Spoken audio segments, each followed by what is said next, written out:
Hello. Good morning. Hi, Minnie. How are you today? Good afternoon. I let myself sleep in a little bit. Um, my buddy had to cancel for our coffee. She's very busy, which I didn't mind. I got to sleep in and just not do anything.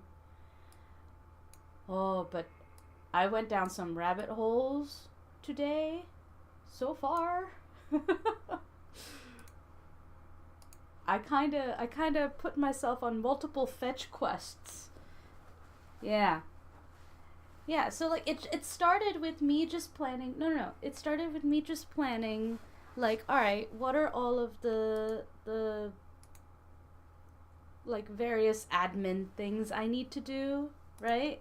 And I'm like, all right, well, the community server for Discord, right? And so I figured out how to make it into a community server.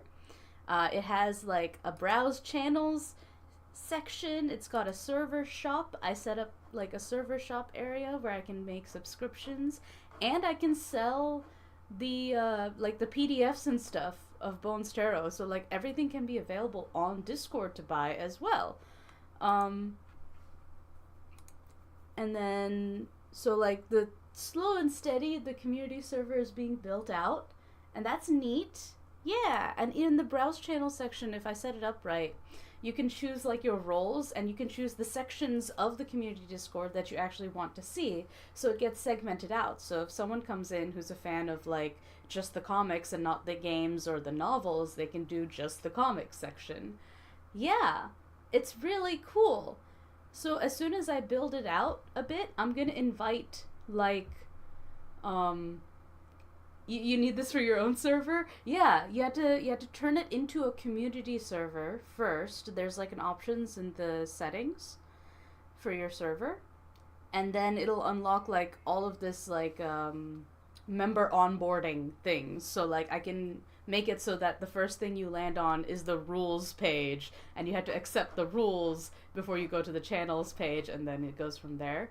I looked up a lot of stuff, but yeah. The best place to start is if you go into your server settings, on the left hand side where it says your server, apps, moderation, there's a thing called community, and in the community tab you can enable community basically, and then it'll unlock a whole bunch of stuff and take you step by step on how to do the basic things. So that's neat. So I did that, right? And then it sent me down the rabbit hole of all right, this also reminds me that on Patreon, I need to remove all of the PDFs that I have offered. And instead, I need to set up 100% discount code on Gumroad so that I'll upload a PDF, and then patrons will get a 100% discount code that will work for 3 months. Right? And they can use that 100% discount code on,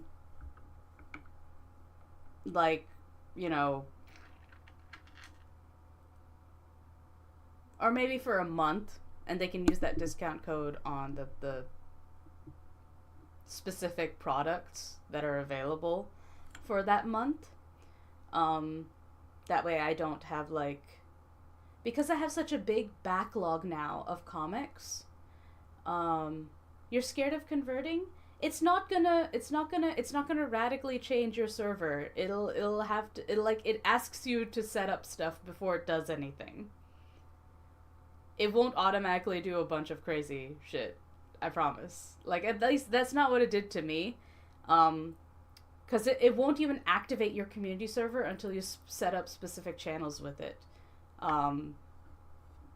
And then there's always the disable community button. There is a big red button that does that. But it's super useful. It is more useful than not. But it does look like a bit of setup.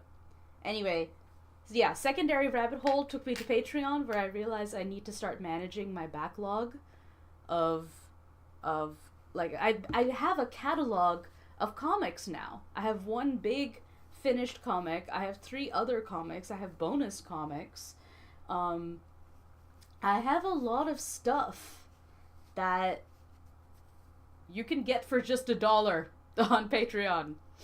Um, and I'm like, oh, maybe I should consider closing that loophole. So that was the second thing on my little rabbit hole, right?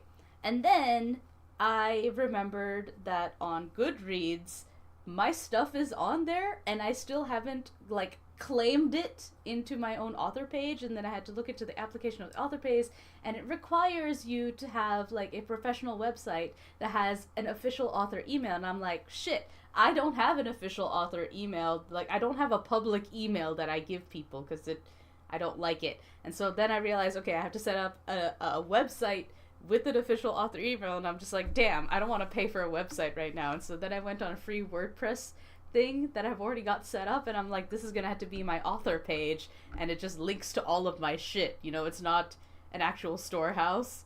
And then I need to make a an email, and then stick that into the bit, be like, this is me, official author area, and then get Goodreads to accept me so that I can claim my books on Goodreads, and then I can add all my comics on there, because Bones Tarot's on there. It's got like 31 reviews. Yeah, it's got 31 reviews. I don't want to look at the reviews. I kind of want to have someone else look at the reviews and give me the vibe, because I know that is a thing authors should not do. We should not look at the reviews, because the reviews are not for me, they're for other readers. Unless the email need to be tied to like a Google business or something. Yeah, see, the thing, all the emails I have right now are either a personal email, like my work email that I use just to do like my contractual work, and then I have a public facing email that I use whenever I need to use a pseudonym. And then I need to create an email that is public facing for people to contact me. And I want to keep all that separate. So it's just like, yeah. Everything has to be segmented and organized, because if everything ends up in one place, nothing will get done. So that was the second rabbit hole that I went down. And then I'm like, I went into like my work planning, and I wrote down like I have personal administrative things I need to do, like in life. Like, personal administrative things includes chores. So, you know, cleaning my surroundings, doing the laundry, checking the mail, finally getting a consultation with a therapist, which I still haven't done. And then there's professional admin stuff, which is, again, Discord server, Gumroad with limited discounts, set that up on Patreon, free WordPress site just to be a link hub. It's basically a glorified link tree, with pictures. And then Goodreads. And then I have The Gossamer Lake is the main comic production, Love in Vain is the main game production, and then I'm like, I really should get back onto my novel. So I'm like, Lady of Three Realms, book 1, and then I went into the Scrivener, and I'm just like, okay, the outlines look really good, it looks really neat and organized, and I'm like, now I need to allocate time to it, and I'm like, when do I have time? And then I'm like, oh, this is gonna have to be a weekend thing, isn't it? And then I'm like, or it can be a daily thing, and I limit the number of hours that I stream to 10. It doesn't state that I have to use WordPress, but like, I figure if I have to make a public-facing email, I might as well make a free website where literally the only thing on that website is, hey, I make these things, click on the links to find these things. And that's it. That's what the website is. It's a free one-page website. I'm like, if you want updates, go to my Twitter. If you want to support me, go to the Patreon. If you want to read my comics, here they are. Here's the novel. Here's the game. And that's it. That's all I want. I want something that I can set up and not look at for months. because there's only so many things I can maintain and keep running. And some days, it is just this to-do list. It's just what's right in front of my nose is what I can maintain. So the website is something I do not want to worry about. I just want to set it up so that if people stumble on it, right, if they like Google Saraswati and then they see that, I know that's what Linktree Card and other prettier, easier link hubs do, but Linktree won't let me like set a little thumbnail for the cover of my comics to then be like, hey, look at this. This is what you're getting to. It's just words. And to be honest, what's Card? I don't know. Can Card do like HTML and CSS editing? Because I want this also as an excuse to... You can link it in the chat. I want it as an excuse to like relearn HTML and actually teach myself CSS because I've never learned it.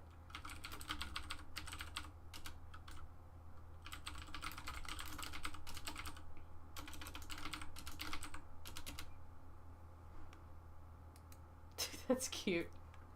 Uwu AI. I like the name of your website. Oh, that's cute. It's got a gallery. Yeah, but you see how that front page, like... Oh, that's neat. List of works, where to find...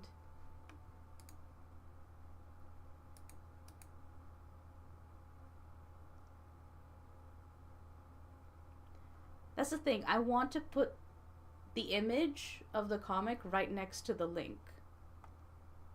Because I'm really very visual that way. I don't just want like a list of titles to click on. Though it is very pretty. I think your card is very pretty.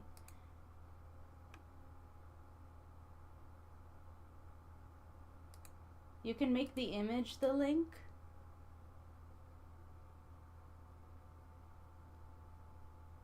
On card? Like those little word links, you can put an image instead. Is that available for free? Or is it pro?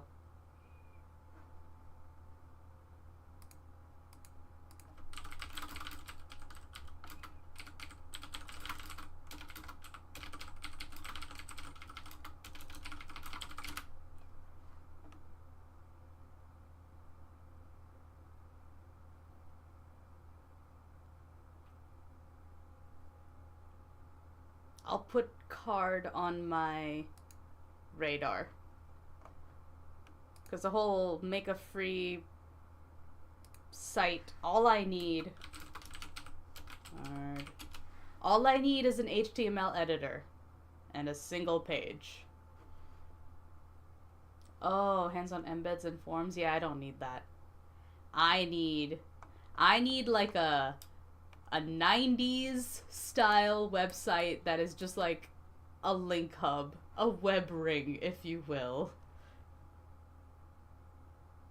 I see. Yeah. Basically, all I need this website for is to convince Goodreads to give me my author page. That is the primary goal here. Anything else the website can offer is a bonus. But mostly, I just need to make it look like an official author page so that Goodreads will give me my profile.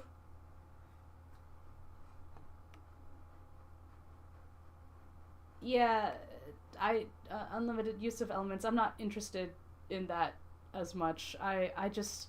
See, I'm doing this for a very specific reason. And it has to be for that specific reason, otherwise I won't do it. And I need to keep to that, because if I get distracted with like all the other bells and whistles that it has to offer, it will never get done. So like I realize if I do something, it needs to be with a very specific goal in mind, like a very specific outcome. And if I'm not clear on that, I don't know, just it doesn't go well. say in case you reach it and need more. That's okay. If I reach some sort of limit on the thing, then I can always just... That's why I want to set everything up in HTML, because then I can just copy my code and paste it onto a different free hosting site that doesn't have those limitations or something. You know? This is an opportunity for me to like learn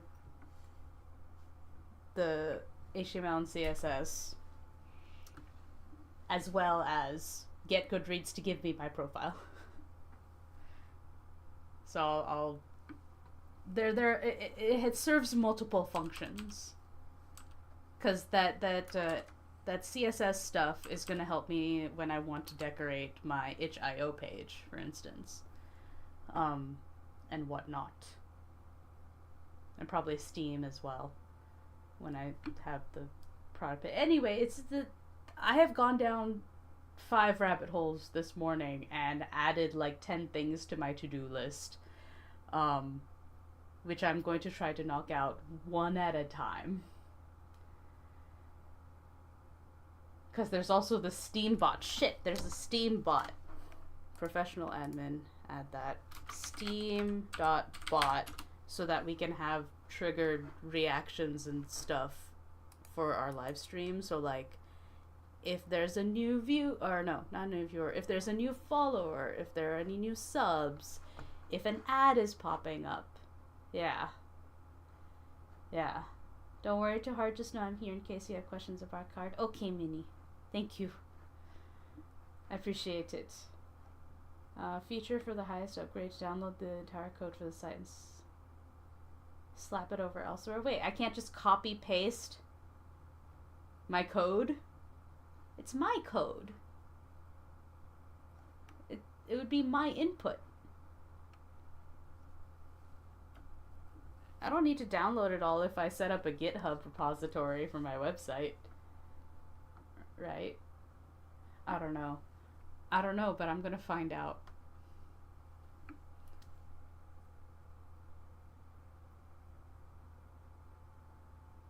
Oh yeah. Another thing to add to my professional admin to-do list. Read GameDev books, comma, something else.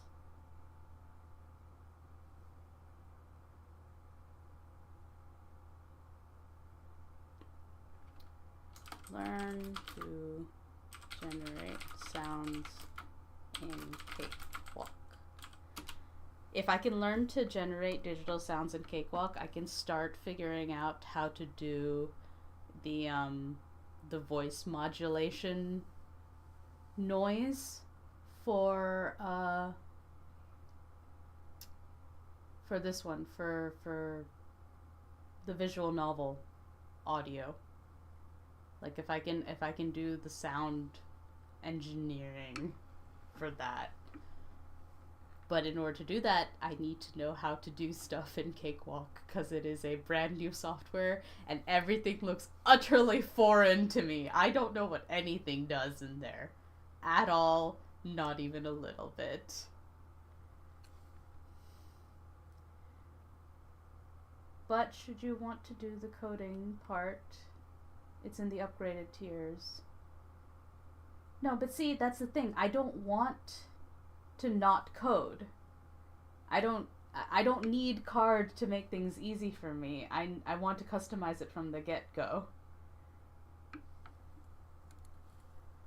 I don't want the customizable link hub space that's like preset.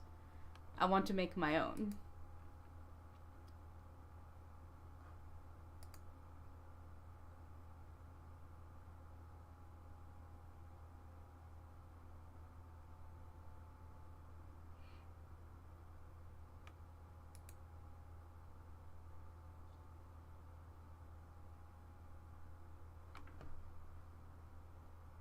Let me see. Let me check something, actually. Where's OBS? There you are. Okay. That's not what I wanted. Let me see.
I'll figure this out later.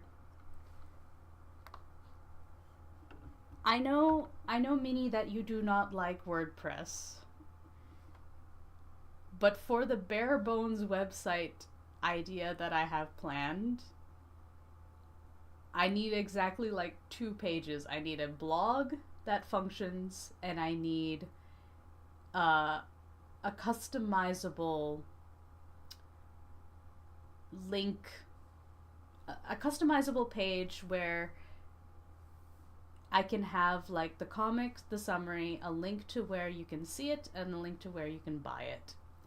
And I feel like that's the kind of thing I can do fairly straightforwardly with enough customization on like, so like the website would literally have 2 pages. It would have the about page, which is me and all my stuff, and then a blog for updates. And that's it. And I think a free WordPress site is capable of that.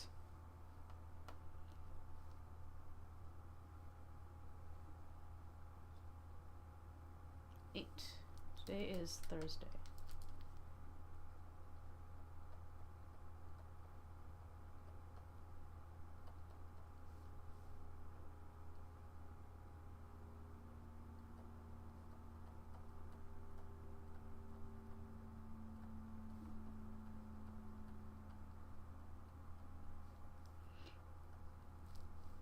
Because, like, I think I have a very specific thing in mind that I want to build, and I know that it can be done in WordPress. Even if I have to use someone else's theme to do it, it's fine. People won't actually care. As long as it functions, I can do it.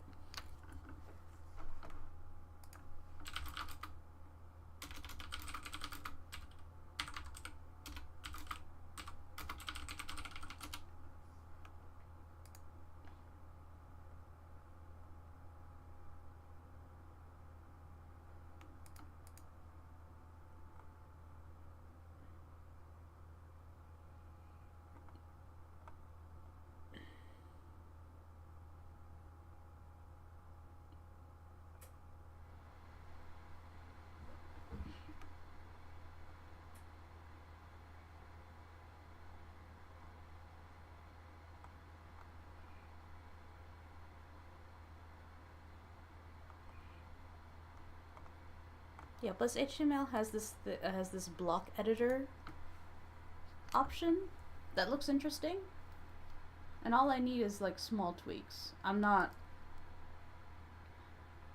I have a specific idea in mind, I'm not very particular about how it ends up looking, as long as it is clear. Maybe in the future I will, but for right now, the website has a single purpose. Yeah, if you need a blog too, then no, Card is not for you. Because see, this is going to be an official author website. Again, I need to convince Goodreads that I am a real person. That is why this is happening. In order to do that, I need an author website, not an aggregator site. Yeah. Yeah.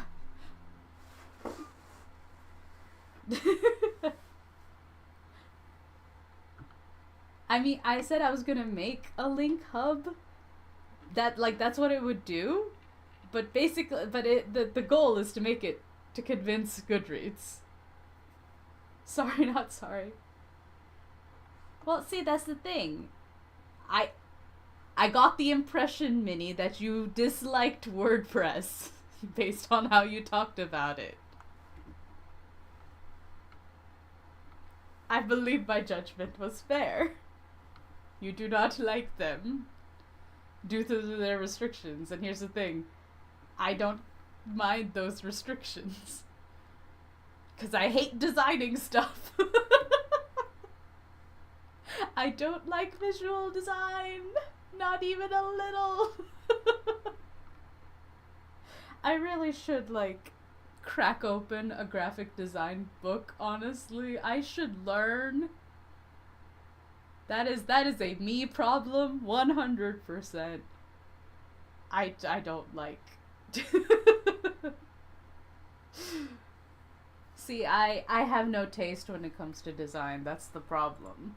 I can't tell a good design from a bad one. I can tell you if it's just like unreadable, but that's about it. I can do clarity, but anything more sophisticated than that, oh no.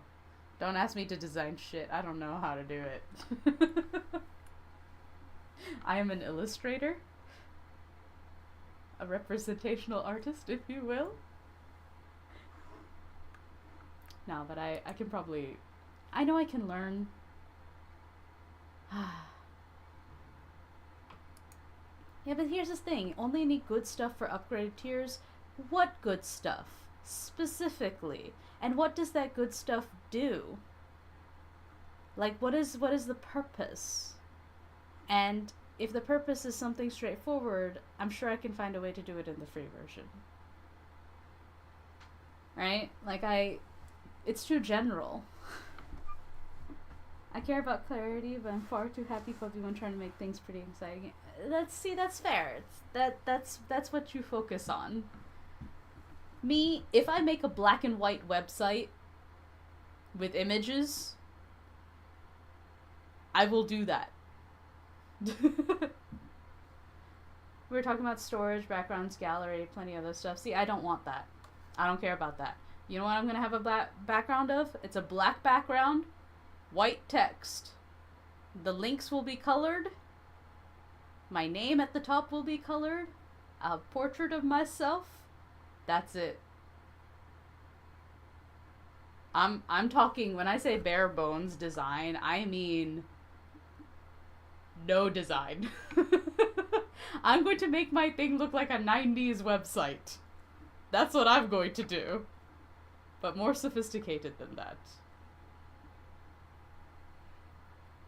I cannot make an author-artist site showing off my stuff unless I pay bang for it. That's not okay. I'm sorry, Minnie. At this point, like, all of my art is shown off on other platforms. So this website doesn't need to exist to show off my art, because the internet doesn't work that way anymore.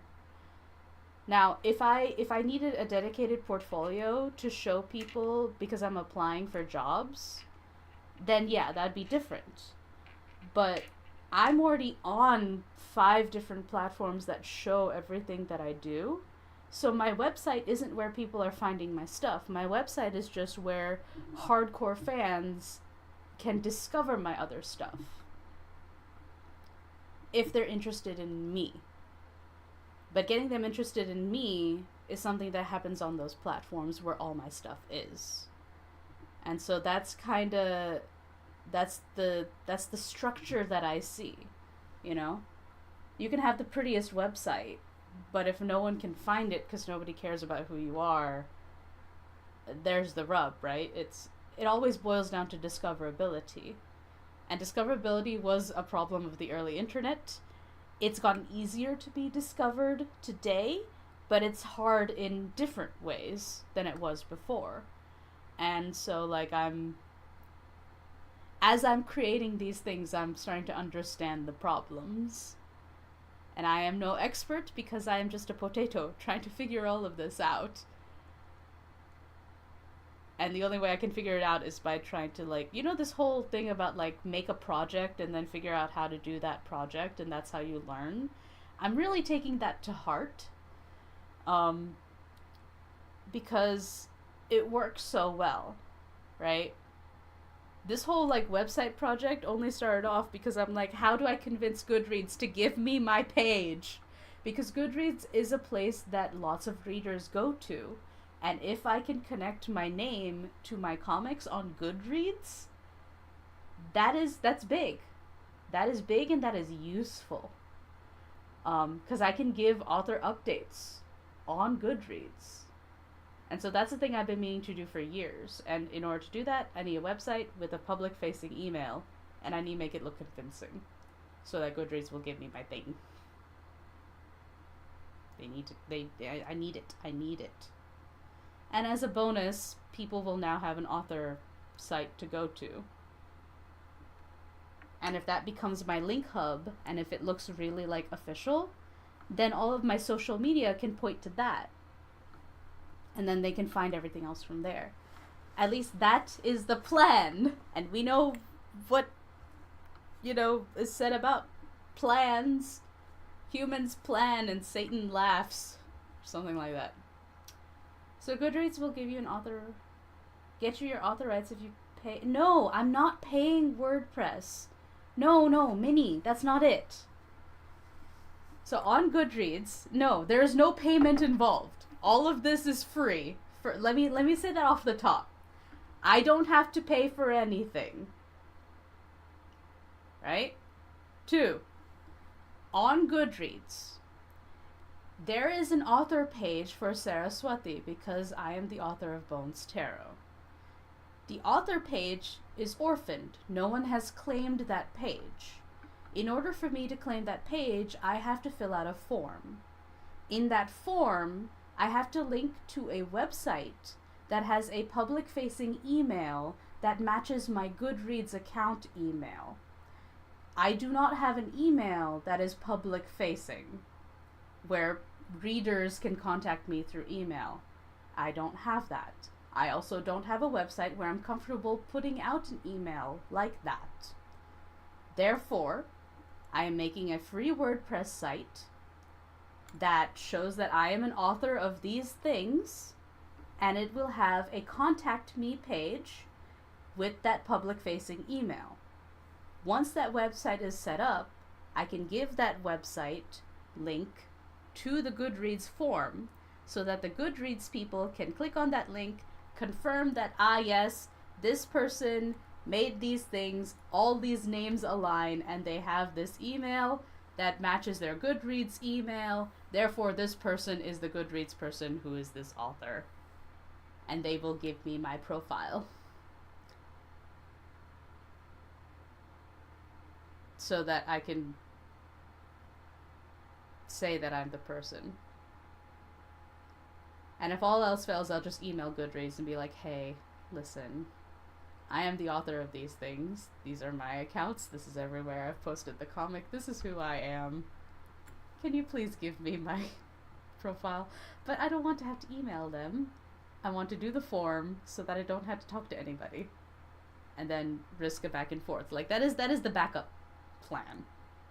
So the form is fairly straightforward. It's just that I don't have my own website with a public-facing email.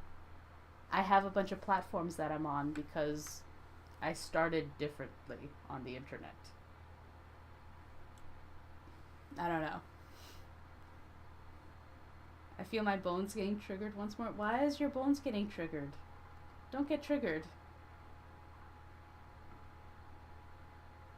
I mean, if someone really wanted my profile, now I'm thinking, right? If someone really wanted my profile for whatever reason to impersonate me, they would need to have a Goodreads account email, set up a site claiming that they are these things, make that a public-facing email, and then claim it? I don't know. I had to look at the Goodreads application form because I only skimmed over it, and I noticed a requirement, and I hit the requirement, and I'm like, oh, before I can move forward, I need to fulfill this requirement. Alright, so let me see.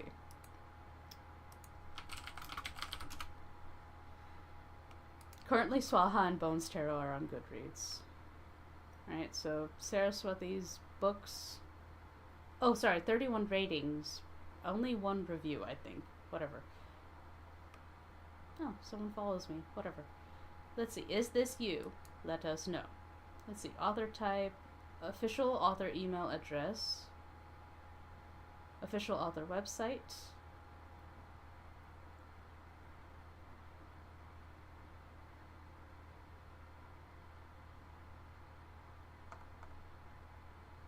Yeah, and it's fairly straightforward to verify.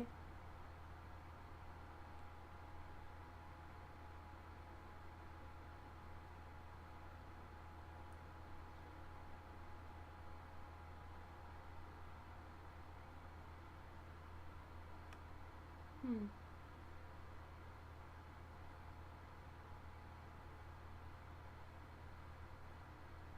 They're kind and wait. Who is kind and legit? Who is they, Minnie? Who are you talking about?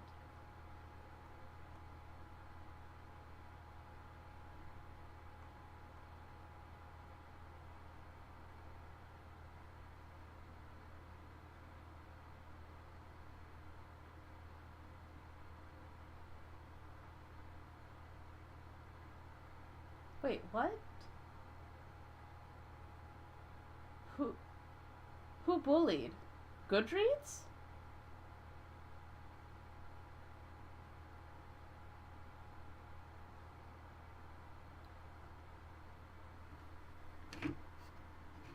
That's just rude.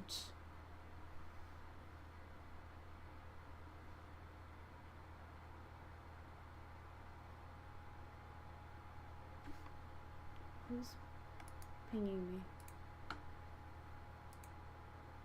Ah.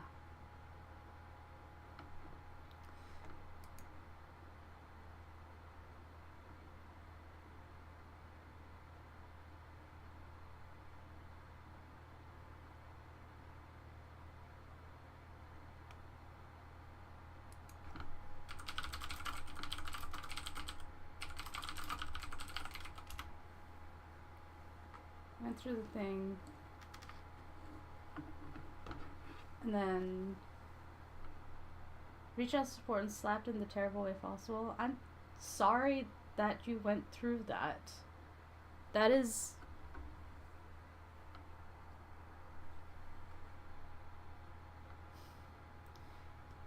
that is not only unprofessional, it is rude and just like not good business practice.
Well, see, the public facing email is something I said because that's what's on their form.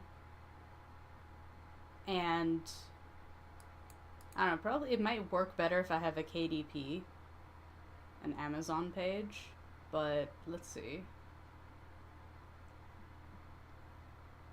More than just one person has like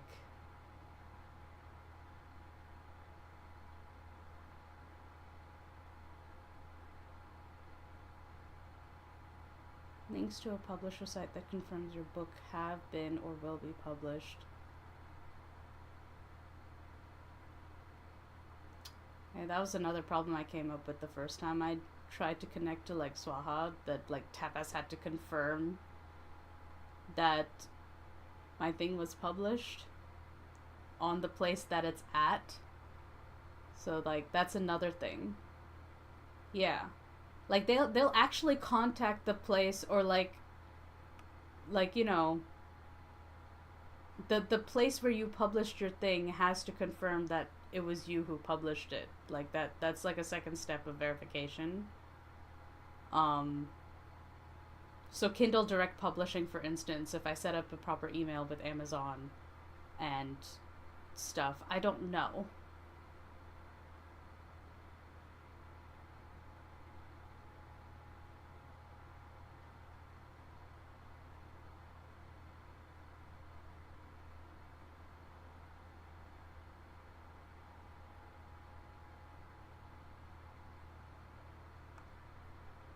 Use the contact button to reach Goodreads support. That's just a member saying so.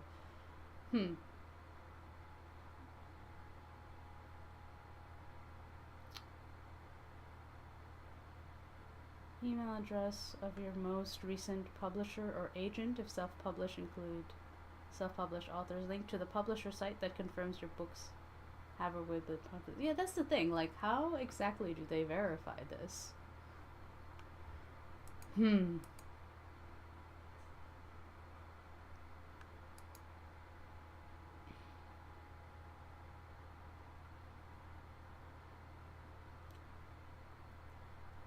Yeah, more than one person has this is likely because you have not supplied us with enough information to verify you are the author, and there's no specific information that you failed to provide.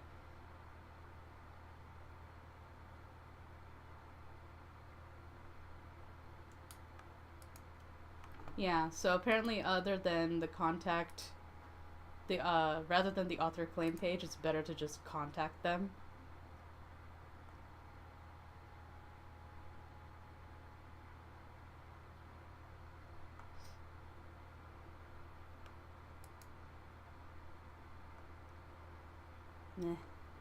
Well, the whole Goodreads thing is very low on my to-do list because the community server is probably much better to focus on.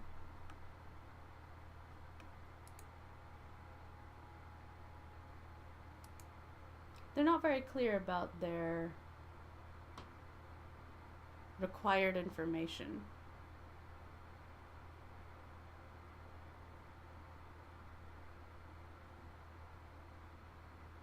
This was a morning trip like no wonder. I'm sorry, Minnie. I'm sorry to put you through this.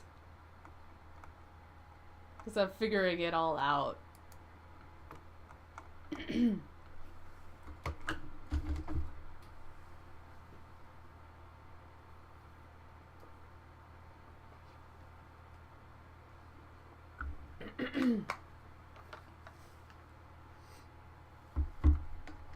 My current infrastructure for my business is a mess. There's no clear through line for all of my projects because I've just been scattered for a very, very long time. And I really wish that I could focus on doing just one thing. And I need to find a way to do that.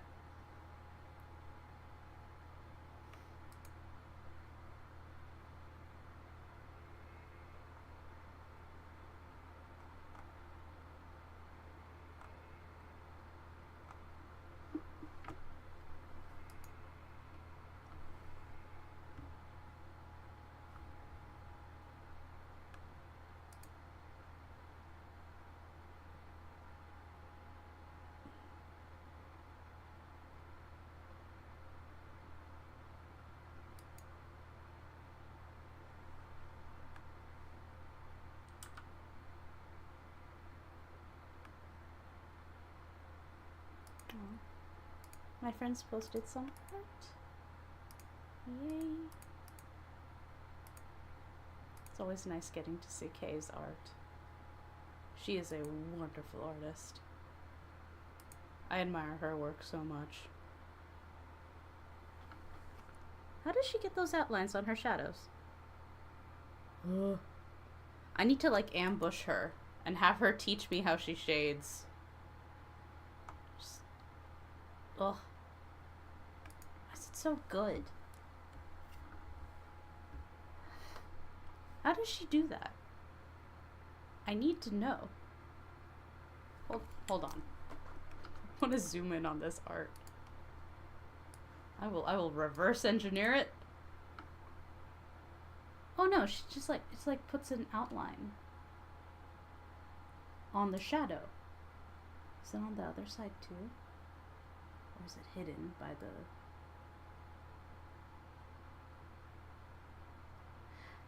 Kind of like a rim light, but not exactly.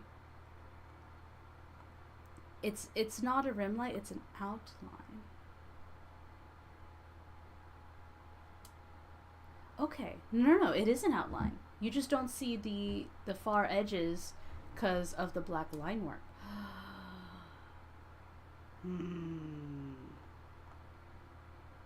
Oh, I should try that. Especially if it's on a multiply layer. So let me try to replicate this, right?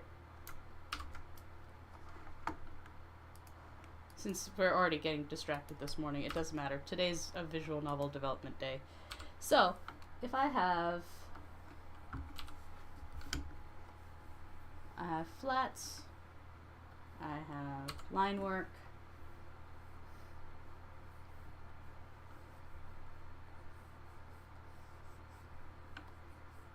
right? Let's say I've got some shadows here, right?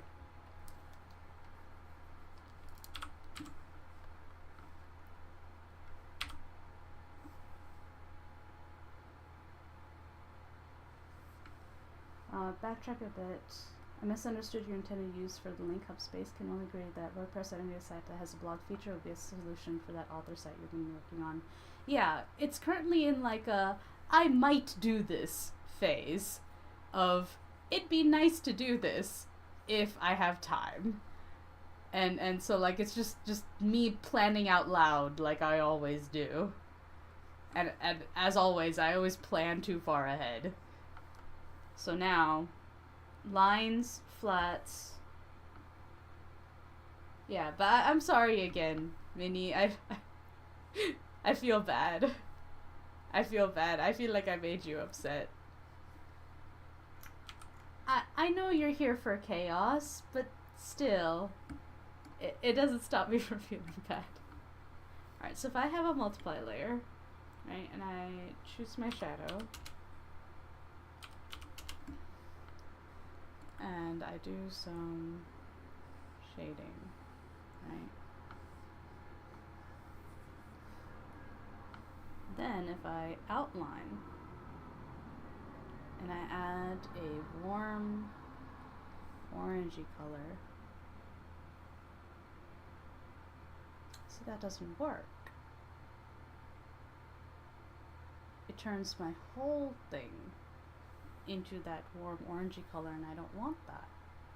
Kay, how did you do this?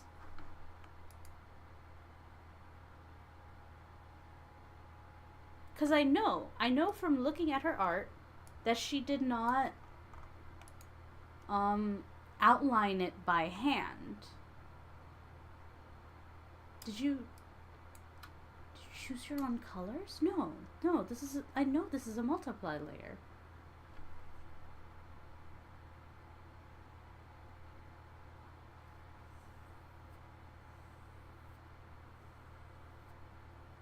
What if this was in a folder and through? No, it still changes all of the color. Oh no, wait, no, on the folder. Through, multiply, change the color. Damn it.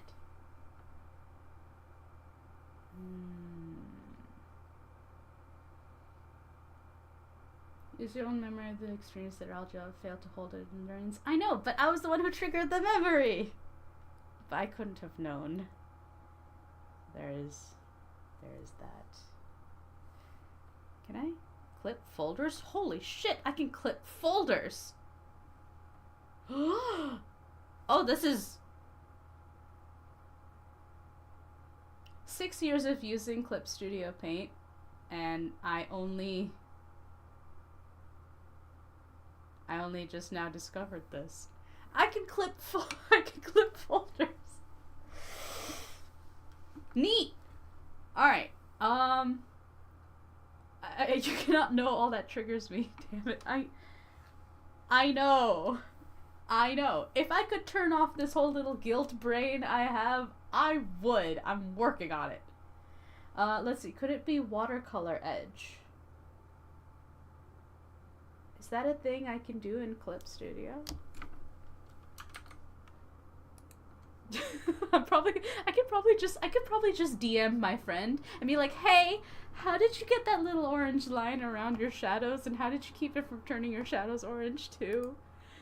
But no, I'm sitting here like a mad woman being like, no, I'm gonna reverse engineer my friend's art.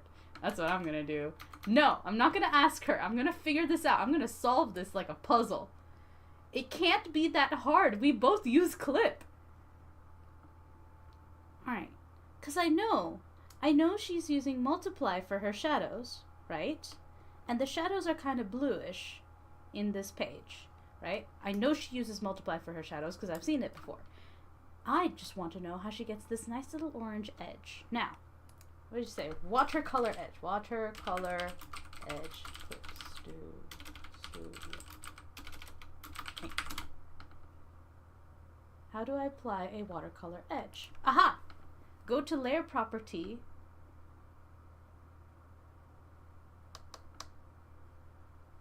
Hold on. Apply to layer. Border effect. Ah! Aha! You are correct. So let's just, fuck it, let's just put it on the layer. Right? So instead of border, watercolor. Oh, but that's just purple.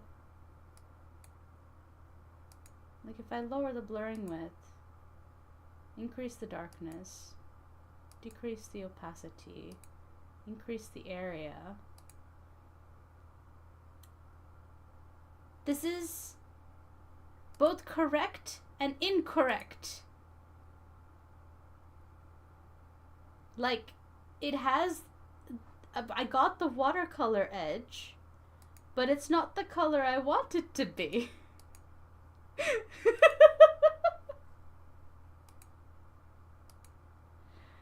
Oh well. Oh, we have some people on YouTube. Pazel and Danatron. Hello. Hi from Russia? Well, hello. How is it over where you're at? I hope you're having a good day. Thank you. Yeah, people from Twitch say hi to the people on YouTube. I assume vice versa. I'm streaming on both Twitch and YouTube. It's kind of new. I'm surprised anyone's on the YouTube side. We've been streaming for, well, no, I've only been streaming on YouTube for like a week. I'm surprised anyone finds me. That's kind of neat. I hope you guys are having a good time. I'm trying to reverse engineer an art thing that I saw my friend do, and it's not going well. I might be losing my mind just a tad. I'm trying to figure this out. And I don't want to ask her. I want to figure it out myself. What is this, layer color? No.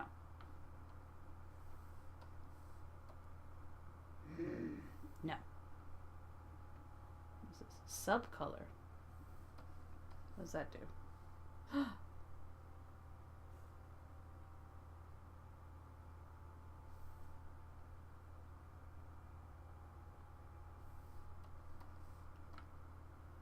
No. Forget it. I don't want to do that.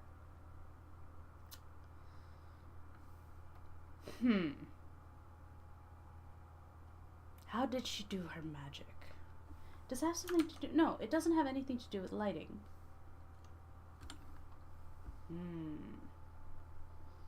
How did you do this magic, Kay? It looks like watercolor border, but the shadows are a different color than her watercolor border, unless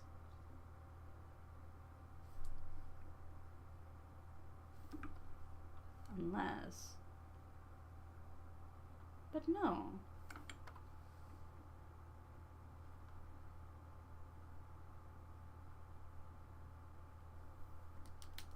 Alright, back to Google. We're gonna Google this.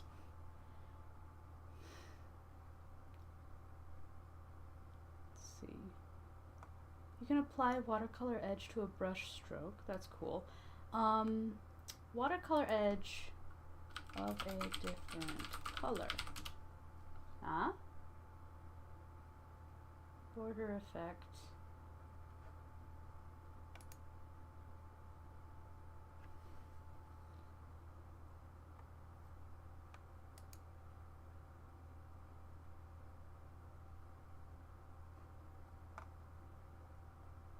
Hmm. I think it's stuck to the... Wait, oh, hold on. What if...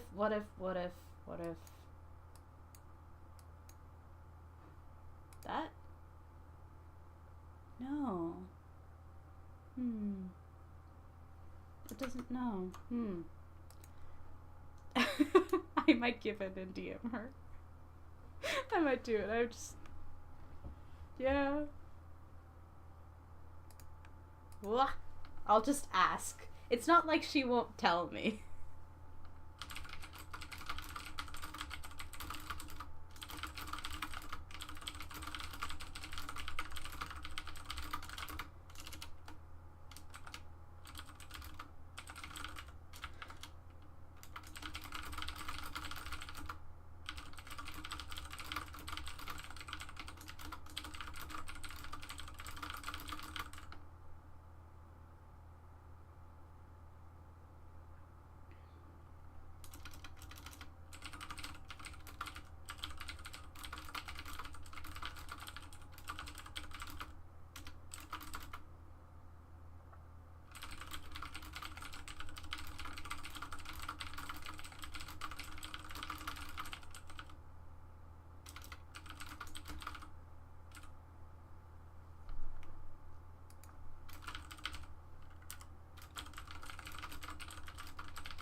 Alright, I asked her.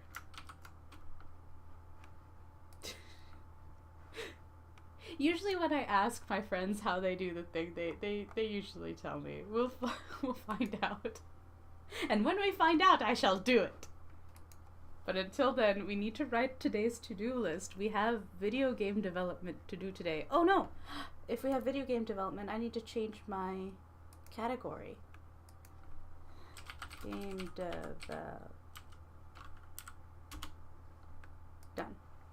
Okay. We changed the stream category. We're good. Alright. Where's my to-do list? I also had to post it in my edit.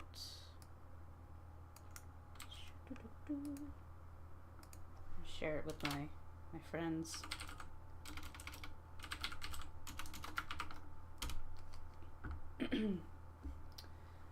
Right. So today, thing we have to do today is upload. Good. I'm back to listening to a video I was listening to. That's loud. Okay. My comedy videos that I'm listening to. Alright.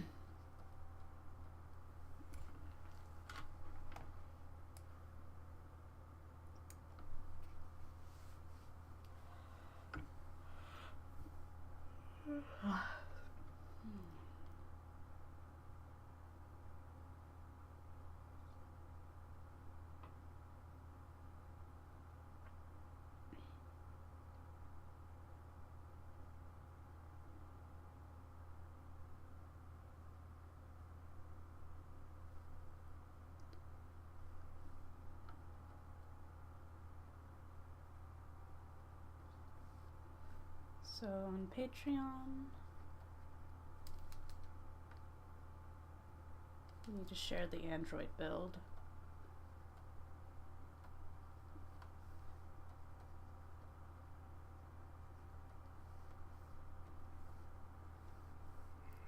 Android build for Love and Vein. Yep. And then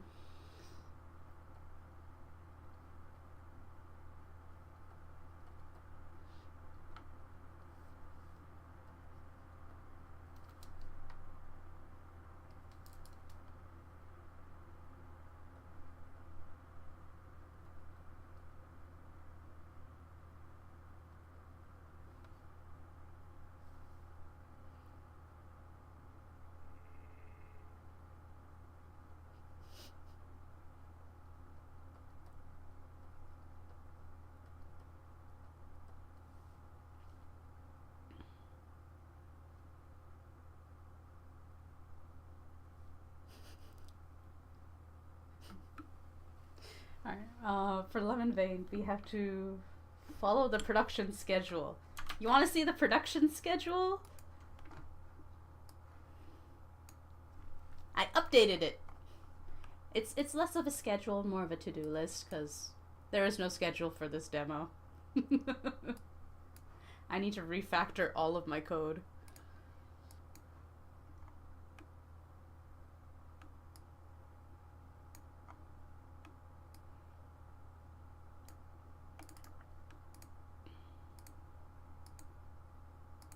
Alright, so here's our production schedule.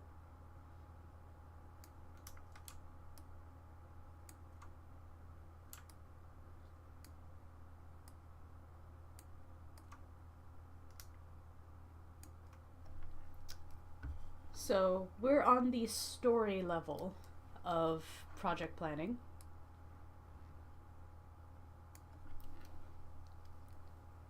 So the goal for today is if we can do the we don't need to do the flowchart. I already have that in the outlines. So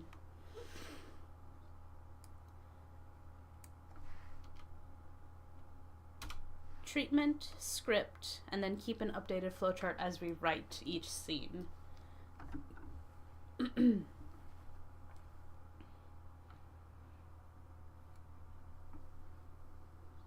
That way we have a clean reference as the script gets more complicated.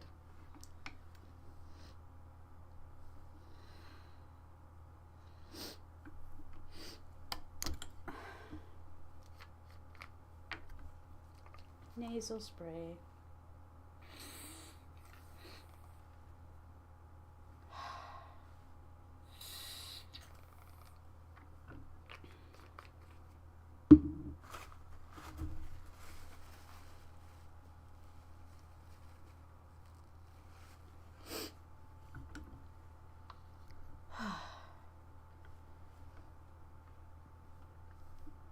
Right, so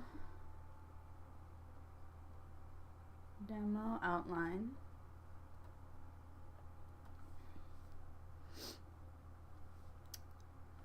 Demo treatment. Setting up the community stuff is overwhelming. It is, isn't it, Minnie? Like, that's why do you think I'm making my server so slowly? To design a community server, like, takes a little time. There's so many steps.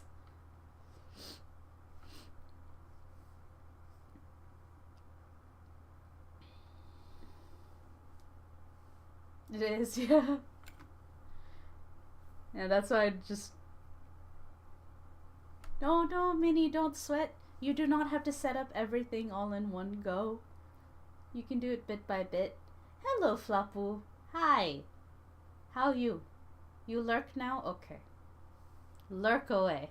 Flapu is busy. Let's see. Demo outline, demo treatment. Which we'll only have to do for one scene. Demo script.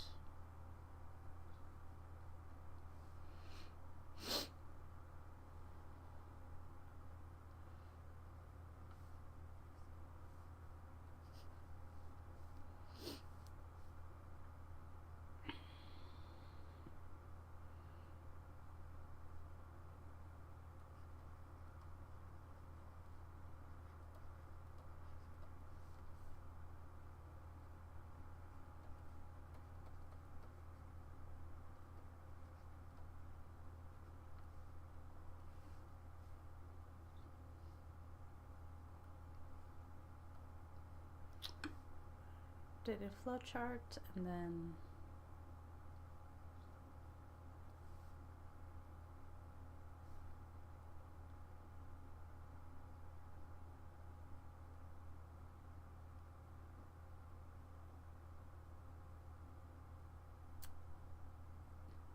as we do the script, we can add jumps and menus. That way that's built in. Alright. If we manage to finish all of this, We add in add to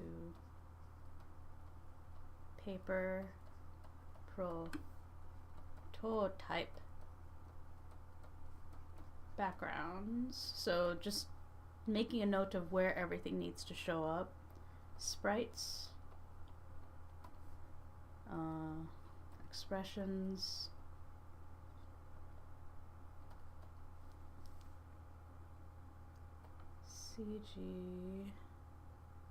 CGs. We need to make CGs for the demo. We need to make illustrations. Music, ambiance, sound effects. I think that's the most we're probably gonna manage to accomplish today for the visual novel. If we manage to do more than that, then we can start organizing our sprites, which would be great. But if not, boop, boop, we'll share.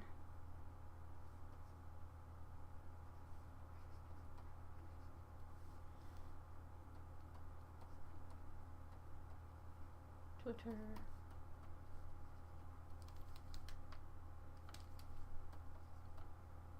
Daily progress. Which only my friends care about.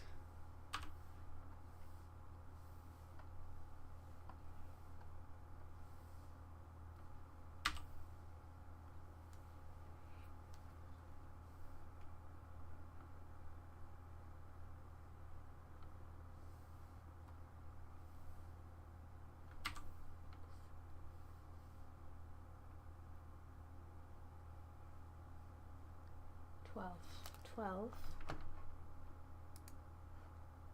Ah, my friend replied. I made my own auto action for clip.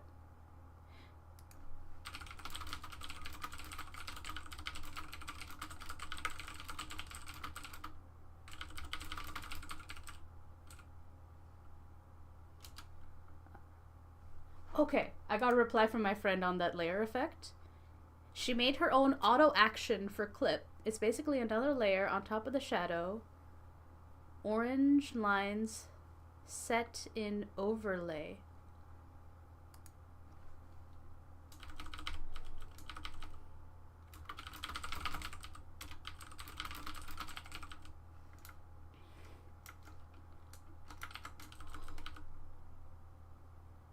Okay.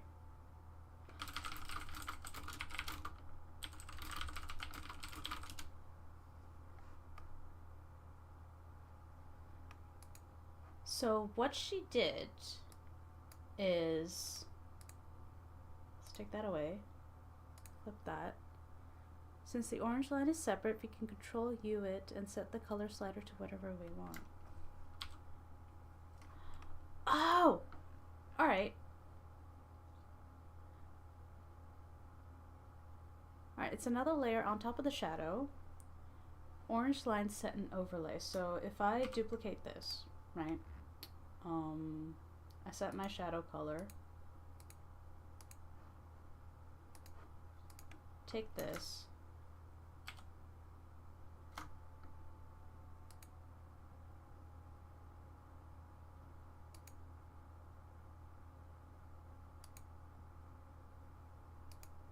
Whatever. Set this to overlay. Color it.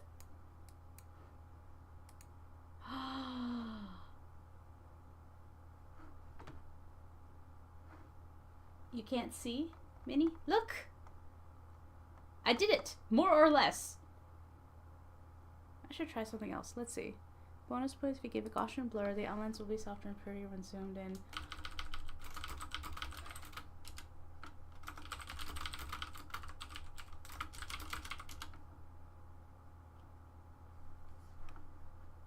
In my settings, overlay in the way. Oh, is my to-do list in the way? There we go. So let me do this from scratch, right? So if we make a clipped layer, oh, my friend is so sweet. I love her. Fantastic. Okay. Outlines will be softer and prettier when zoomed in. Oh, all right. So let's do this from scratch, right?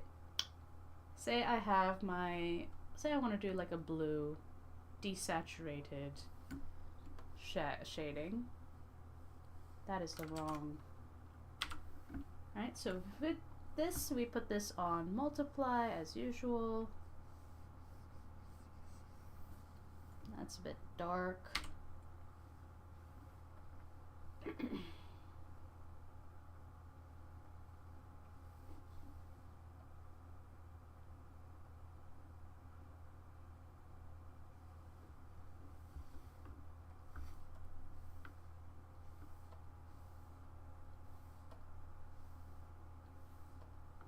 So let's do that. If I duplicate this, set to overlay, change it. No. It's neutral for overlay.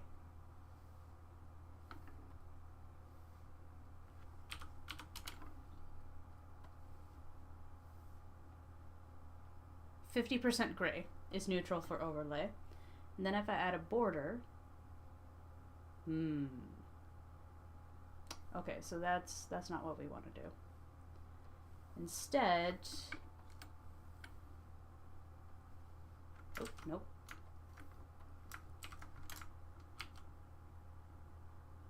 Yeah, I guess if we just do the artistic lines, right? Make them thick.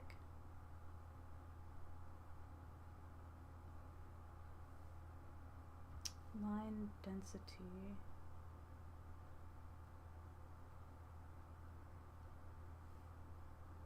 See, how do I make thicker lines?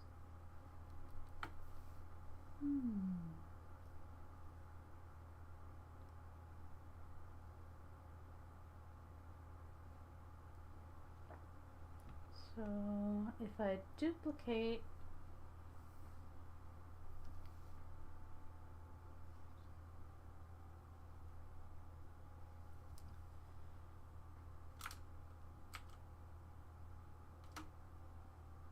Alright, let's say I do the lines, turn it into a vector layer,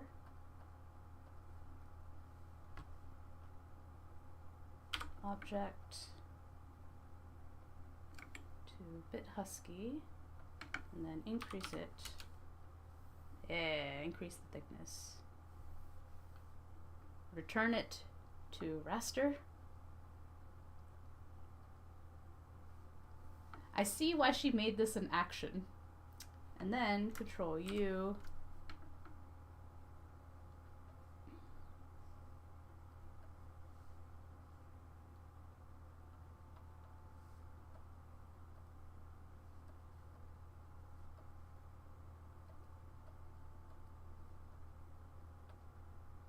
Set the black lines.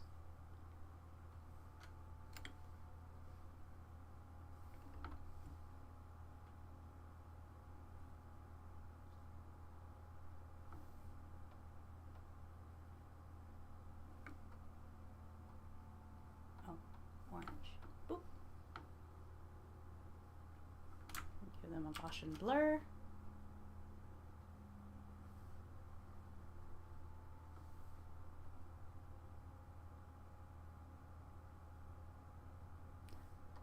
Can't Gaussian blur something that's locked. I need whatever she said. The actions. Yeah, I'm like building my own actions off of her notes. Okay, there we go. If you add a little bit of blur. Look at that! And then if I want to add more shadows.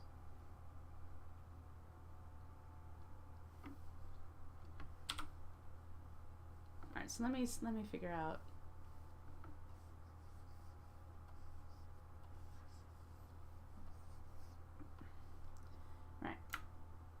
Duplicate,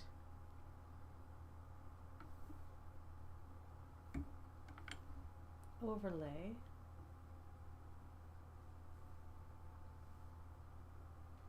Middle gray. Wait, what? Nope. I've gotten confused again, Minnie.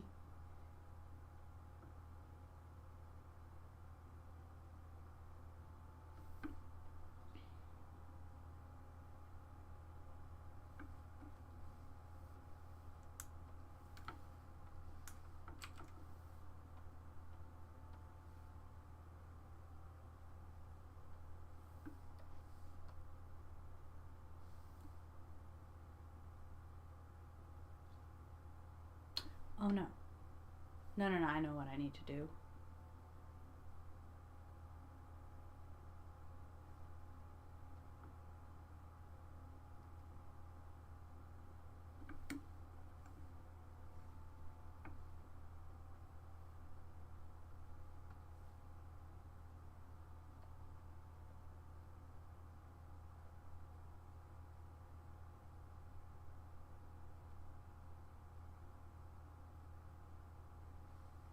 Nope, I didn't want to do that.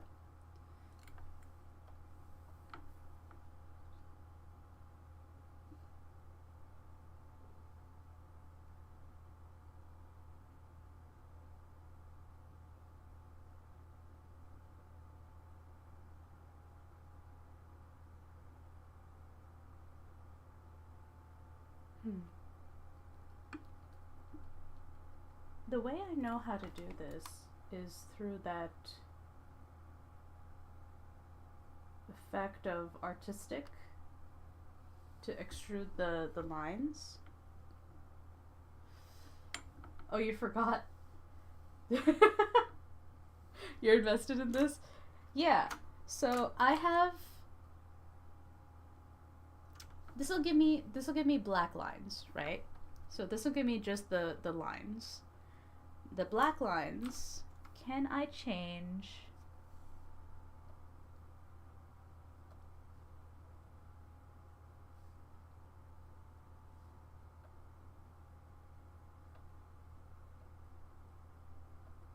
So that's the luminosity, and then the hue doesn't matter. So if you have black lines, you're gonna have to change the black lines first. So what if we're gonna today has become an impromptu how do we create an auto action tutorial. As soon as I figure out the process that I'm using for this, right? So let's delete that. Let's get rid of this, right? So let's say these are our shadows. You draw your shadows on the usual multiply layer. I have a number of shortcuts that I've set up. So my Control F is duplicate layer. Then Control Alt Shift A is for artistic to turn it into line work. All right. Doesn't matter what the line thickness is. Okay. Right click on the layer, convert layer to vector layer. Okay. It is now a vector layer. Hit the object button. Change the brush size to whatever thickness line we want. So let's say we want it to be that thick. We change the thickness of the line. Right click on the layer again, convert layer back to a raster layer. Then control click on the image thumbnail of the layer to give you a marquee around the edge. Choose a color that you want. Boop. Set it to overlay. Control D to deselect. Control Alt Shift G is what I've set for Gaussian blur. Just a little bit of that, right? So let's say we choose a different color, obviously. And that's it. That's your glow effect for the edges of your shadows. Now, and then you can go in and clean it up as need be where you don't need it. But if you make clean shadows, you won't have to really worry about that. So that's it. And then now that you have the overlay set to a certain color, you can do Control U if you ever want to change the color, and you can shift the hue to any other hue you need. Increase, decrease the luminosity, increase, decrease the saturation. So if I want to shift it more, decrease, increase. And luminosity is white black, right? Because if it's low lum, high lum, so it's the tint. Oops, well, whatever. I haven't used the Control U much to change the hue. I guess if we wanted to make it. Alternatively, if you want to change the color, you can just continue right click. So Control click the thumbnail will marquee everything that's on there. Not as useful if you hit fill here. Sort of works sometimes. That's interesting. What if I make it blue? Boop. Yeah, so you can play around with like the effects and overlays. So if you want to change overlay, we could also do add. And add has a different effect on lighting as well. But the more you do this, the more the Gaussian blur goes away. So like Gaussian blur should be the last thing you do. It's the thing you do after you choose a color. And knowing me, I would want different colors. So I would probably... But if I set an auto action, I'd want to stick to a color that I use for like shading. So like it would be the shade outline auto action. Let me look at her art again.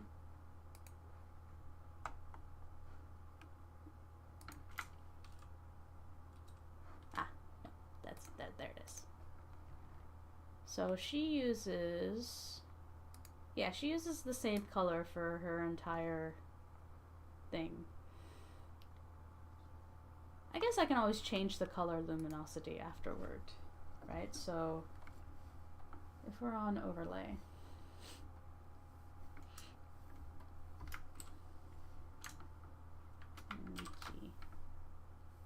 blur it just a bit. Now you have outlined shadows. Yeah, alright. So, if we want to make an auto action out of this, we go to the auto action box over here. We hit add new auto action to current auto action. Yes. So this is going to be shadow out glowing outline. Enter. Then when we're ready for it to record our actions, we hit record. Start to record auto action. Click. Now everything we do it's gonna do. So first we have the shadow layer. Control F to duplicate it.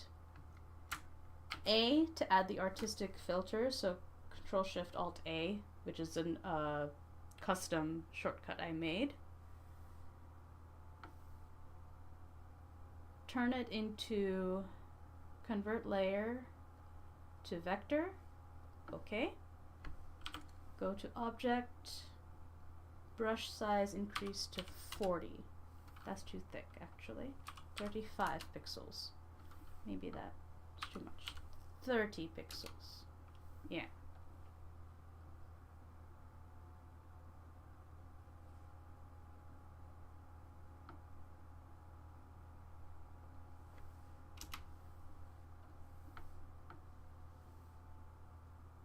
Right click, convert layer back to raster. Okay. Control click, create selection. And then we'll change it to warm orange. Turn it to overlay.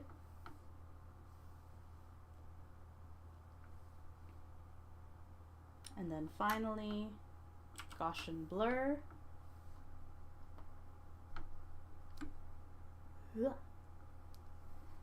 Just a little, like 3 pixels. Okay. Boop, boop, boop. And stop recording. There we go. Now the auto action will do all of those steps automatically. So if I get rid of this and I click on this layer, and then I say shadow glowing outline, and I hit play, it will run through that and create the thing really fast. Wow, my bright colors emit light glow action, which is like a default one, takes forever to do. Holy shit, that was fast. I like blinked and it was there. Wow. Okay, and then once you have this, you can hit Control U and you can change the hue to your liking. There are also other ways to change hue. One way I like using is if this is already a clipped layer, I can make a new layer with a mask, and then I can change the colors this way. Though that's not entirely perfect. But yeah. You do need to step up your shortcut game. Let me tell you, shortcuts that save seconds of your time will save hours of work monthly. Shortcuts, hotkey presses. If you are not using shortcuts and your keyboard when you are drawing digitally, you are wasting time. I do not go through my menus more often than not. I always like, Minnie, what do you mean you don't use shortcuts at all? Minnie, would you like to make your life easier? Would you like that? Don't point and click.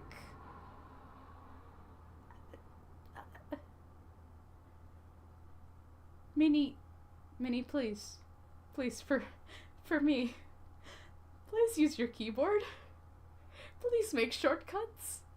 Please memorize those shortcuts. They are lifesavers. Why do you think I work so fast? Yes, I draw fast, but I also move through my tools extremely quickly. I use multiple tools at the same time because if you know which keys hit which tools, then you can go from like moving things around to using a brush, right? I can use a brush. I can hold down the hotkey to move it around. I can use the H key to move this around. I can hit the M key to marquee something, hit the K key to move it, Control D to deselect, and then I can do that again, all while staying on the object layer tool brush, or like my brush. Then make a full board on your wall, or better, rather than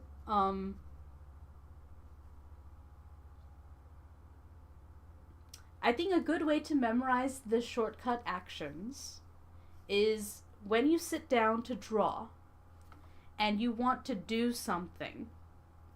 Even if it's something as simple as like cycling through your layers, like technically I can do that with my keyboard. If I hit down Alt and if I hit the brackets, I can cycle through my layers. I personally don't like doing that because because I have a touch screen, I can like move with my fingers and I can select with my fingers. So that's something that I can do.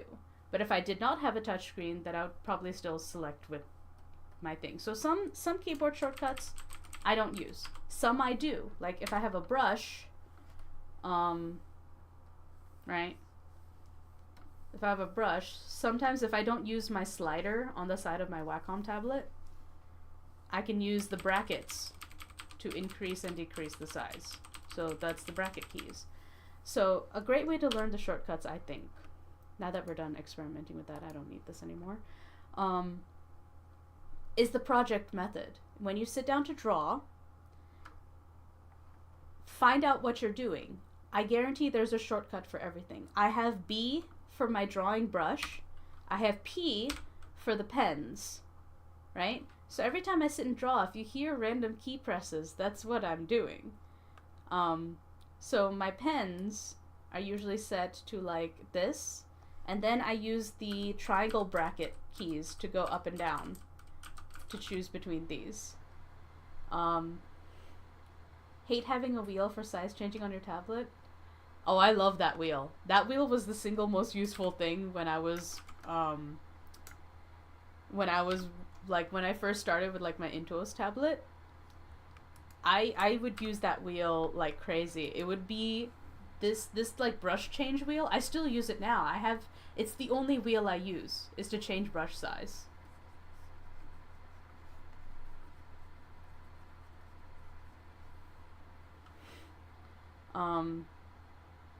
Mine has a mixed in touch on it and made things complicated. Well, alright, if it's complicated, that's fine. You have keyboard shortcuts. Or, let me think. Oh yeah, and then the Alt. If you hold down Alt, it's an eyedropper. If you hold down Control, on certain, the only time Control the only time Control doesn't work as a move layer is if you've got Object selected, I think, because it's basically the same thing, but it shifts between layers. And Marquee. When you're on Marquee, the Control doesn't work, because Control does other things for the Marquee. But like once you've made a Marquee, you can hit Control and you can move that section, but like only that section. Yeah, it's weird. You have that on your pen. Yeah, I have it on my pen too. So the first button here is an Alt. I think the second button is... The second button doesn't do anything. I just use this first button. So yeah, eyedropper tool, hit Alt. Hit Shift, it usually like keeps a fixed position on things. Shift is also add. So if you start here and then you let go of Shift, you can make a different size box. You're not stuck to Shift itself. There are a lot of things. So I feel like, Minnie, every time you click and point to do an action, look up to see if there's a shortcut for that. If there's a shortcut for that, practice doing just that one. And the more you use it, the more you'll memorize it. You only memorize the shortcuts by using them. The shortcuts that I don't use very often, I get confused. I'm like, alright, which one is it? Like, which one did I save it to? Because for a while, a different program was getting in the way of my, like, Control Alt save, or like some shortcut I had for saving JPEGs. And so I had to change the way I save JPEGs. So now it's Control Alt Z for me to save a JPEG, because it was, I don't know why, some other program was like messing with it. So now I had to remap. I had to remap my export JPEG shortcut. And so that's like, I made adjustments that way. But yeah. It will change. I hope it changes when you start drawing your comic for real. But because like it will, trust me, when you're regularly using your drawing program, it will save so much time and you will memorize it very quickly, because you will very quickly learn what tools you need to use and where they are. So anything that feels particularly arduous, like I used to have to go into filter, effect, artistic, and because I kept using that so often to extrude lines, I went into like file or like edit preferences or something. There's a place where you can add in your own keyboard shortcuts, and getting to customize those shortcuts are amazing. Another thing, if you hit X, it goes between these two. If you hit C, it goes to clear. Use the pressure sensitivity, control light thickness. I do too. But I changed pen size because, like, you know, the airbrush tool When it's really big, it doesn't work to do really small things. I have to resize it down. Like if I have a big airbrush, right, big airbrush. Will you actually paint anything? Does it not show anything? What's going on? Why are you not painting? Okay. So big airbrush. Even if I do very lightly, it makes a big thing. So you still have to resize it for like small stuff. I use as few tools as possible. And so I end up resizing things a lot. Like especially with like my drawing. I can use thicker lines. I could draw thin, but like there's a limit to how much the pressure manages, and I don't know.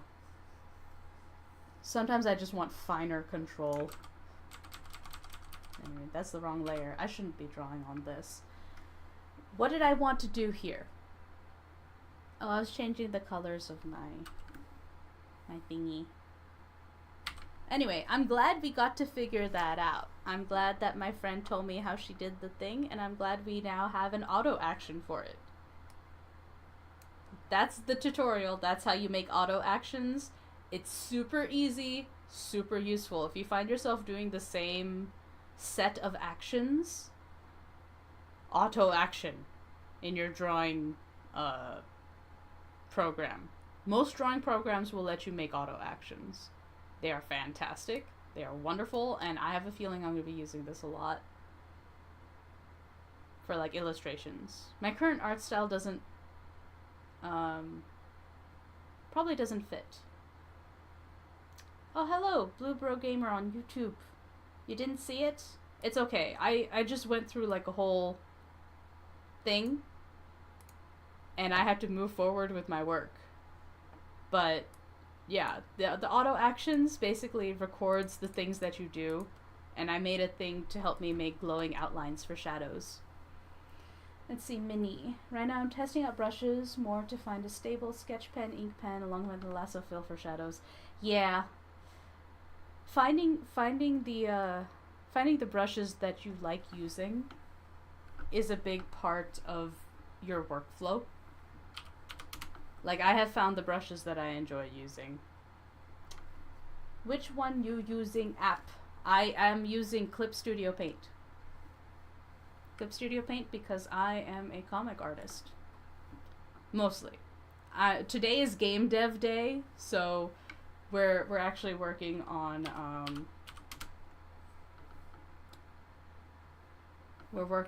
my visual novel. As soon as I can make my to-do list look nice. Oh, that's gonna take time. I'll do that later. It doesn't have to be legible to you, it is legible to me. Alright, first thing I need to do is share the Android build of the visual novel to my patrons, because the Game Jam judging is still going on. I'm not allowed to update my itch.io page yet until they're done with the Game Jam. So, Patreon. Let me make sure. So create link to find where I uploaded the Android app. Here we go. Share. Anyone with a link can edit.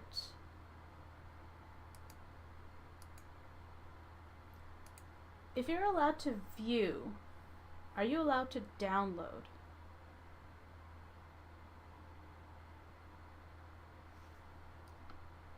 Hello? Blue Bro Gamer, can you hear me on YouTube?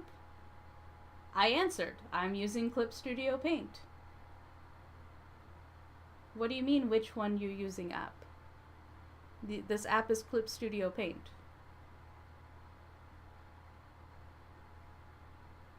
Yeah, chat distractions.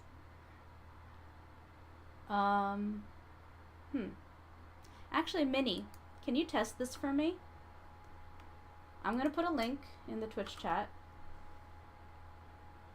tell me if you're able to download that. Just type in the name, I could download it. Alright. Clip Studio 8.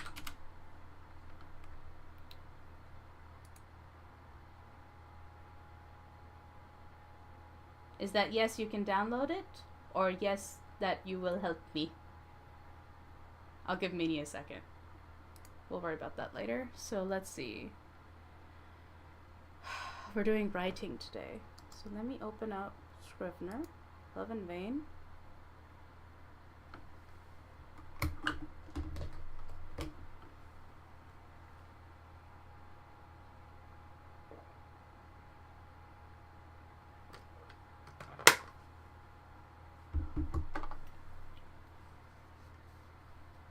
Oh wow, we've got a lot more views on YouTube today. That's wild. Like a lot more. Normally I get like 5. But a couple hours in, what's it? It's been almost 2 hours. 2 hours in. Neat. We are growing.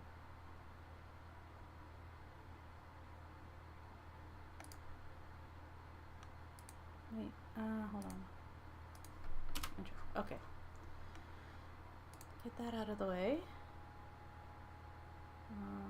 Don't have to worry about that. Don't have to worry about SketchUp. Where's Scrivener? Here we are.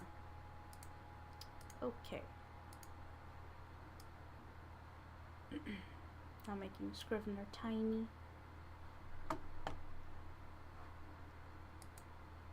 Yeah, I wonder how far behind YouTube is from Twitch. I don't know if there's like a latency lag or something. I don't know. I don't know how YouTube works. Let's see. There's no way for me to confirm or scan for viruses prior to download, but it does work. Yeah, that's because it's big. Now wait, because I have an emulator I can run the game into.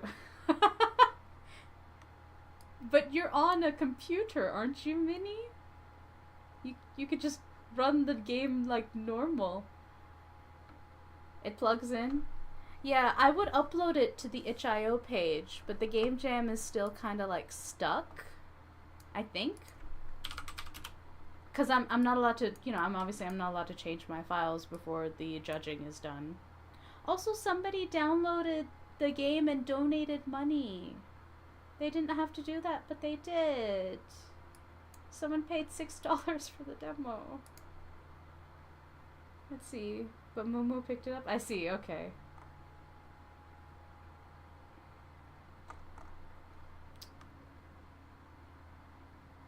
Yeah, because... Yeah, uploads are temporarily disabled because voting for Pirate Software Game Jam 14 is in progress. I do not want to delete any of my files, but I can't upload new ones. See, I don't want to... I want to give my patrons, like, a safe link to download from, so that they don't think I'm scamming them. But, alright. Anyway. Ooh. Alright, so time for writing. So, let's see. Act 1, outline. Right, the base common route. It plays, you'll be distracted. Minnie! I mean, it's okay for you to be distracted, Minnie. It is the Game Jam demo.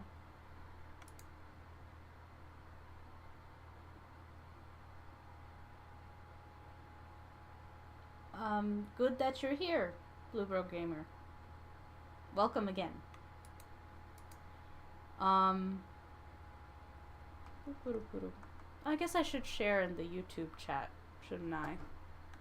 My game jam. So the game that we're working on right now is cleaning up the code and the writing and the art and everything for a game jam that I was in earlier this year.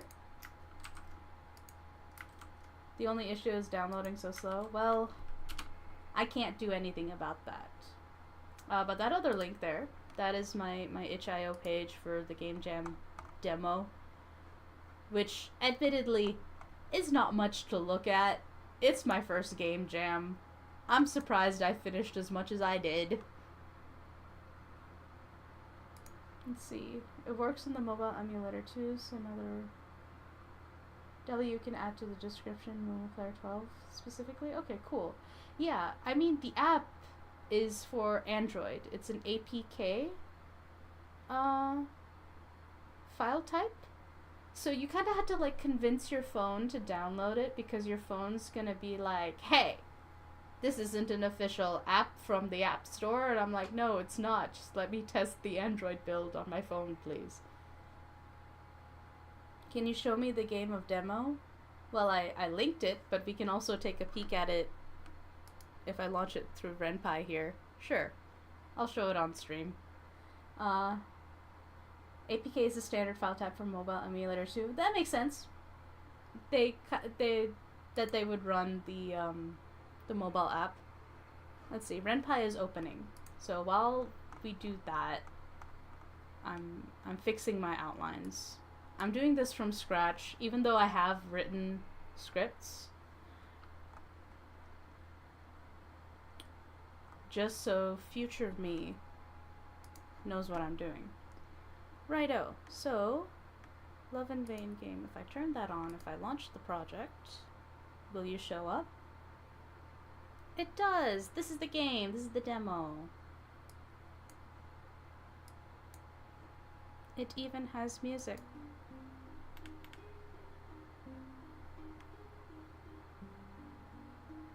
The game is a visual novel.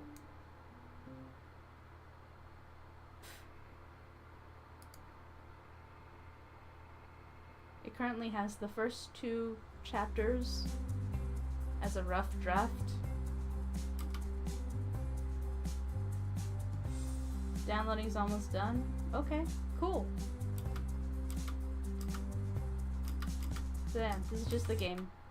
You meet people, there's sound effects, sprites move around the room. Yeah. It clicks through, everything works, the little art quiz works. It's great. I'm very proud of how it turned out. But we don't have time to do that. You made this? I did make this. 2 weeks. It was a 2-week game jam from January 12th to January 26th. It was wild. It was wild because at the same time, the day the game jam started, my brother had his ACL knee surgery. So, sitting in the waiting room of the surgery clinic, I discovered what the game jam's theme was because I was on Twitch listening to the stream and I voted on the theme, and then I started writing on the day of like my brother's surgery, and then while doing the game jam I was like driving back and forth between my place and my brother's place as my family needed me to like do stuff. It was a time. But we did it. Let's see. Minnie is saying download speed is all up to one's own bandwidth. Yeah. Slow bandwidth, slow download speed. Here goes the countdown for my first death/defeat. I'm not going to tell you anything, Minnie. It's a demo. But you never play Minecraft and Roblox? No. No, I don't. I've never played Minecraft. I probably should at one point. It's kind of like Legos. I have so many other games. I'm not a Roblox player. There are other games I play. I do not have Roblox. No, I don't. Why is Minnie laughing? Oh yeah, it's a demo. I'm not telling you anything. I'm just glad you're playing it. I hope you enjoy the story. And if you do, Minnie, tell me if it's a good hook or not. Like, would you want to know the rest of the story after you've played the demo? Just download and we can play together. Thank you for the offer, but I am way too busy to play Roblox. And I'm more of a solo player in general. When I stream my work. I do comics full time, and today is Thursday, which means it is GameDev day. And the game we're making is a visual novel, which is interactive, choose your own adventure fiction, basically. Let's see, Minnie. I'm being distracted from my admin chores and I'm not complaining. Okay. Wait, you have chores to do? Minnie. Darn it. Have I distracted you? Oh. Great. Don't give me that little emoticon face. That face is not innocent.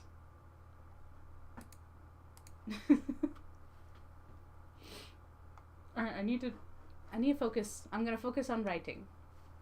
So if I'm a little slow to respond to chat, apologies. It was a disappointing night for Republican presidential candidate Nikki Haley. The former South Carolina governor finished behind. Let's see what was happening here. None of these candidates. That was the choice. None of these candidates in the presidential primary in which Trump didn't even bother to participate. These. I don't know what the opposite of momentum is, but I know Haley's got it. Even worse, she actually came in third behind none of these candidates, and no, seriously, not you, Nikki. Act 1. Losing to none of these candidates really has to make you rethink some things. It's like if I was out sick one day and they just aired a shot of my empty desk interviewing Larry David and it got higher ratings. Also, very rude of Larry to show up anyway. I like it better this way. The ending, actually. No small talk, no pleasantries. They sit down for 10 minutes like, get the hell out of here. Haley worked for Trump and even promised to pardon him, and now she's learning the iron Somebody law of joined Trumpism. the live If you stream? hitch yourself Oh, to Trump, lovely. you will end up humiliated. Wait, who joined the live stream? In fact, no group has humiliated themselves more. I'm the only one on during the Trump live era stream. than House Republicans after they narrowly won control of the chamber Minnie, in 2022. It took Minnie them 15 redeemed. tries just to elect a Oh speaker shit! with Sorry, fifth my desktop audio was on, wasn't it? I'm listening to a comedy show. I usually listen to like clips of The Late Show and Stephen Colbert. Sorry about that. My apologies. That should not have been running. I'm gonna get copyright struck. I'm gonna get in trouble. That was a mistake. My bad, Minnie. Anyway, you redeemed Boop the Snoot. Okay. Here you go. Boop.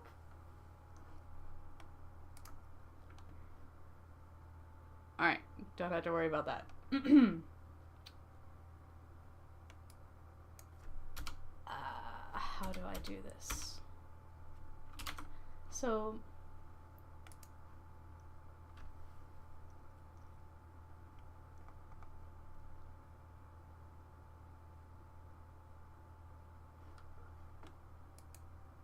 Now to post to join because you cannot hear me because I'm texting. Well, no. I cannot hear chat. Not really, no. I had to use something to catch your attention. Yes. Thank you, Minnie, for catching my attention. God. Appreciate it. Thank you.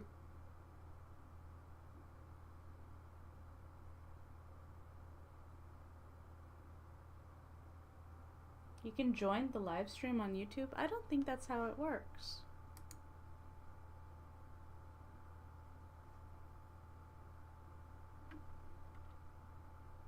I'm pretty sure that's not how it works. That's just confusing.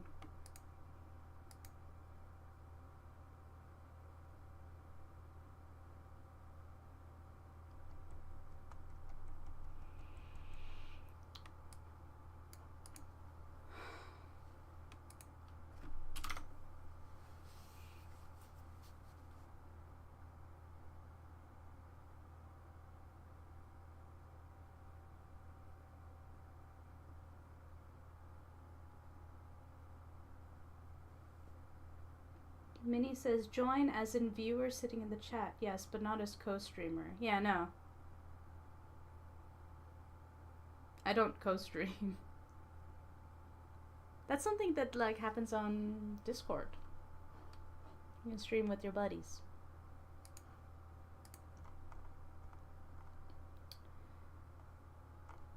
Alright, this is actually not the Act 1 outline. This is like Scene 1.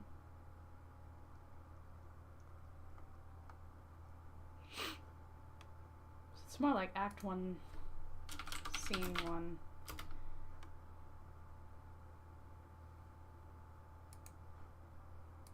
Base game common route.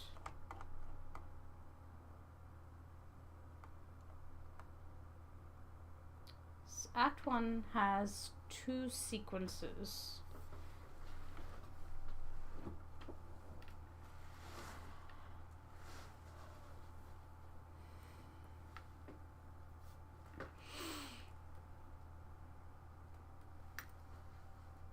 Ugh. I can feel all of my bones just cracking.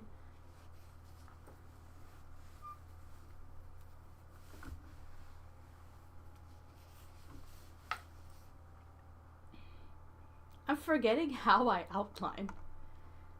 So I have my full game outline.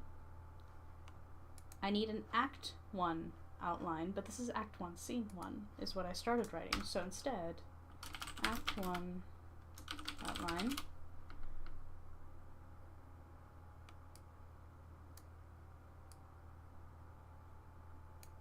Oh, nope, don't do that. It's out. Go over there. Thank you. That goes under that. There. Now it is properly nested. So, let's get outline. Nope, wrong one. There we go.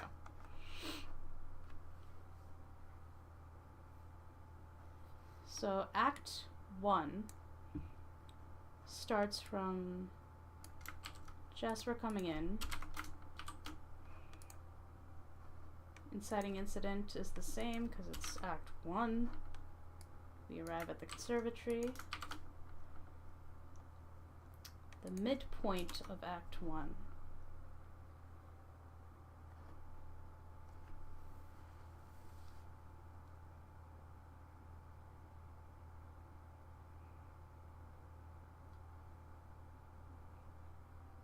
What point does everything change? When Roger leaves dinner. Roger.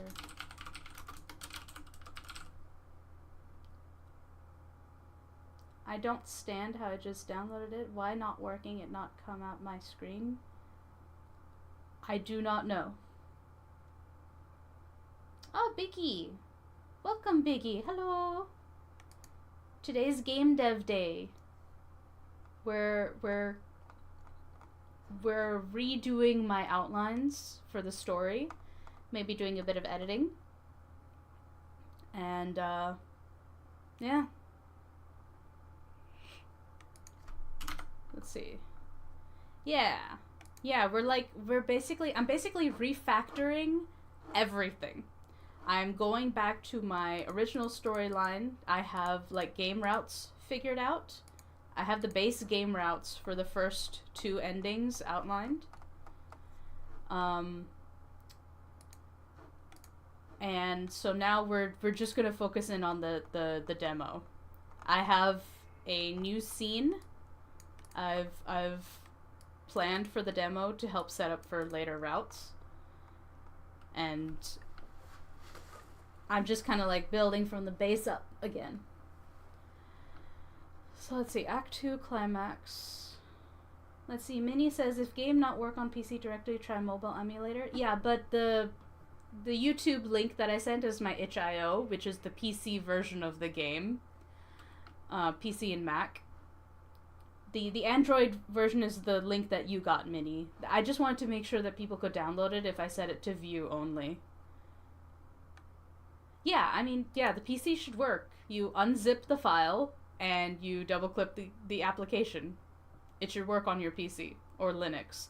Now, Linux, if you have like some sort of hyper-specific build of Linux and it doesn't work, I'm sorry, I cannot help you. I'm just like, how am I supposed to make it work for that? I made the distribution that Ren'Py gave me. Right? I am technologically limited. I am a potato trying to learn all this stuff. I'm a storyteller, for goodness sake. I make comics. I'm a comic artist trying to learn how to program. Anyway, Act 2 climax. Let's see, Roger leaves dinner. We talk to Abigail. And then you get a run-in with Belissa.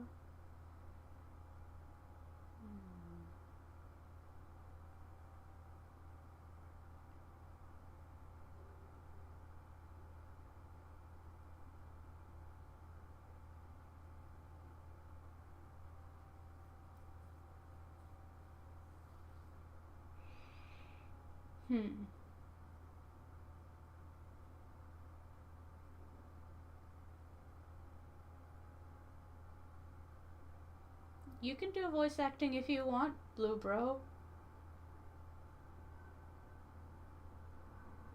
You have permission.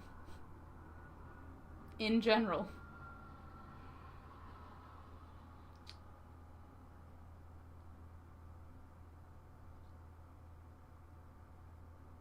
Jasper, who needs this much room? Minnie, you do? Please and thank you. But how? Well, to get started in voice acting, you can join some Discord servers, like the voice acting club on Discord. That's a great place to start. You can Google how to get started in voice acting. Resources are endless. Discord place is a great place to start because they have resources. There's also Dev Talk, which is another Discord that have voice actors in them. You could stream your favorite games and try practicing doing voices. Yeah, sure. Here is...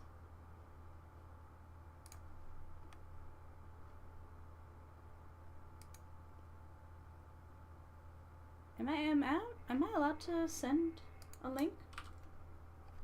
I hope this works. Yeah, so the Voice Acting Club is a really big server. And I think it's a great place to start for anyone who wants to do voice acting. It was given to me by... The link was given to me by another friend.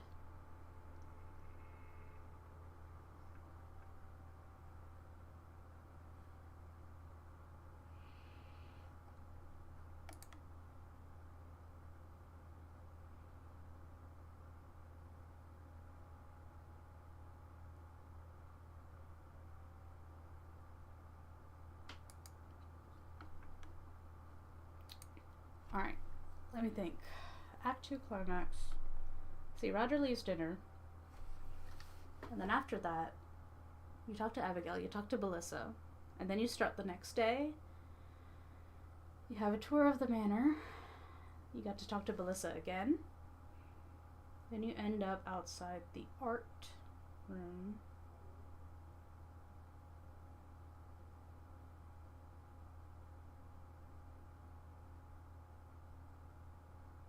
Yeah.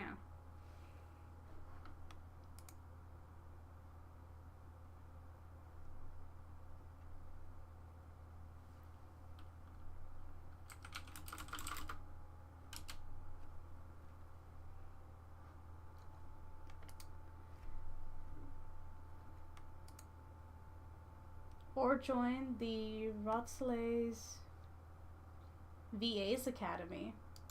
Oh.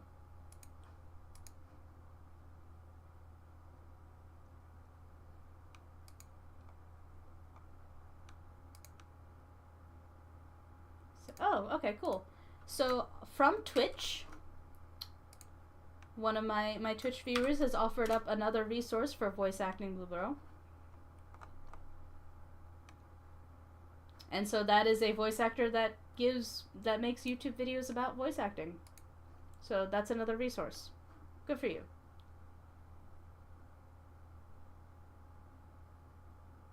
I don't understand what you're posting on YouTube. I don't understand. Alright, let me think.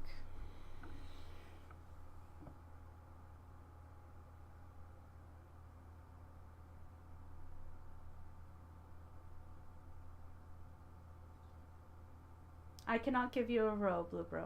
We're not doing voice acting in my visual novel. That is a level of work that I'm not prepared for. Biggie, are you live on YouTube too? Yes. We're live on both Twitch and YouTube, and for the first time ever, we have someone in YouTube chat. It's never happened before. Yeah, I know, sad face, I'm sorry. I don't have the bandwidth to do voice acting in this visual novel.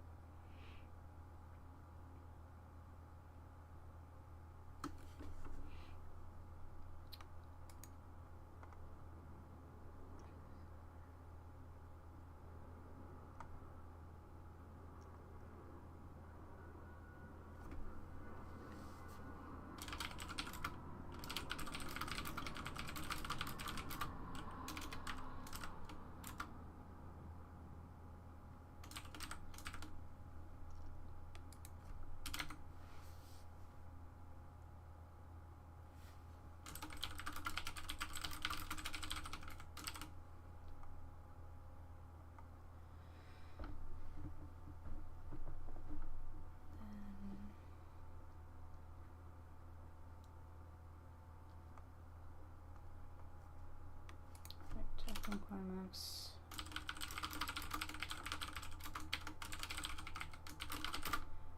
Or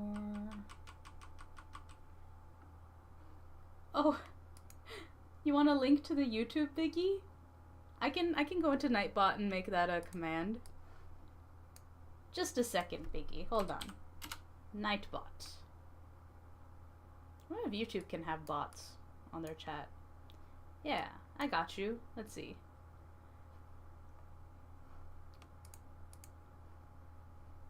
Yeah, I need to clean up my commands, I think. I wish there was a way to...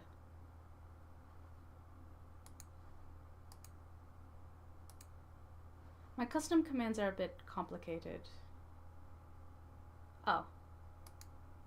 For Sarah's YouTube? Yeah, let me...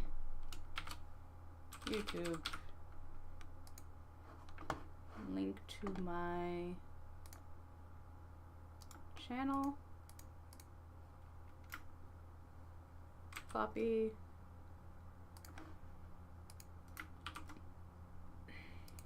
Watch Sarah.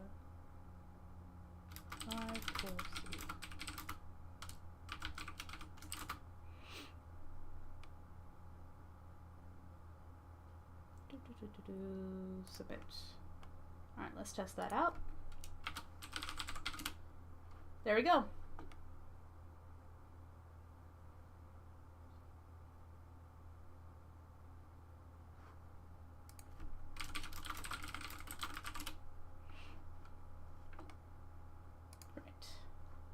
Right.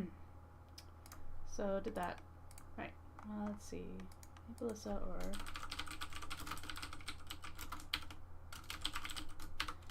Right. Alright, this outline makes more sense.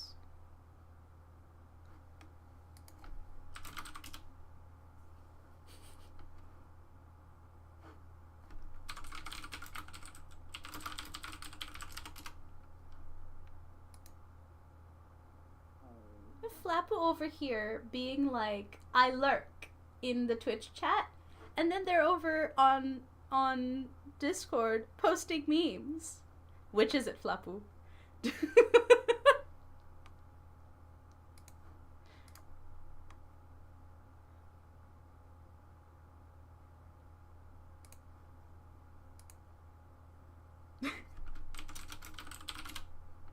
Alright. They're lurking, working, and twittering. Fine. Do you like the music? You say that is royalty free? Amazing loop? I cannot take the credit for that, Minnie. I'm glad you like the music. I also like that composer, and he provides, like, a ton of royalty-free music. Love his website. Hilariously enough, the music that I used for the bedroom in that introductory bedroom scene, my brother played it, and he's just like, I've heard this before. And I'm like, where? And he's like, in Kerbal Space Program. Yeah, The Hangar. Because he's like, I have listened to this on loop for like 1,000 hours. And I'm just like, seriously? And then I looked it up. And on Kerbal Space Program, guess who's a composer for it? Kevin MacLeod. And out of all of the songs I could have chosen from his thing, I grabbed the one that apparently he made for Kerbal Space Program, and it's free to use, and so they must have used like an edited version of that, and I'm just like, it wasn't named Kerbal Space Program, it was named something else, and it was just super peaceful, and it fit the scene, and now I'm just like, god damn it. It's a good thing, hopefully, fingers crossed, that my audience and the Kerbal Space Program audience do not overlap. But if they do, it is actually hilarious to me. It's so funny. I didn't know the music was from Kerbal Space Program, but like, he's like one of the big royalty-free sites that's like, everything's so easy to search, and it's just this one dude, and yeah, I hope he makes bank. Because he provides so much royalty-free stuff, and he has for years. Like, his index is amazing. Now I'm really going to be silent. Got a co-worker coming to see you. Oh, Flapu. Oh dear. You're too nice. Now you have to host a guest. Best of luck, Flapu. It'll be okay. Right, I have to keep outlining. Focus. Listen to stuff and focus.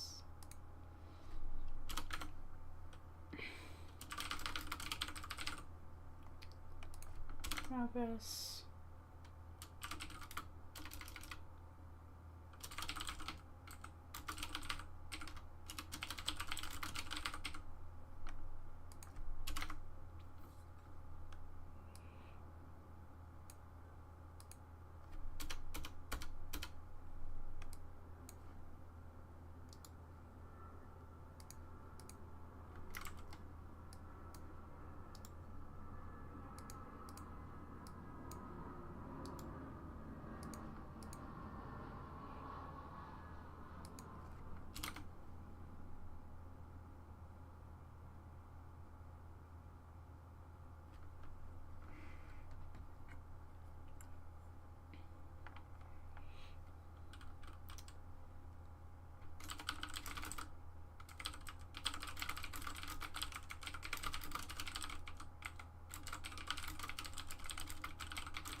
Flapu, I apparently invited them to lunch for some reason. You don't remember the reason? I guess you were being polite. Now you have to have lunch with company. I hope it's a nice lunch.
YouTube is weird. It doesn't keep up with the video when I glance over on the dashboard area. Weird.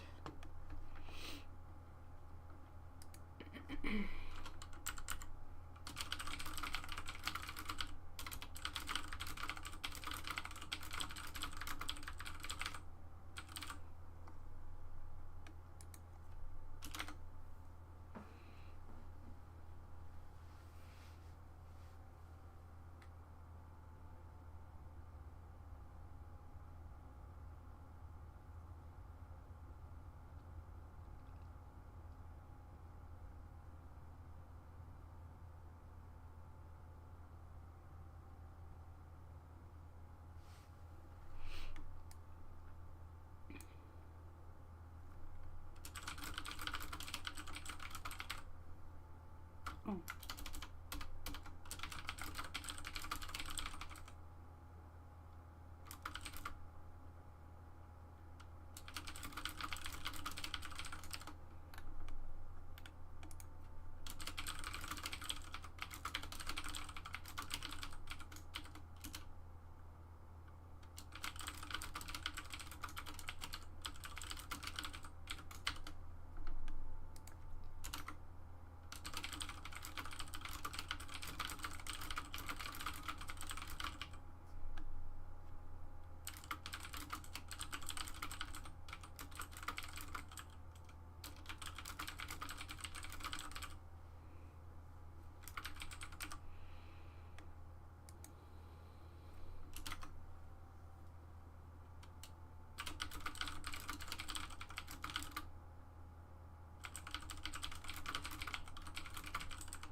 Minnie finally met Roger.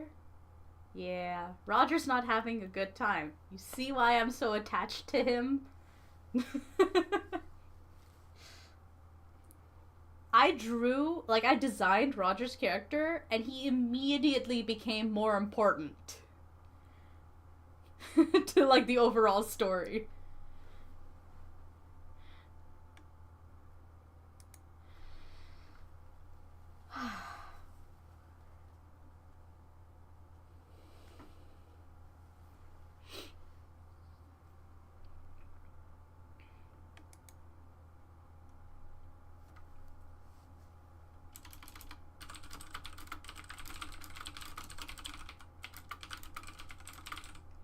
Minnie, you're kind of nervous? I mean, maybe you should be.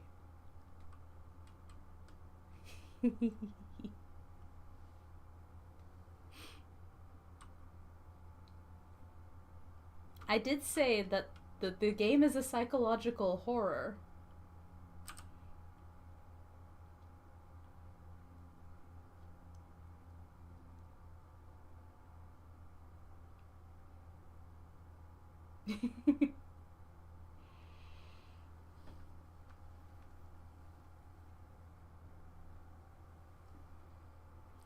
Oh no.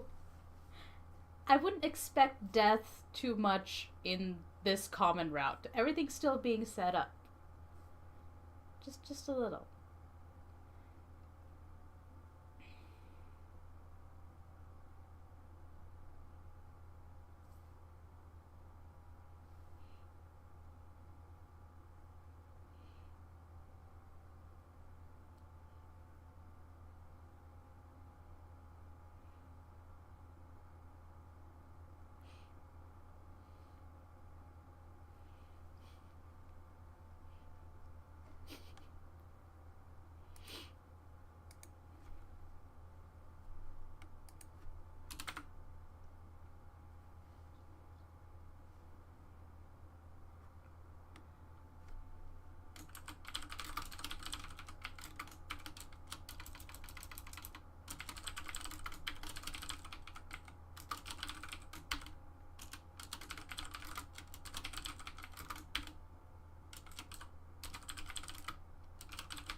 No, it has to end with this.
Hmm.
Oh.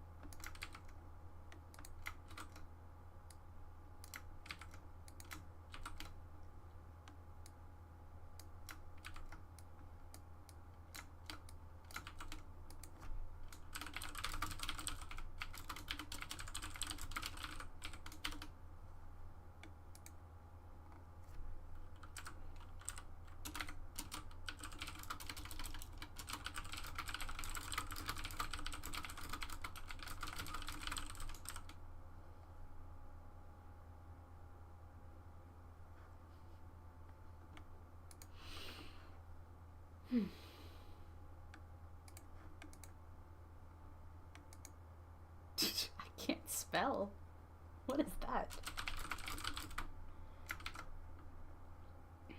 Okay. Act 1 is outlined. Neat and clean.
Okay.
There are 2 scenes in this sequence.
Let's see. Minnie, you know what? Belissa is right about the whole art thing regarding mortality and how it's both a great way to explore it through art. Fiction makes a safe space for many topics too. Yep. She's a bit creepy and intimidating though. All according to plan, Minnie. Belissa's not supposed to start off as a comfortable character. I'm glad you're continuing to play it though, Minnie. I'm glad that you are having the appropriate response, I think. Oh. I love playing around with stereotypes for characters, and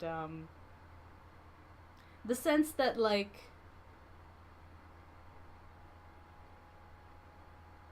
no, that might be spoilers. I'll just let you enjoy the demo. You can only play it once, right? You can only experience it for the first time once. Had to move it in bites because I'm far too easily distracted today. It's all good.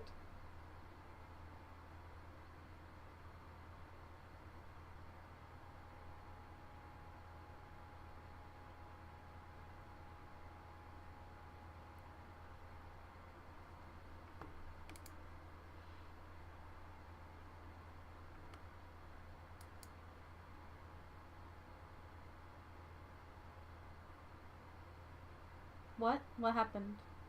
What happened? What face? Oh! No, I was... I have a video running in the corner and I'm just like, I'm looking at a thing. Don't worry about it. Don't worry, it's a comedy special.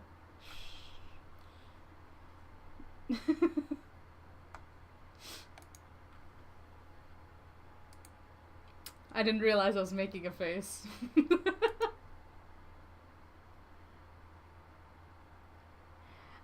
Wide eyes, because it has to do with rats and an infestation of rats where you don't want them to be.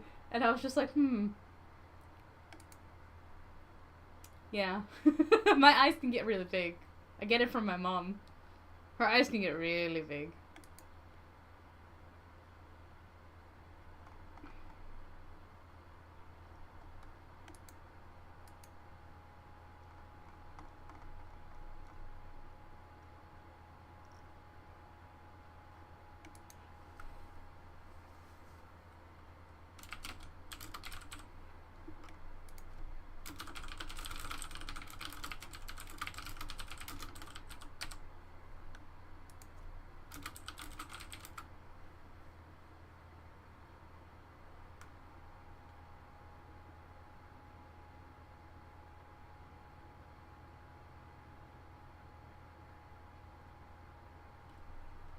Dinner break for Minnie. Enjoy your dinner.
Act 1, Scene 1. Good to go.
Lenora.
Full game scripts.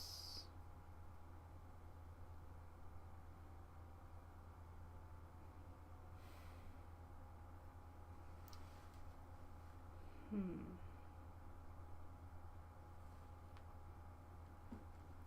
think it's time to rename the scene names. So let's see. Common route.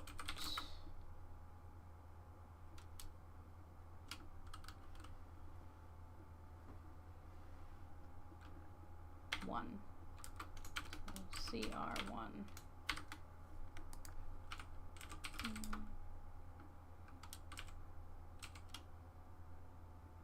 CR1.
Common route 1.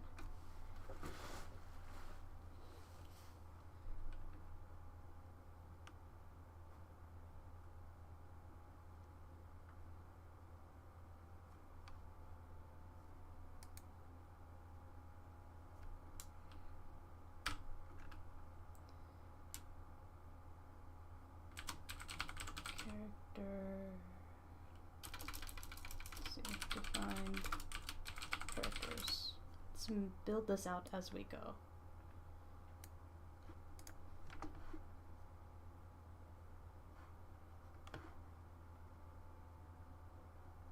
I'm gonna have to open up my coding file to reference. Let's see. Open script.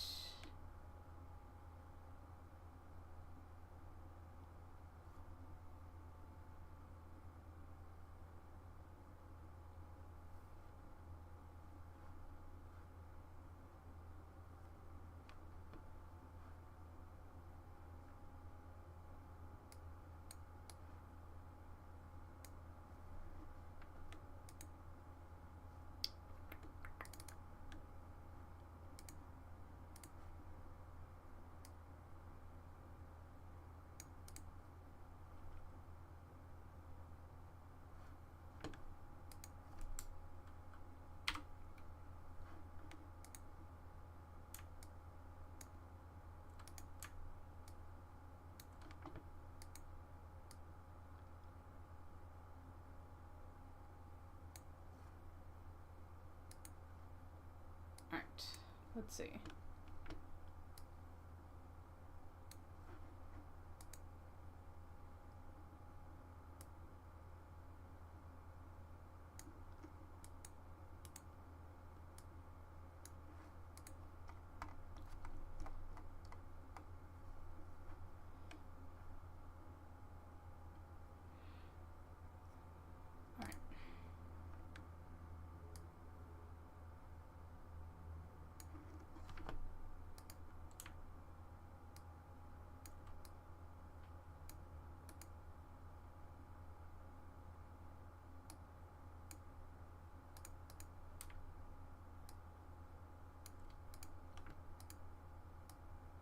There we go.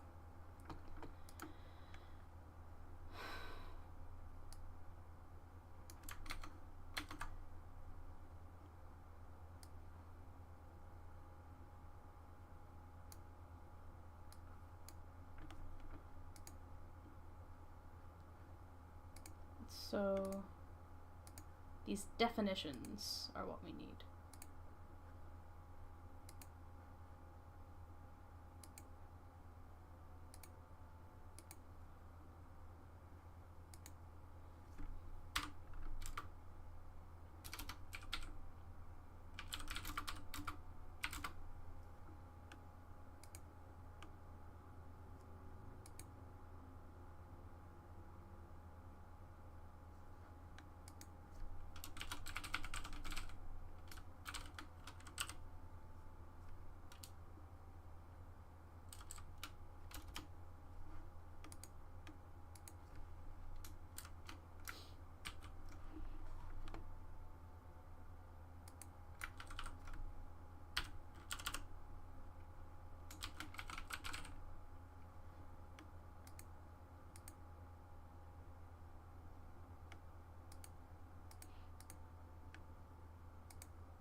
So J and JN are Jasper and Jasper narration.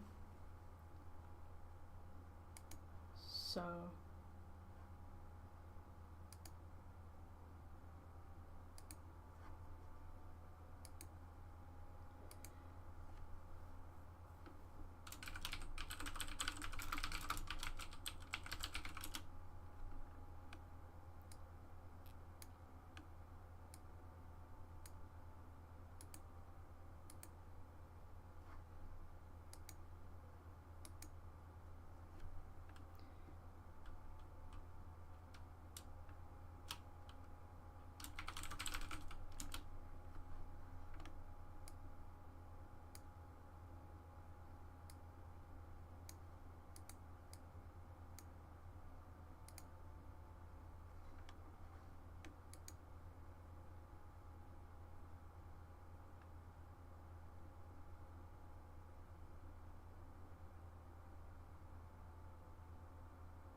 I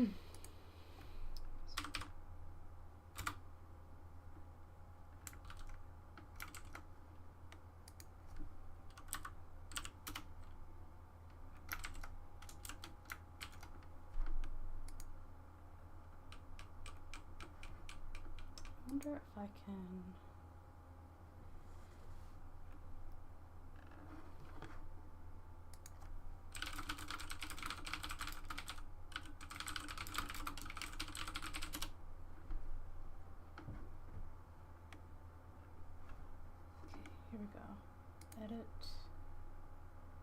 Transformations.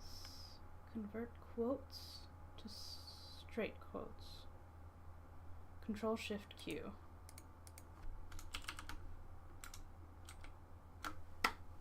Voila.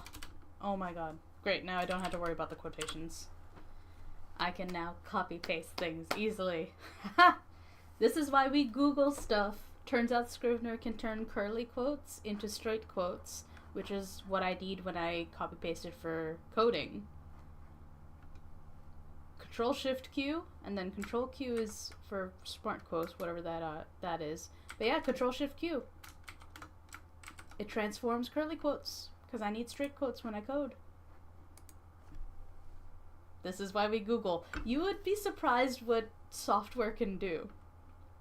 I think the most Googled thing I've ever done is like, can you do this in such and such software? Or how do you do this in such and such software? And someone usually has an answer. Or they say, you cannot do this. The software is not, it's not capable. It's fantastic. That is how you Google how things may or may not work in software. It's like these like things are amazing, right? People who program software to do other stuff, they pack so much shit in there. True this, Google has been my mentor more times than any human. Honestly, yeah, Google has helped me find my mentors. That's what Google has done.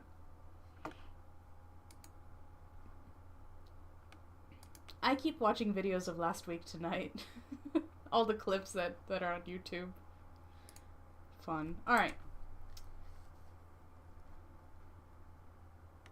Alright, so let's see.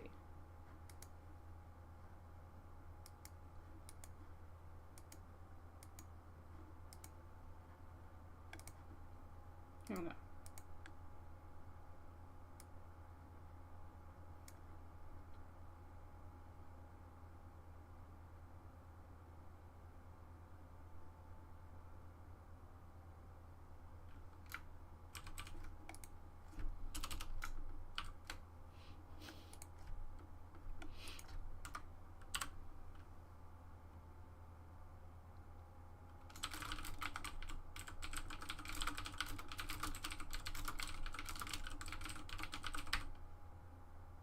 Did I mention how I love the Rainbow Sheep logo? You did not mention, but I'm glad you like it. Isn't it adorable? Friggin' love it.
Maybe I'll worry about doing the quotes later.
just check mark that.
R3.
See, Abigail.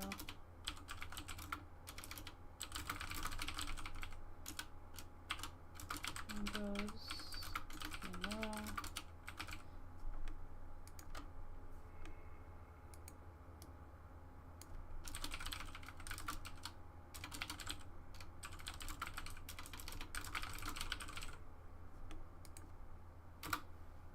Gregor. That's his name. Okay.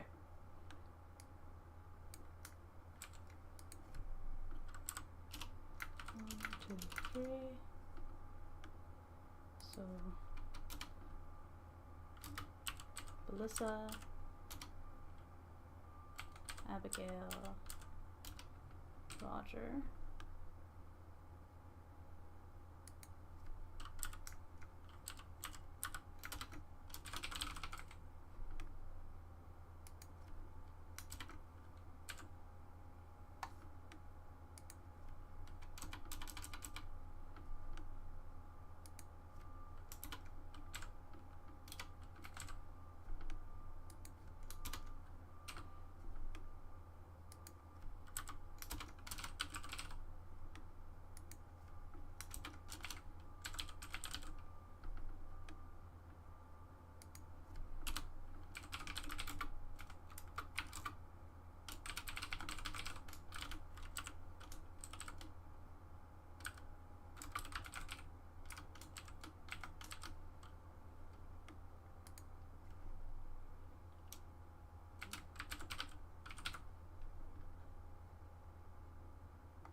image names can't be the same as...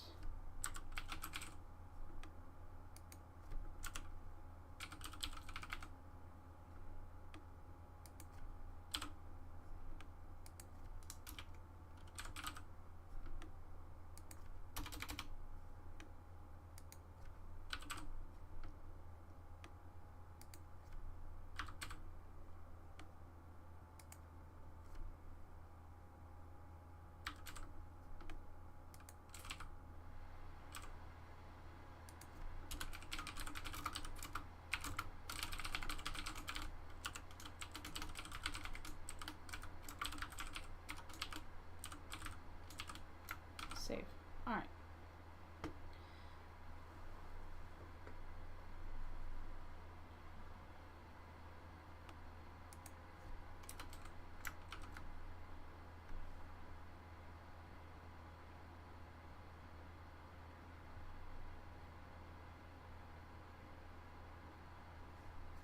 All right. These are all the characters that show up in the story so that they are defined. Something we're gonna do now is I'm gonna create a new project.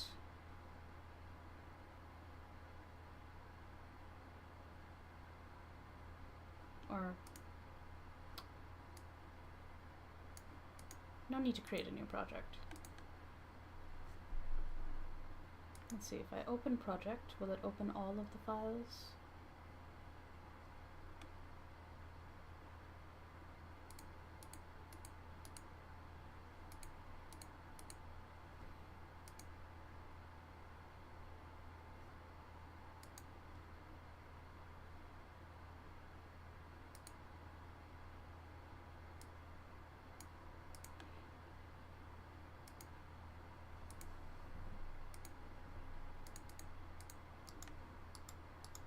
Can I rename this? Aha. Characters.rpy.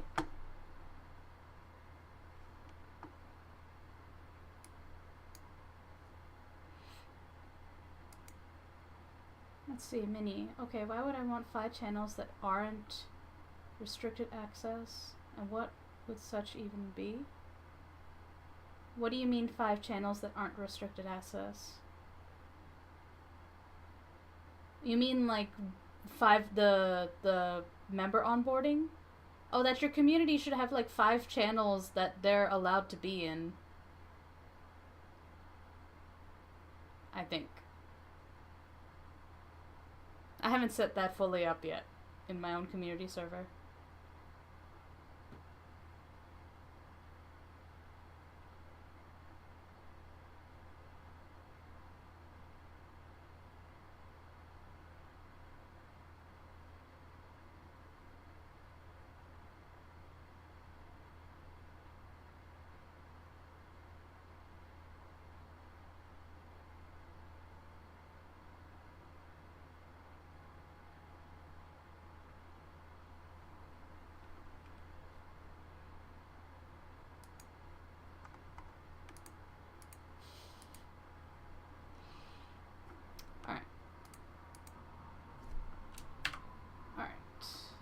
So let's see.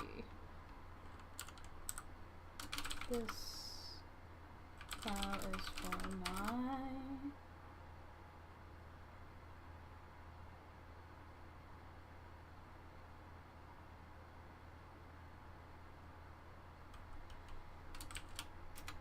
define characters.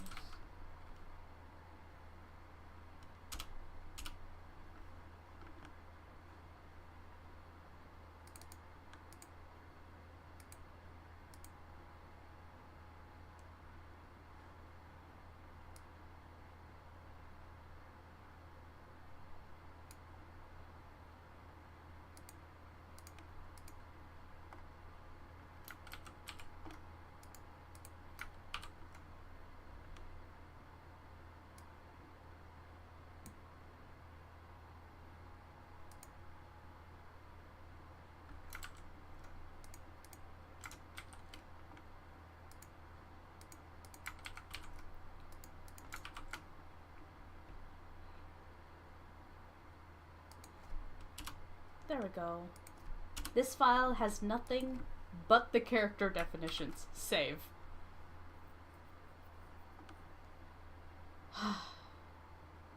Let's see. But that's only after they complete the rule check. This is upon joining, which I find odd. Let me look at it. Let me see. Server settings on Discord. Onboarding. Sure.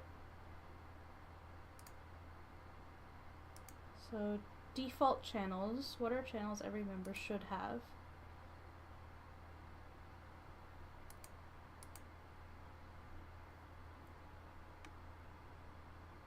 Let's see, customization.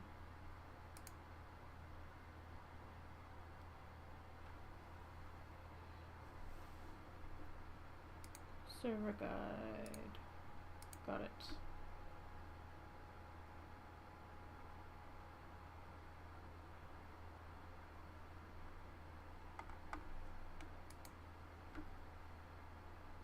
See, set up a welcome sign. Okay. Let me see.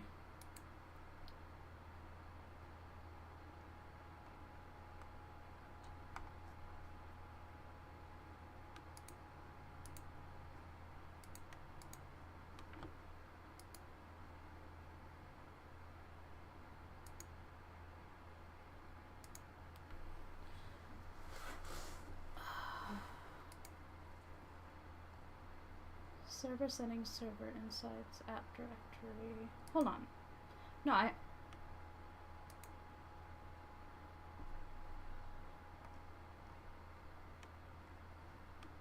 onboarding. Default channels.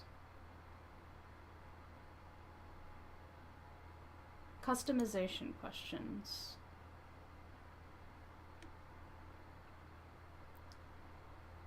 Switch to advanced mode. What is this? Have an advanced server setup. Enable this mode to meet requirements via default channels and questions combined. Enable.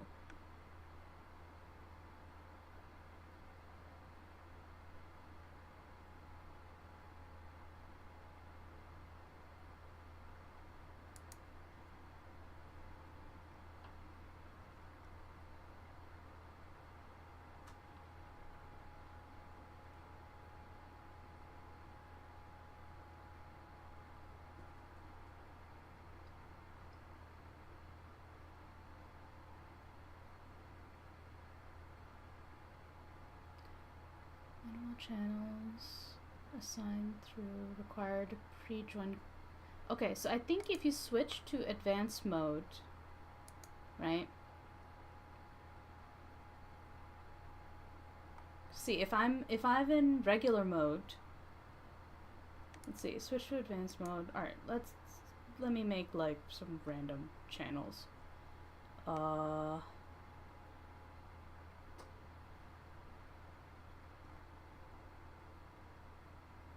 Answers will be used to assign roles and channels.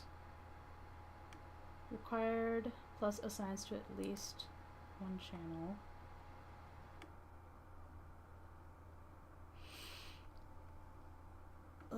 I can't do like a...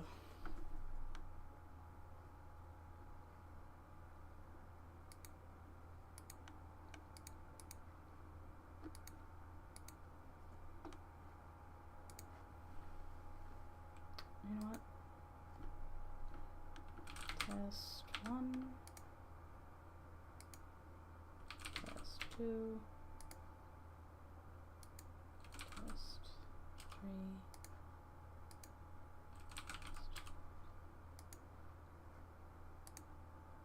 Server settings. Onboarding. So let's say we get to all of... Cancel.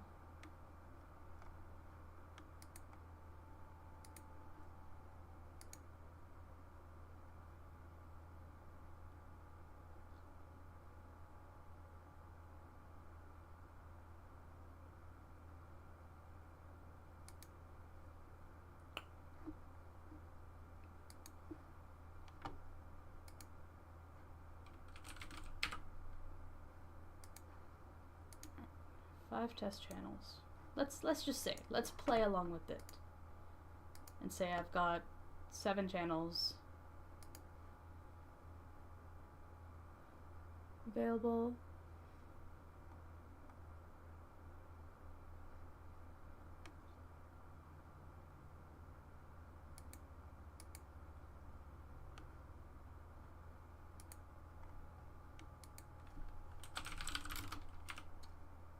Option 2.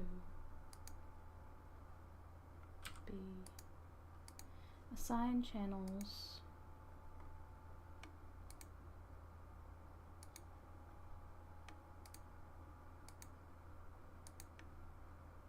Save.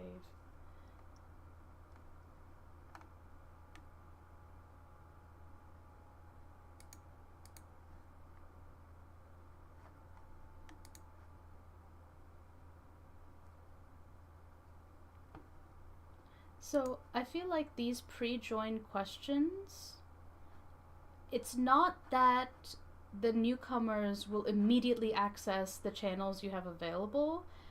The pre-join questions are the things that will allow you to figure out which channels they're allowed to have once they answer the pre-join questions. So I don't think they have immediate access. I think they're stuck on the rules page until they already do all the pre-join questions, and then you can unlock channels for them. Because there's pre-join questions and there's post-join questions. So pre-join gets them into like one area, and then post-join gets them into another one, and it requires you to have a certain number of channels that they can ultimately access or something. The incomplete questions. Yes, I know, because I'm not setting that up right now. Oh my god.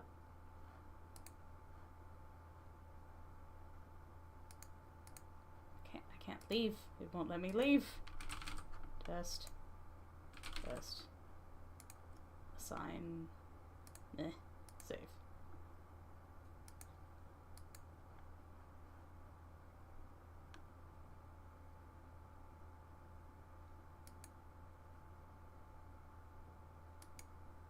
Oh, you can actually preview stuff. Oh no, I can't leave this page. What's going on? Oh no, Discord. Discord, you're stuck. Discord. Heck. What did I do?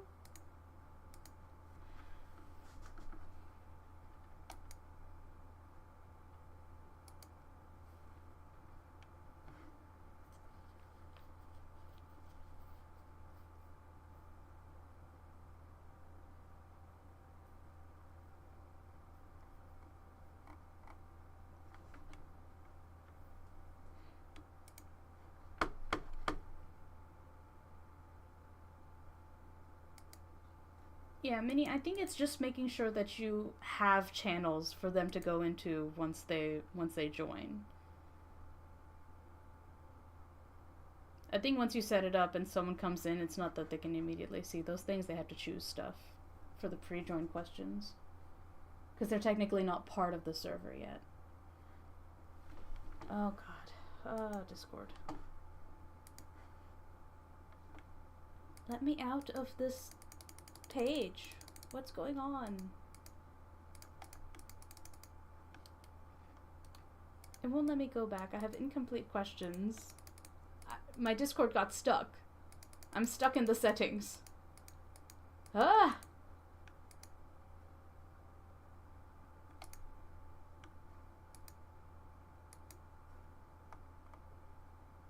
Oh my god. Okay, I got unstuck. Alright, I'm gonna leave that alone. Because we're not doing Discord setup right now. Go to sleep, Discord. It's fine. I fixed it. I fixed it. We're fine. Everything's fine. Alright. Here's our, defined our characters.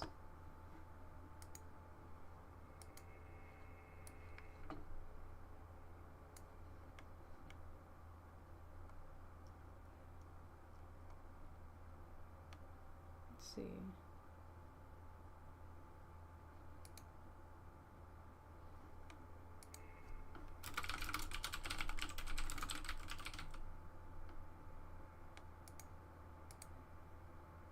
see. In my to-do list, define the characters.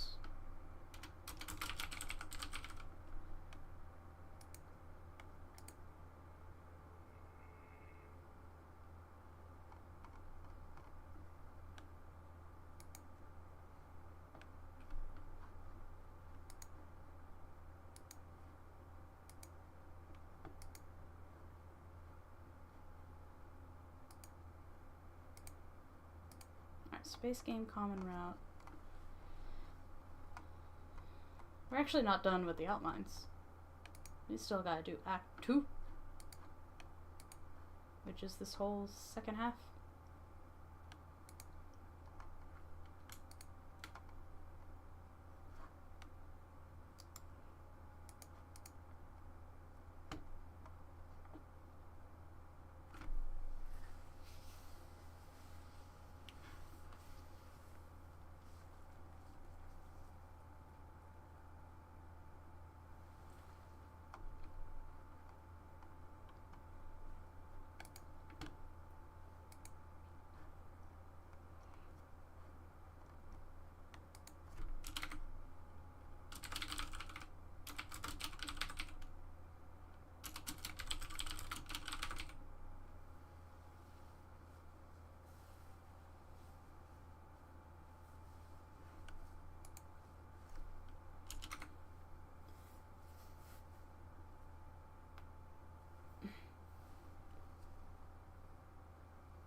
Where's the midpoint for this?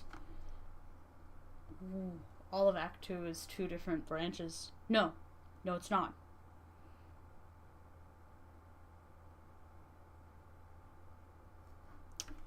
Then the midpoint is where Roger shows up.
Oh, I am gonna have to make variables for the 2 routes.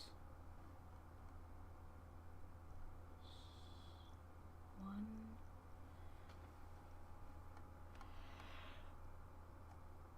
2, 3.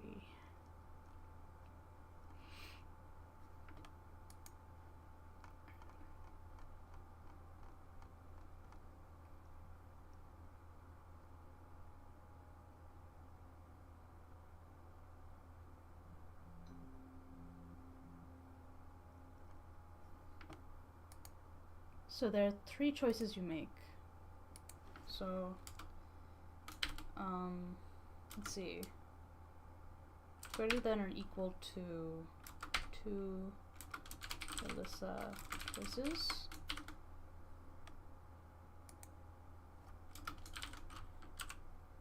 Greater than or equal to 2 Abigail choices.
Melissa route, Abigail route.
Let me check my email.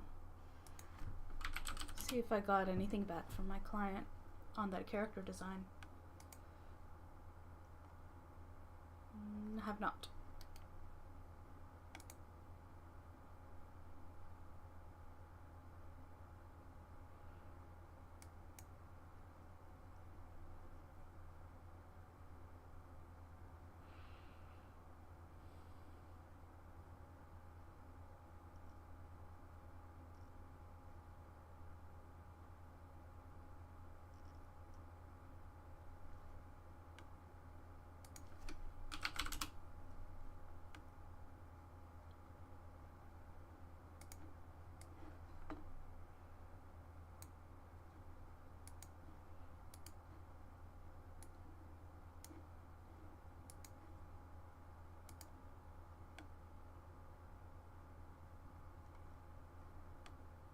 Today's Thursday, right? Yeah, it's Moon Fairy update day.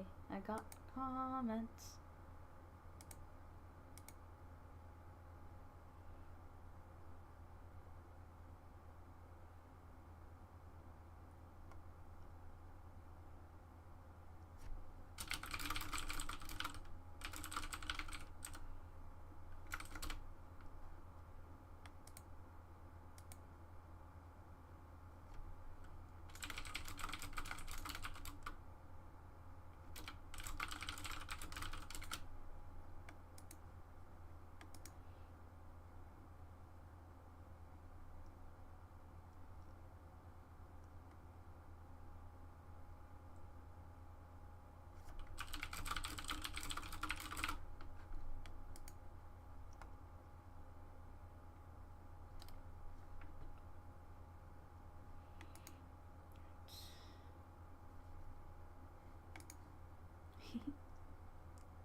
I'm glad everyone's enjoying the Moon Fairy.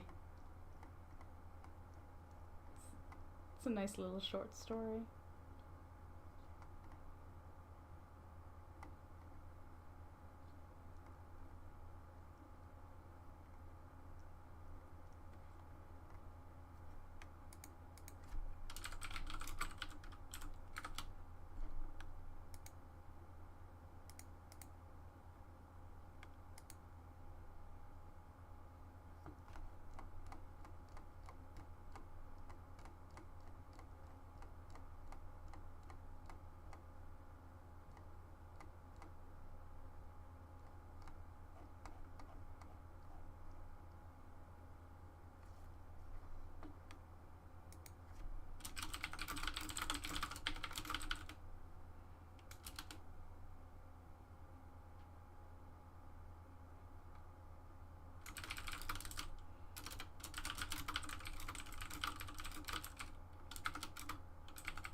Aw, I got some sweet comments on Moon Fairy. I love my readers. I love them a lot. I make such a variety of comics, and like the same handful of readers usually show up in my comment section.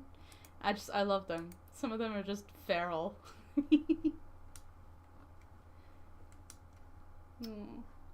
It's always nice to see that they're engaging with the story and they enjoy it. We've also crossed 300 subscribers on the Go to Sleep comic with only 6 updates so far. That's like 30 panels. So that's pretty good. It's pretty good considering it is a dinky little sketch comic. And the Moon Fairy. Let's see. Moon Fairy has reached 1.800 subscribers. Or 1.8k, so 1,800. That's nice. That's lovely.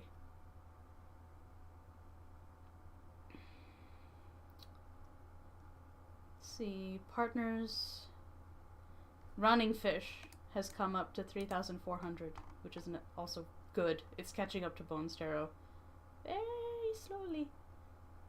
I need to do partners. Let's see. Back to working on my server. Can't avoid adminning stuff. Oh, Minnie. Yeah. Keep at it. I also... I have no more notifications to look at. I need to continue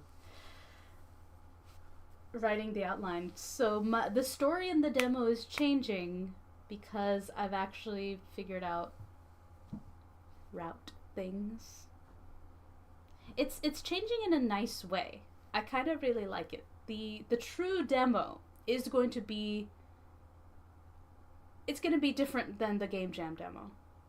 I'm adding to the story and I'm changing things. Well, I'm not changing too much. I'm kind of adding on top of what's already there.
Oh, hold on. Oh, I know how to organize my shit now.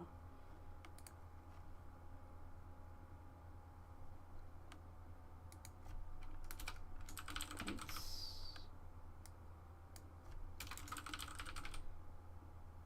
So that's one.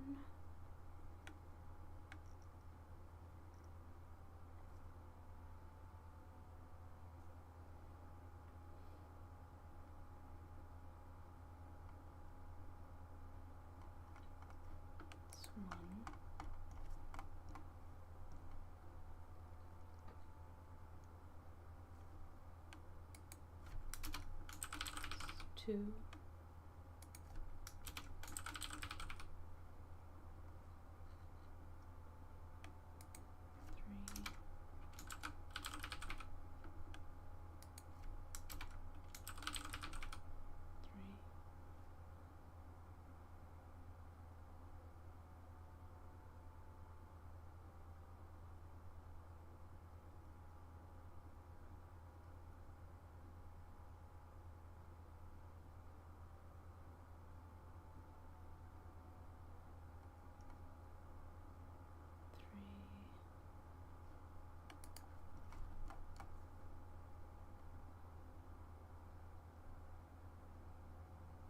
4.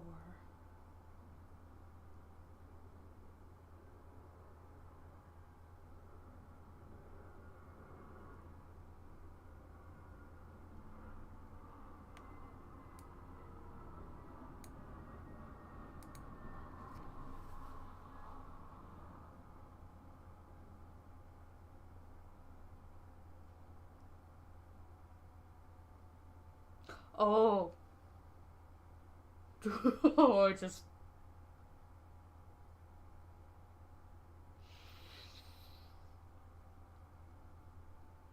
I'm creating a death route. Turns out there is one. I had a brainwave. Just like, oh no, there's an equal amount of points. If 2 and 2 points, then death.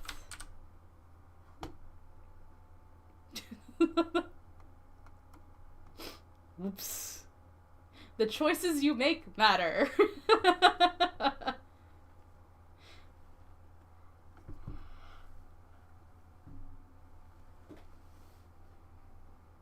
need to make a note in my to-do.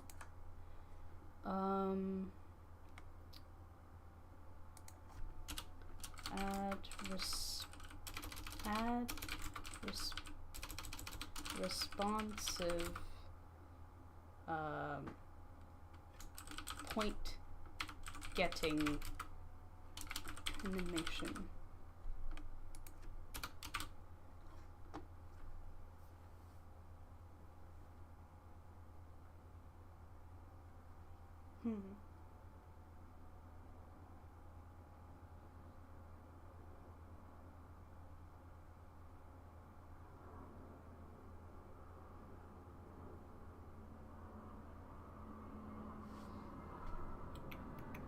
Let me look up something. How to, or ren pi, how to make otome love meter screen.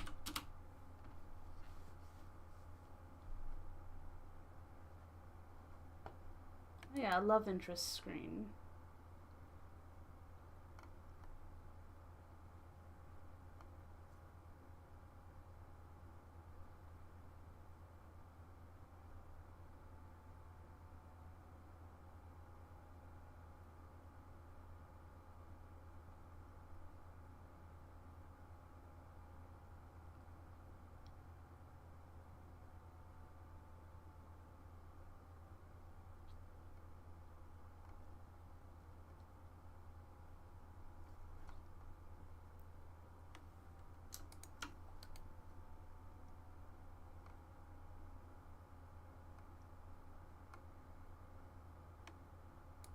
Okay, so there are ways to make like a love meter screen. Let's see. Specific RenPy forum. Let's see.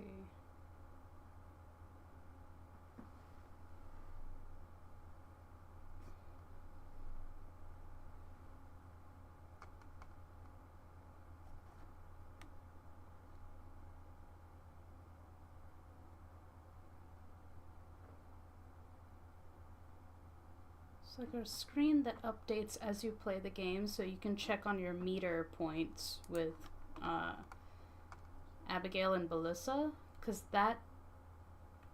that's the responsive aspect of visual novels, so if you know you're on the right track or not. I'm slowly learning how to build an otome off of a psychological horror story.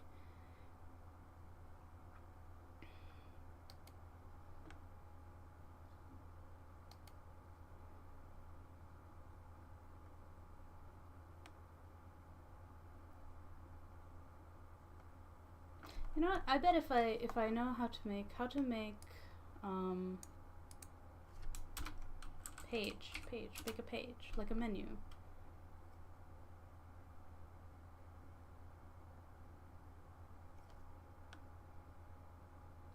Or how about this? How to make a CG gallery.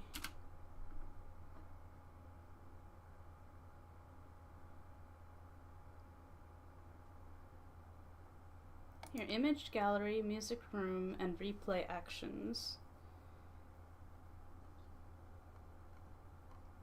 So you can make buttons that take you to places, and I bet if I can make a button for a screen, that's what I want. I want a screen that you can pull up and put down that have to do with the love meter. So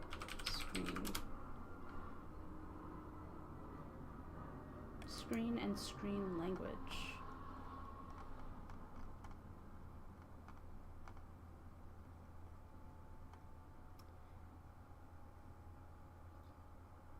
Causes a screen to be shown. So what is a screen? Screen. Let's see. Screen is screen language. Screen actions, values, and functions. Or better, what is a RenPy screen? Screen.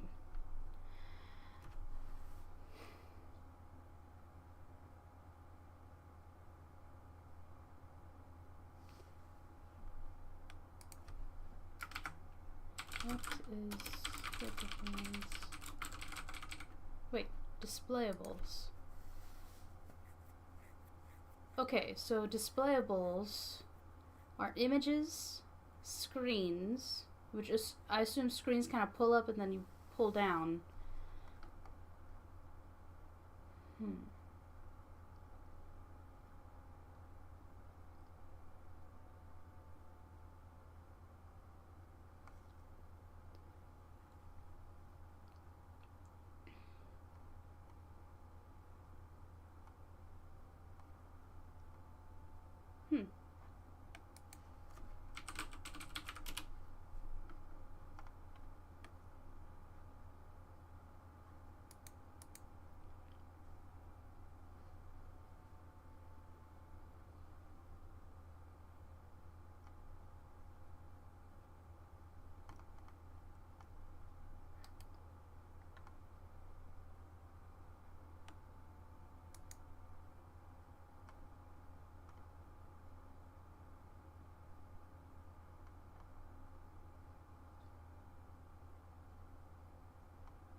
I'm gonna have to learn how to do screens.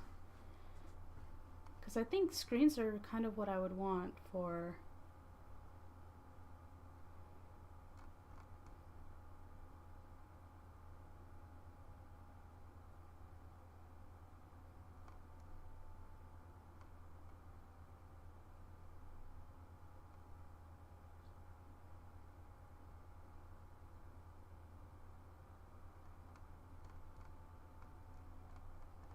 if control statements...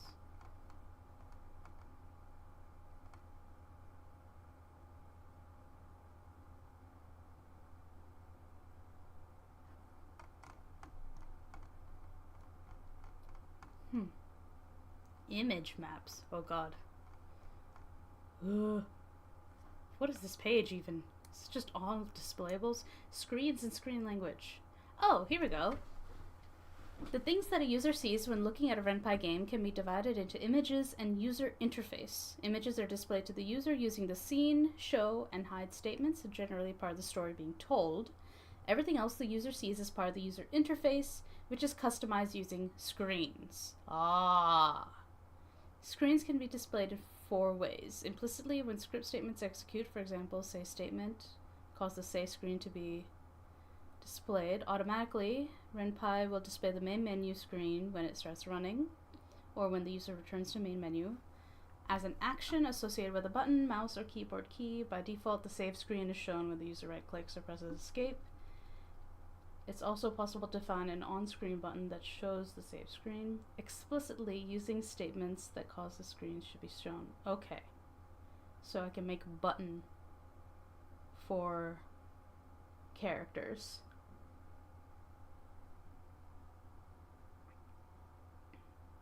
Hmm.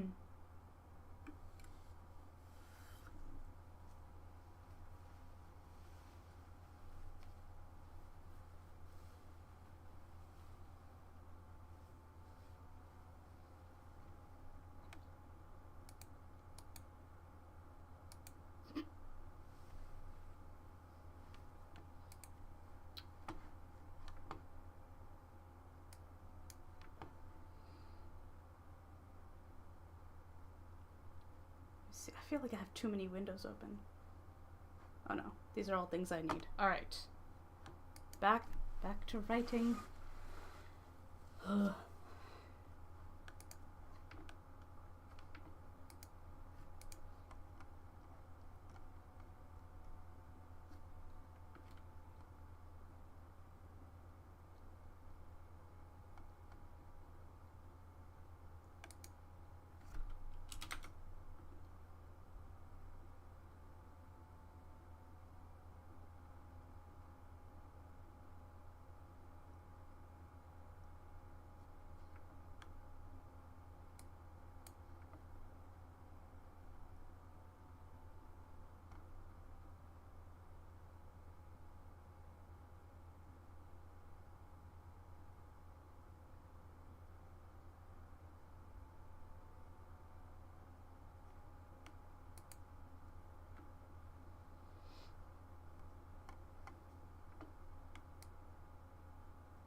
Oh, 5 hours. Halfway through the stream. Halfway through work today.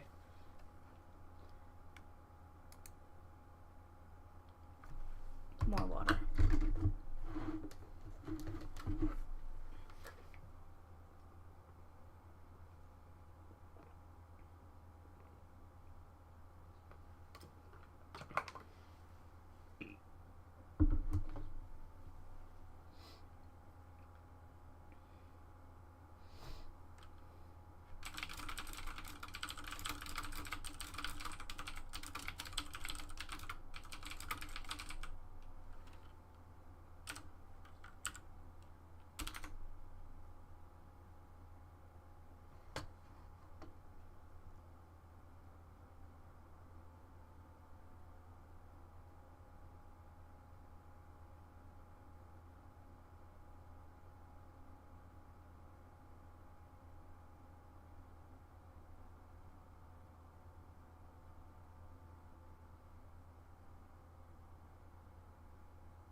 What are the eyeballs for, Minnie?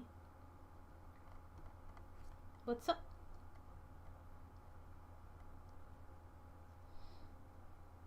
What are you smirking at? I'm smirking or you're smirking? I'm enjoying the comedy that I'm watching.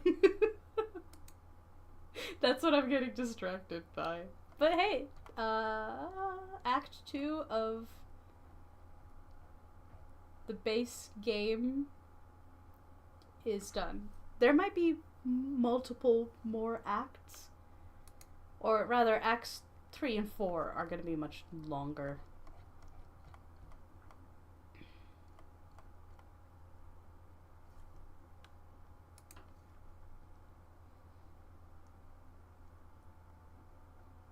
Because up to here.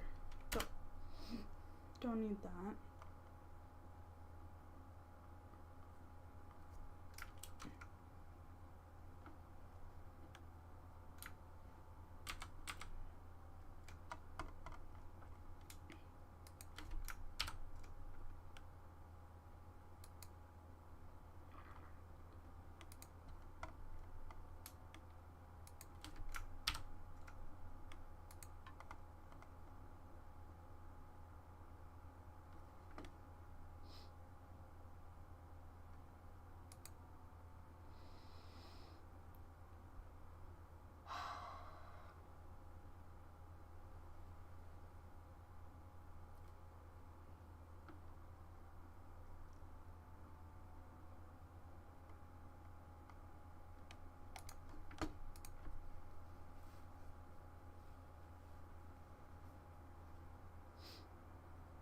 See, I can already tell my server is going to be huge. Oh, mini. A big server. It's alright. My community server is going to end up being like that too. I'm going to literally have, like, there's a comics section, there's a novels section, there'd be a Love in Vain, so games section. So that's just for the things I make. And then there's going to be the creative corner where you can share your art, share your writing. If I have time, I can give feedback on stuff, or just, like, people can share their projects. Yeah. Why do I have so much going on? Why do I start so many projects? Many? I don't know. Because I'm the exact same way, and I don't know why I start so many projects. Actually, no. I take that back. I do know why I start so many projects. It's because I'm interested in doing a lot of things. And that's the thing, isn't it? Like, I'm so curious, and I'm so excited to try so many different things that I can't help but, like, start stuff, and then I go down rabbit holes. And then, I don't know, it keeps life interesting to have lots of projects, but at the same time, you have to balance that with, like, actually getting projects done. And so, like, I don't know. Okay. So, this will be Act 2, Scene 1, Belissa route. Or rather, yeah, so now we're routed.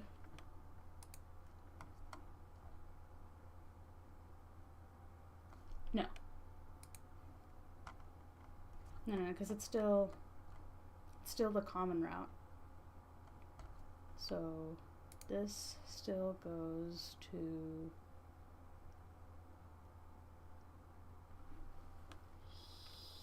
here.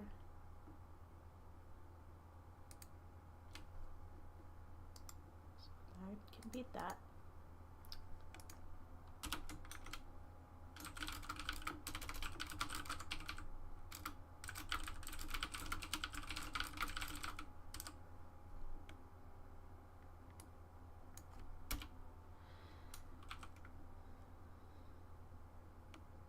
This to here is the next scene. This to the ending is the third scene. Okay, there are 3 scenes in Act 2. And after Act 2, we start the 2 routes that ideally will be 2 acts each.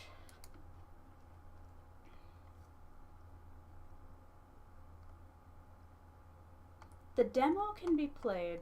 The last time I watched, like, my mom played the demo and she took her time, and it took her about, like, an hour and a half. My other friend played the demo, it also took her an hour.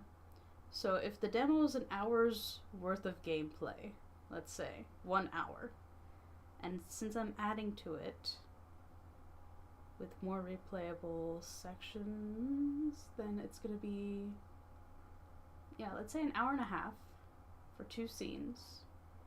That means another hour and a half for the Abby's route ending 1. That's 3 hours. Then 4.5 for Belissa's route ending 1. And then when you go through the other 2 endings, that's 3 more hours each. So 4.5 plus 6, 10. Holy crap. The base game is gonna be like 10 hours of gameplay.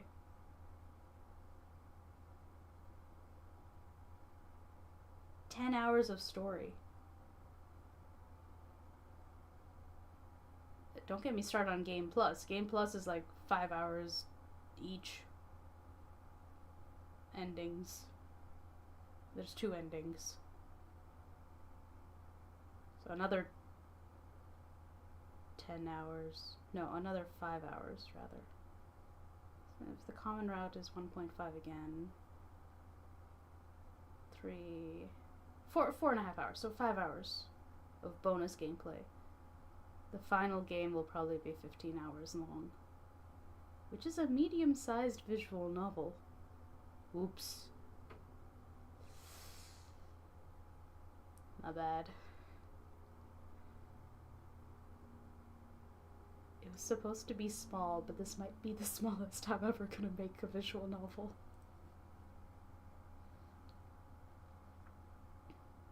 It's a good thing Flapu has needed to go for a lunch.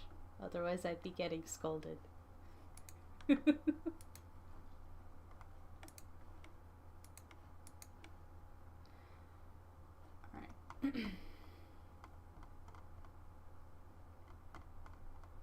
So easy to figure things out when you're outlining.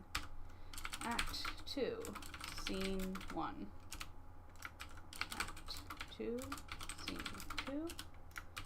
Act 2, Scene 3. Enter. Getting all the outlines done down to the scenes. Boop.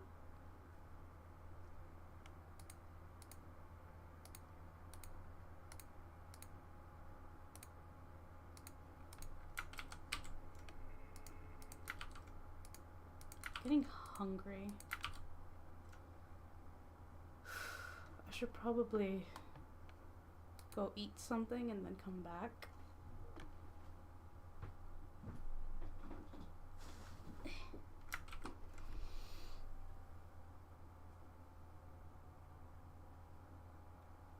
It's a good time to eat. It's 1:20. Alright. I'm gonna go on my lunch break.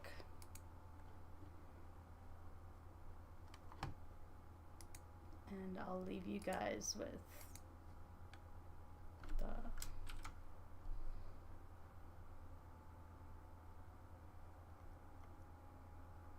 I don't know. What can I leave you to look at?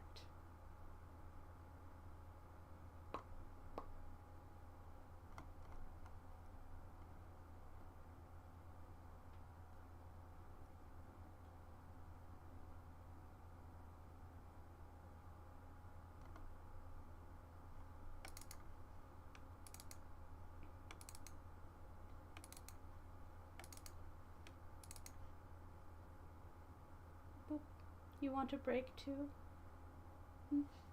Are you able to take a break right now? Take a break, Minnie. Play my game. No. Rest or something.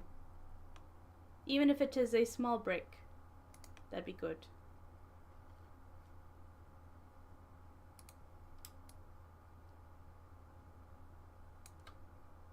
Can I? I mean, I don't know. Can you take a break?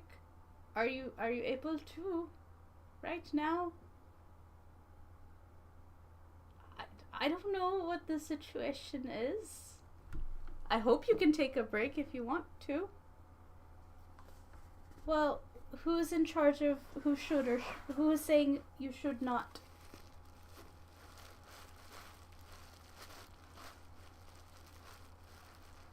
The work will always be there.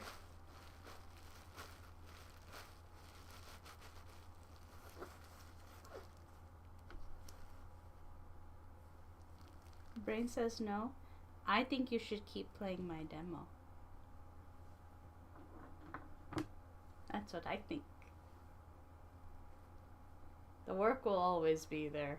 I've learned to accept that. That's why I'm putting a 10-hour limit on my streams, so that I only work on stream for 10 hours. And then the kind of work I do off stream is like, just like things that I usually think are boring to watch, but like need to be done. In fact, right now the writing that I'm doing is a bit boring, but it needs to get done. Plus I need to work on stuff that can be spoilers off stream. So I need to allocate time for that. And I want to work on my novel and things like that too. Yeah.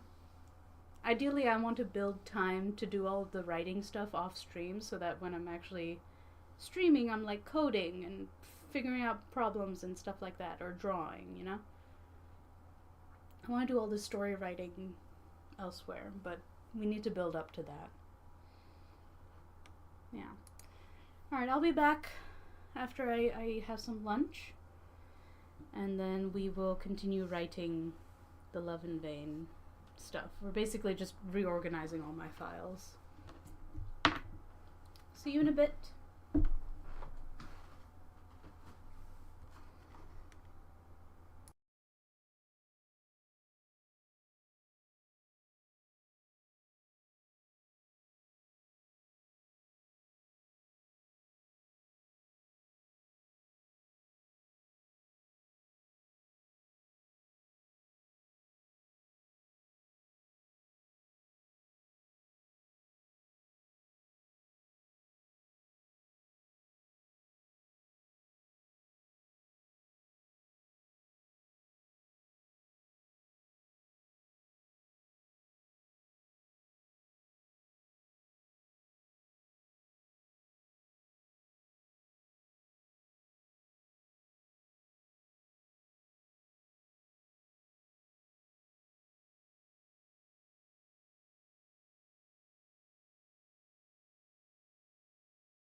And I'm back.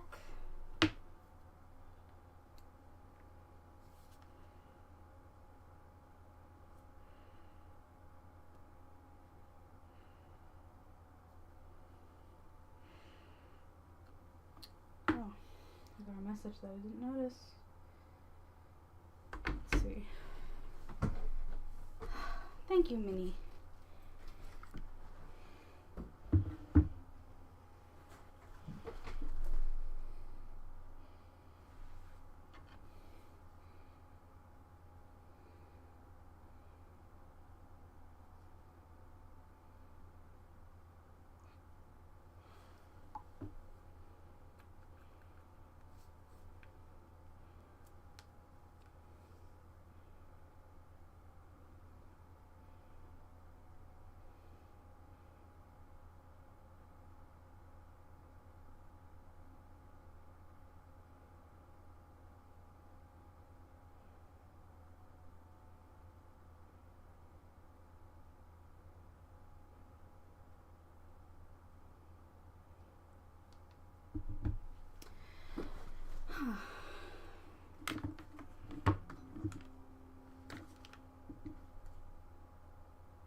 Interruptions.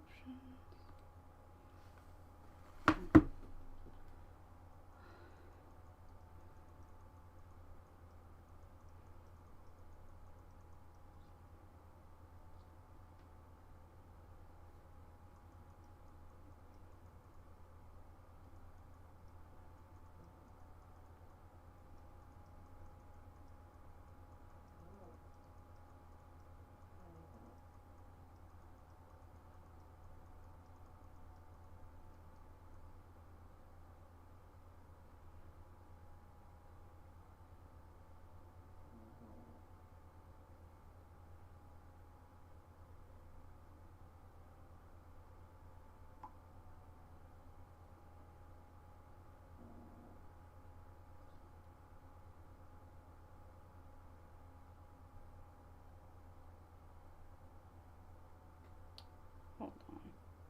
What is this? Getting unsolicited emails? I don't want this.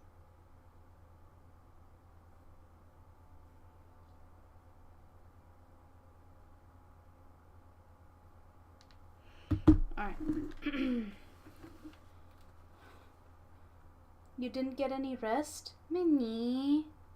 Minnie, stop working. It is evening time for you. It should be leisure time.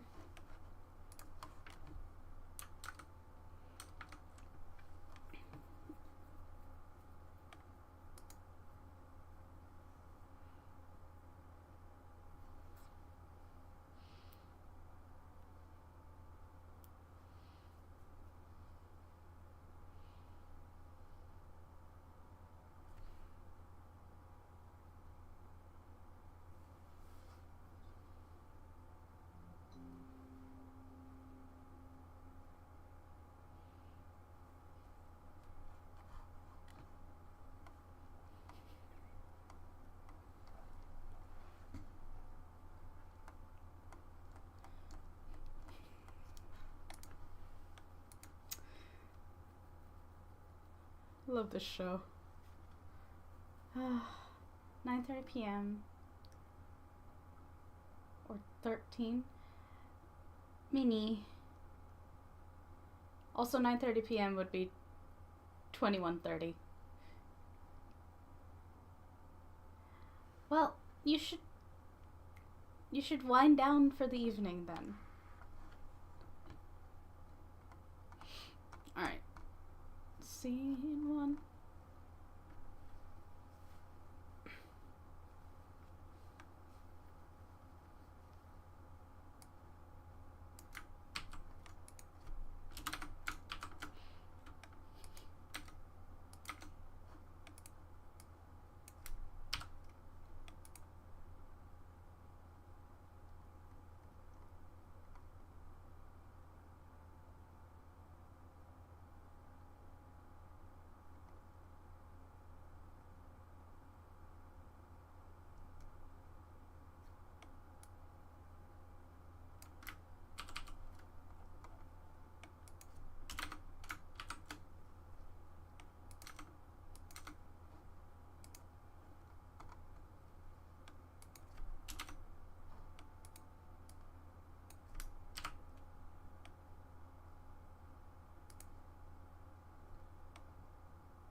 Minnie is a nocturnal creature. Aww.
That's one route done. Now for the other one.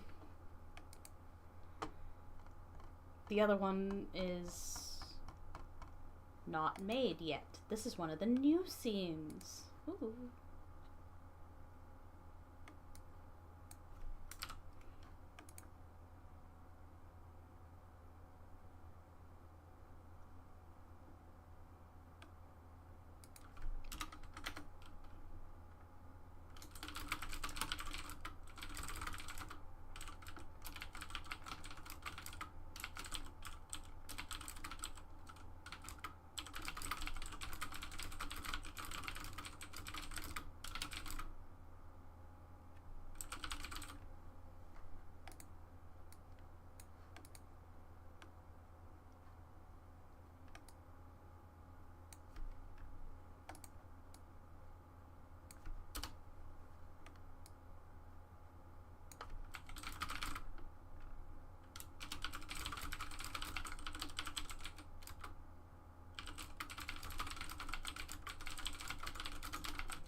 Seven hours.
I'm hearing Discord ping. Who wants my attention?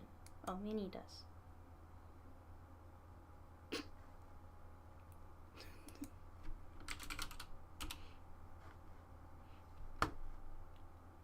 You're right, Minnie. I understand now.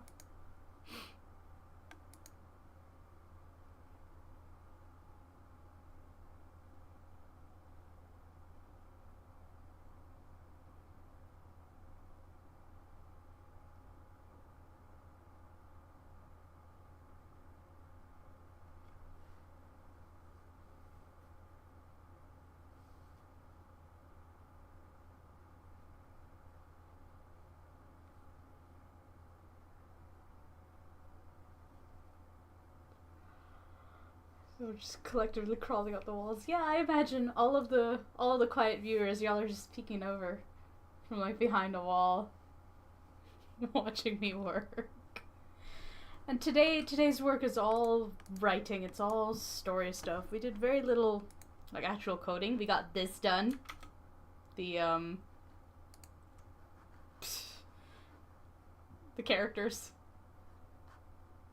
To make my scripting easier later. And I've mostly been watching clips of last week tonight. It's been like a year and a half or so since I've like actually watched it, so I've like got a lot of videos lined up. That emote mini. Ah. Alright. Okay.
Let's see, Mini. I've got a pretty good take on the server shenanigans. Still needs a lot more polish, but it works. Yay, it works! Hooray! I'm glad it worked out. You are welcome. I hope your community server looks fantastic and works wonderfully. Yay.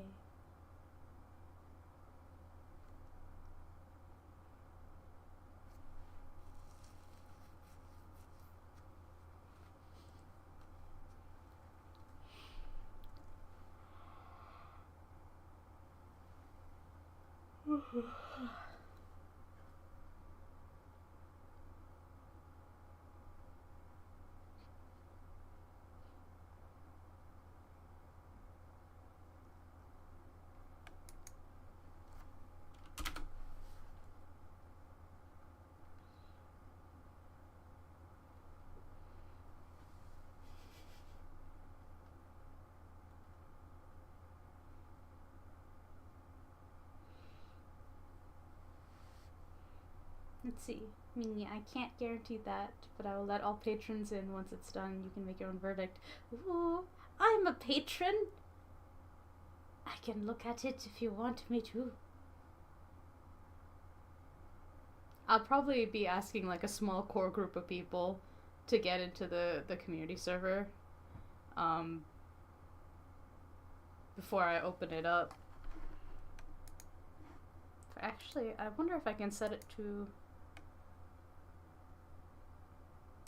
not let anybody in. Is there a way to do that? Here, invites. Pause invites.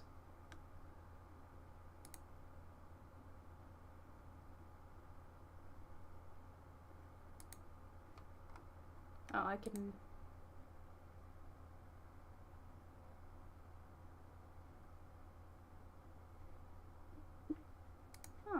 invite links. Only I can send invites. No one can, like, get into the server anyway. As long as I don't send out any links. Okay. Yeah. Till then, it's empty.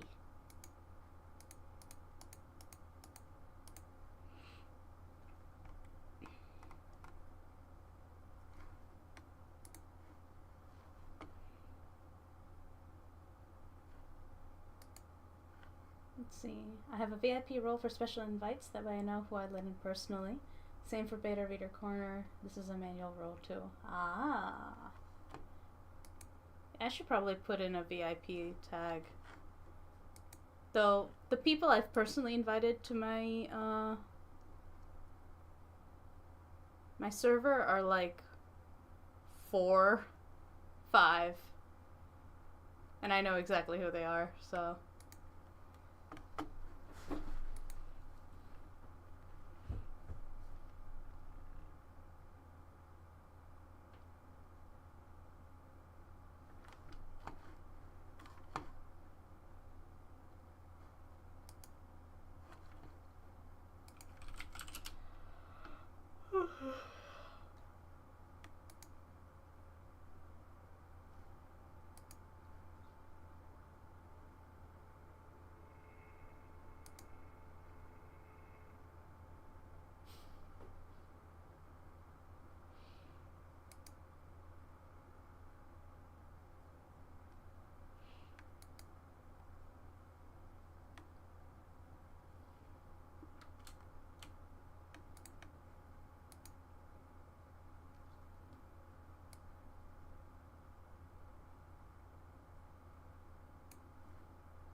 yes, Patreon, Coffee, and Twitch bots.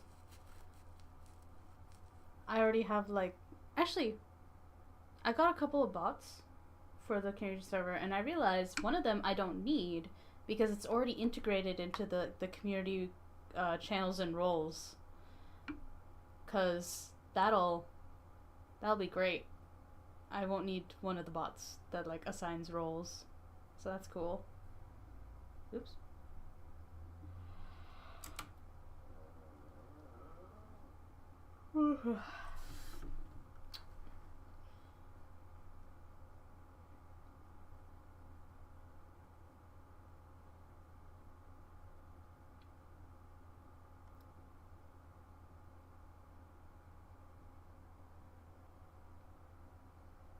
Good riddance, since not finally needed. Yeah, the fewer bots you have, the better, honestly.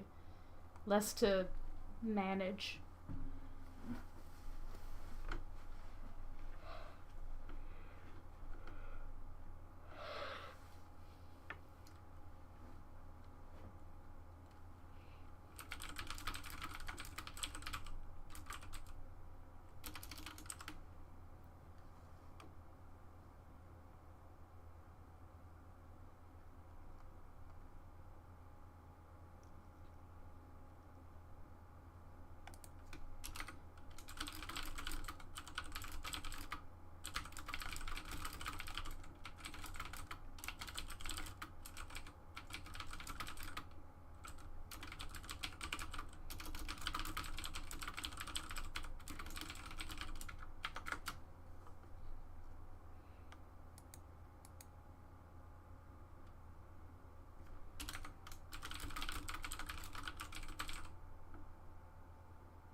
Blinked and it's almost 3 here. It is almost 3 for you, Flappool.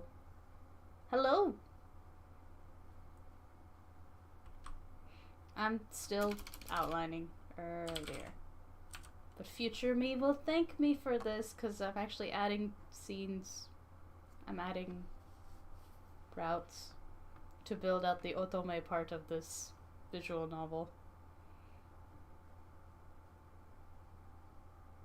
But there's only 5 scenes in the common route. Yeah. Yeah.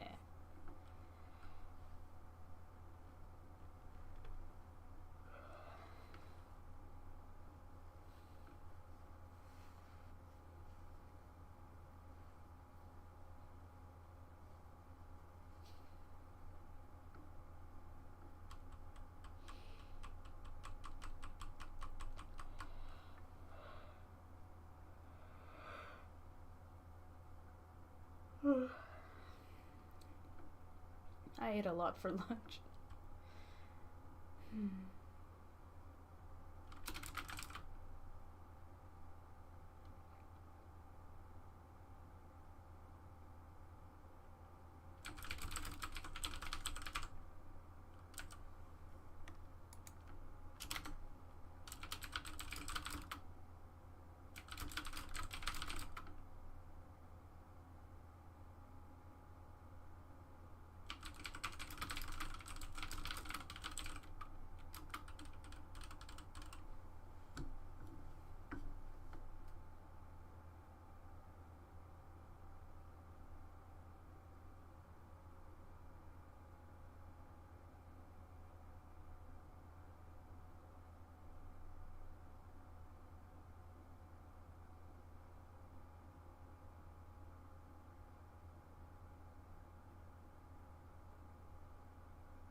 Oh. No, I shouldn't do this. That has more to do with Roger than with... No, that's for Game Plus. Never mind.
This scene is done. It's entirely bifurcated. One route to the other.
Why is Minnie doing a fishy head? I love that fishy head emote. All the emotes in Khan's server are great.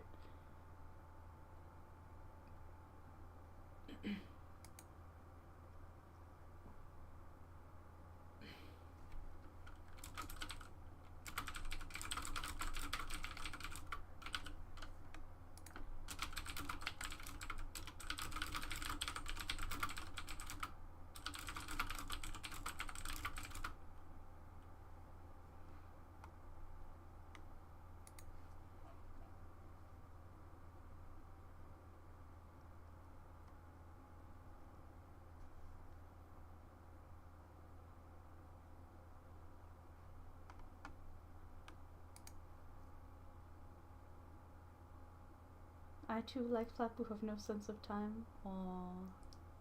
It's okay, Minnie. None of us have a sense of time. I too have done the glanced over and I'm like, it's not 6 p.m. That's incorrect. Because last time I looked, it was 3. Plenty of times I've done that. I'm insistent on getting the most bare bones down for my server before I call it quits. Oh, Minnie, you are working hard. Okay. Do your best.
I'm gonna need to refill my water bottle here in a bit.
This scene is done.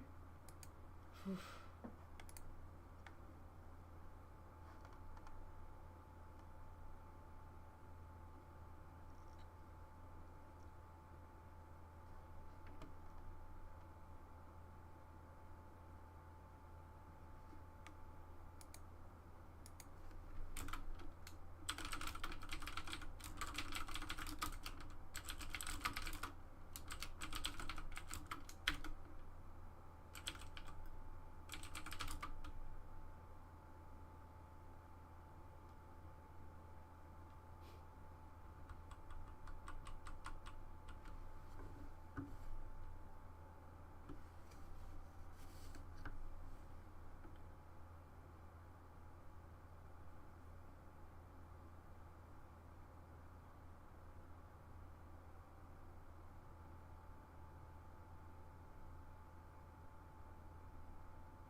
Interesting.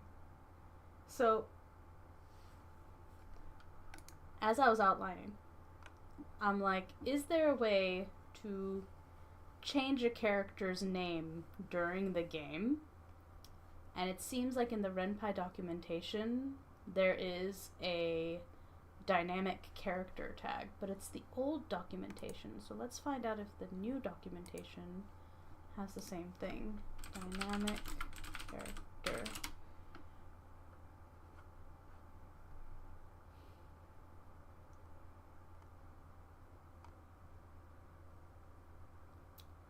Displays.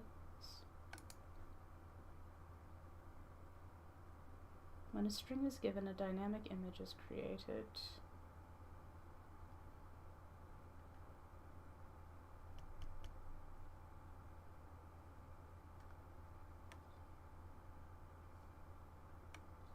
Image, file name, optimize,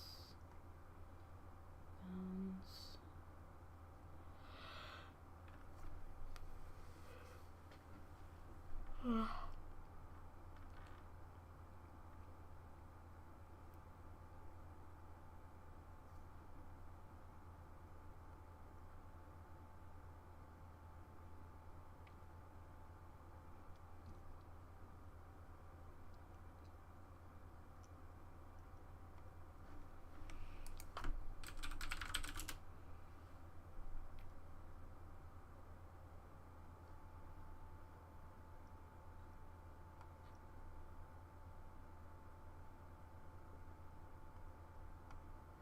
I don't think dynamic character is part of the code anymore, but there are dynamic playables, displayables, and dynamic images.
Person class. What is that? Man, the documentation is such a black hole.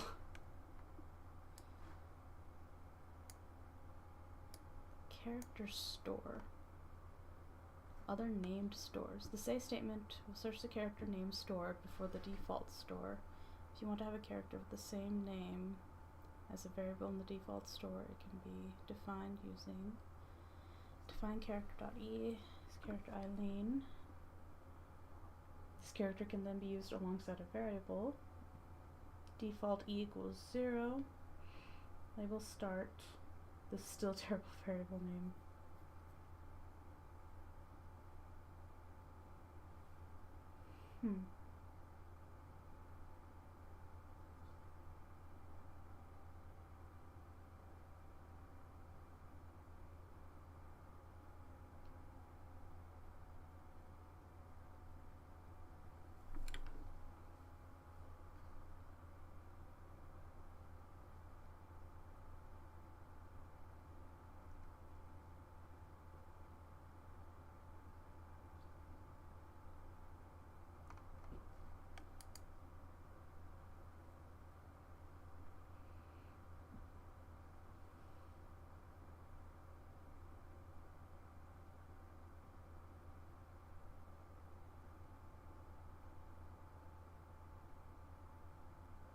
this is Python stuff. I was thinking about dynamic images. Like if I wanted to do a change in the character sprites due to something that happens in the story after a certain point, but it's based off of a variable. So in one route, the character could have, like, I don't know, a scratch on them that you see on their sprite. And then, but if that situation doesn't happen, then they would not have that scratch on them. And so the variable would have to call a change in image.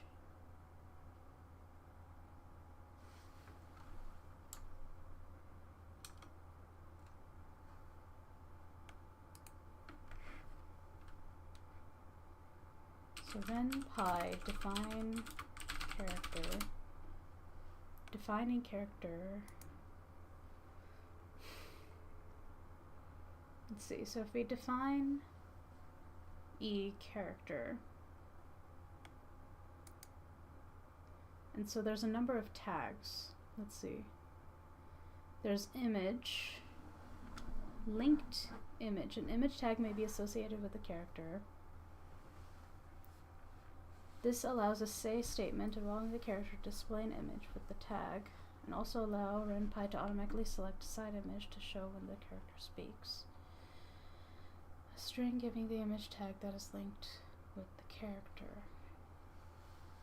Can the string changing name display?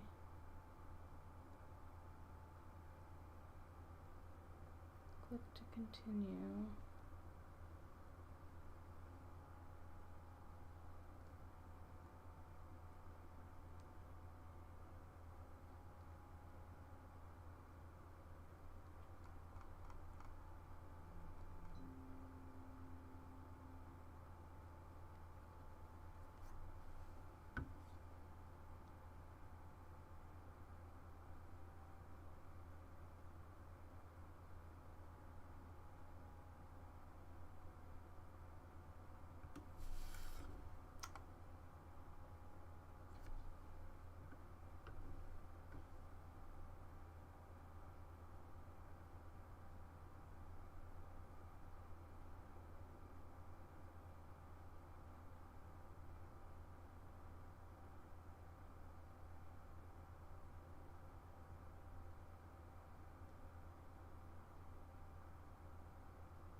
I'd have to experiment with this.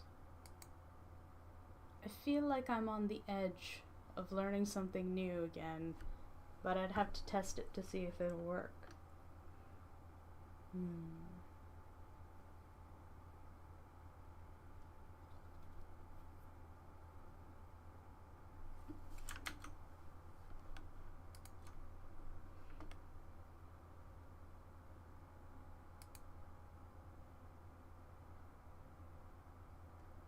Right here, this image.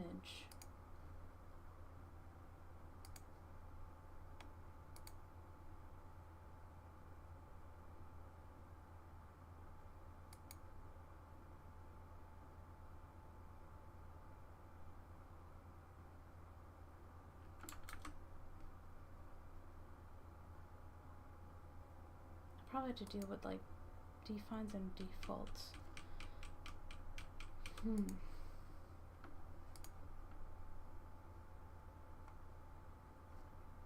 Image.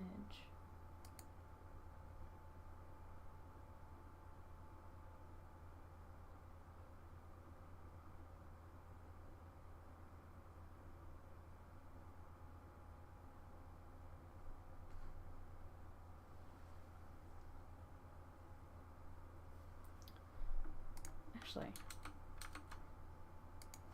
NumPy conditional sprite show different sprites depending on a variable. Yeah, somebody else also wanted to learn this.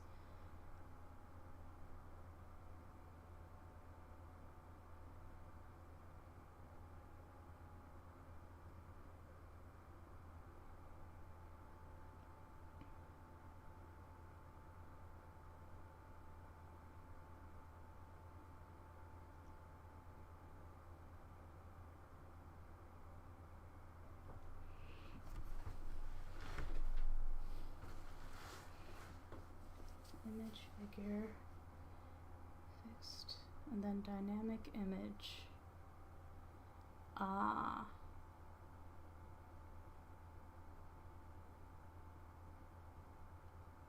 So there's dynamic image, and then there's dynamic displayable, but that's more Python-y stuff. Strings may have one or more square bracketed substitutions in them, such as Eileen Mood or Eileen Outfit Mood PNG. When such a string is given, a dynamic image is created. A dynamic image has text interpolation performed at the start of each interaction. The resulting string is processed according to the rules above. So, when you define images, then you say image something, and then dynamic image based on that variable.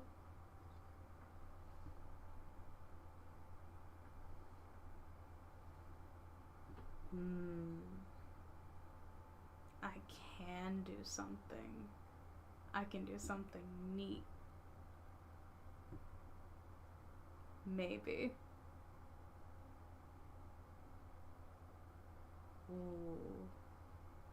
Ooh, I'd have. Okay. No, I think I can do. Let's see.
So it's going to be dynamic image that I'm trying to do.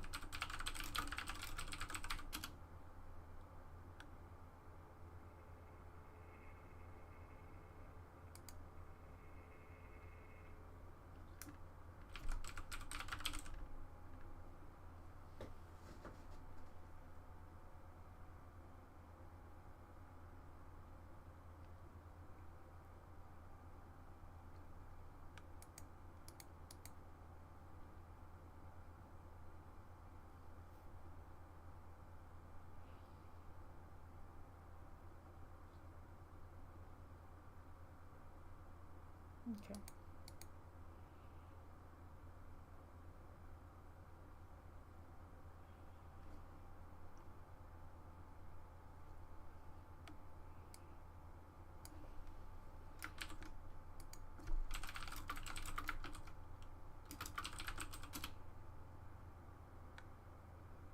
Arbitrary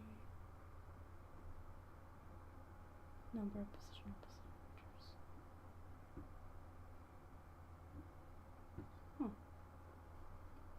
Oh, language basics.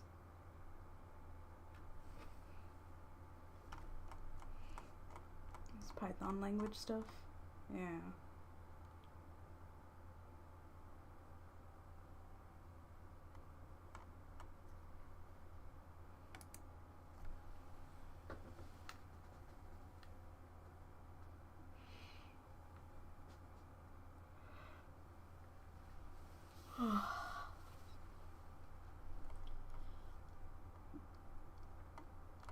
I appreciate RenPy's documentation so much. I think I'm understanding what dynamic image now wants to do.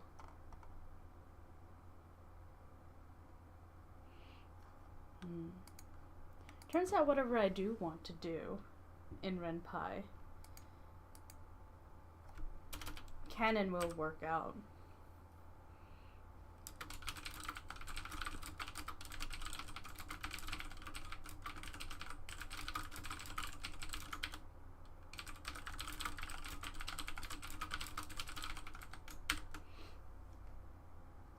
That's cool. That's really cool. Let's see.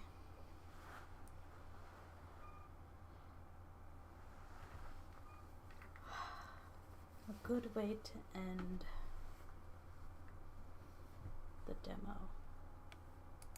Give it a better ending.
Found some bots in our chat.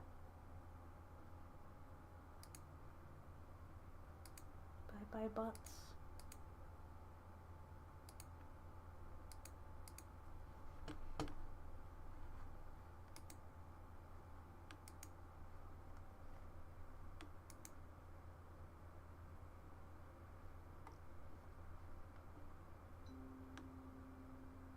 Oh dear. The Pirate Software Game Jam is being extended.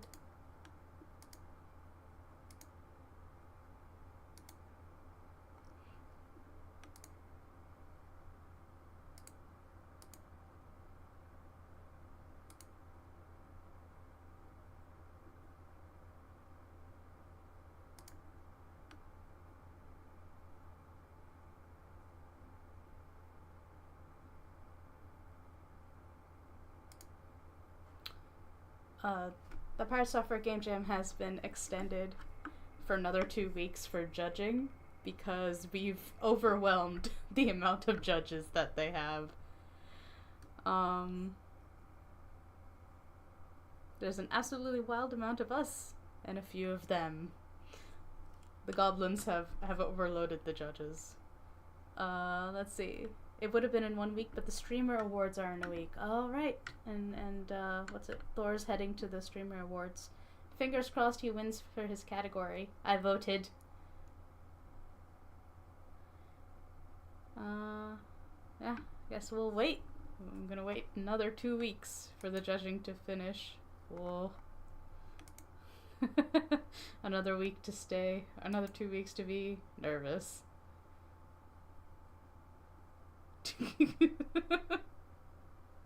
What is this meme, Flappu?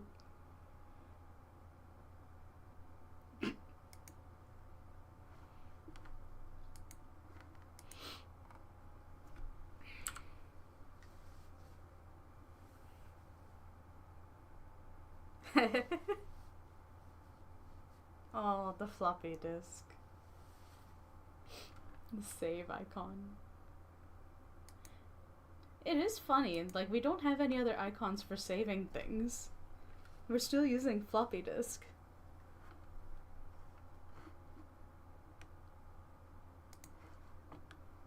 Or, you know, the word save.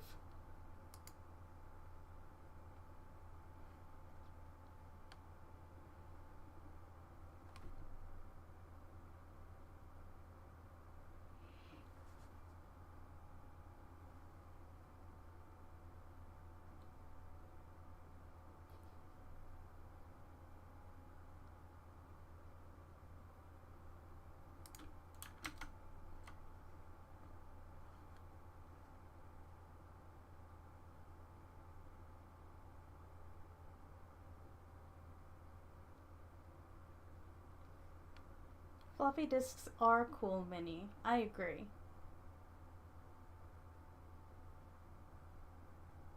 They're so cute.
Act 2 climax for the ending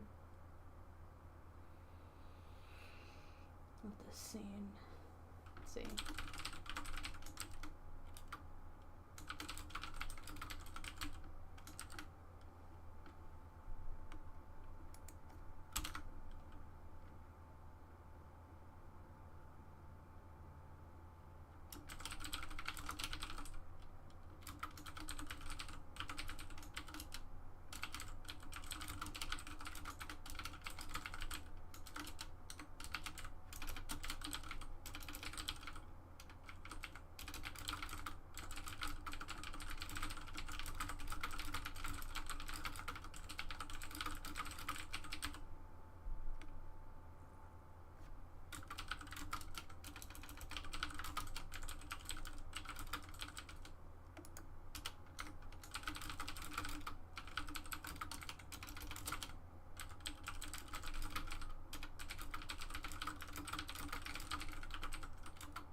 I think my common route is getting shorter.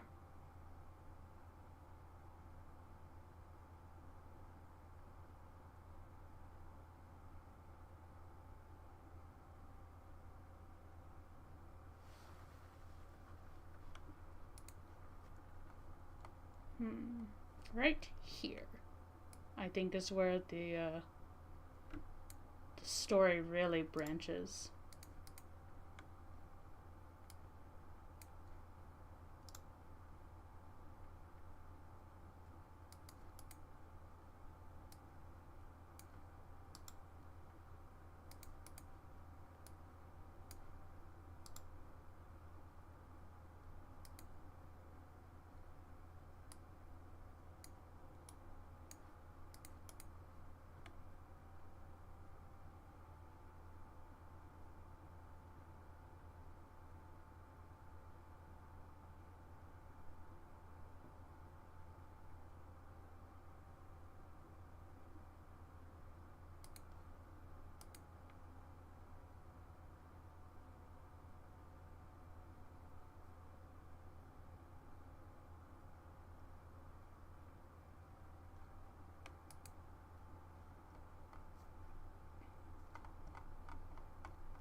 So if I here, yeah, I actually like this better. Your character branch is chosen by the choices that you make in the first 3 scenes. It kind of slowly locks you in to one character or the other.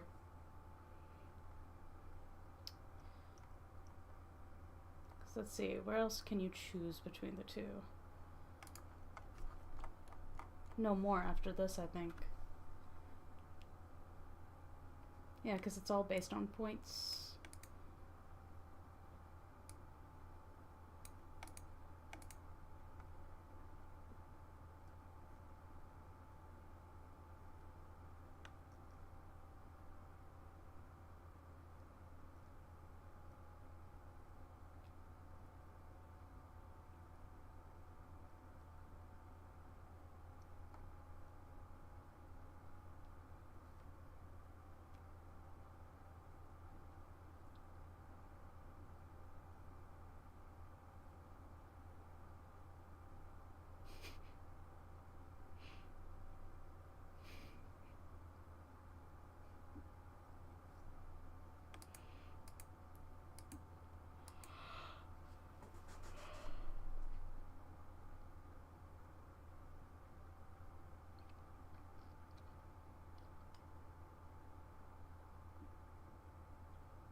I'm like mapping this out in my head.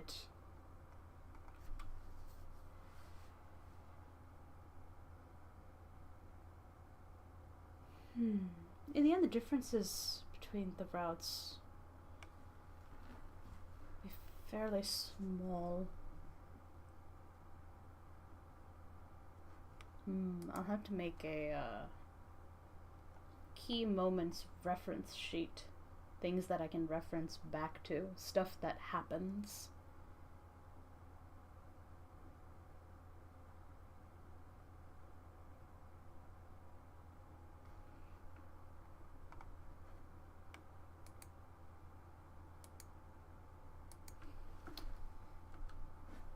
Key moment notes.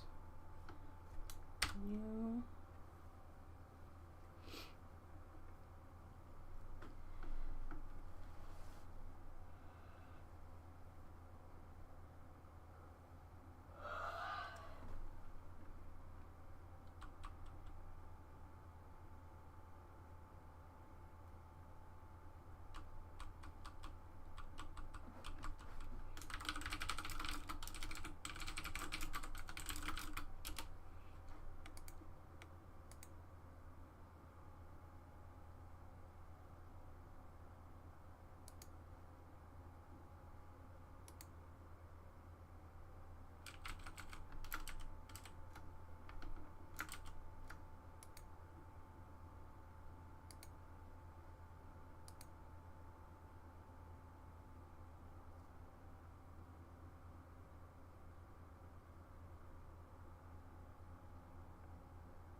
Alright, cool.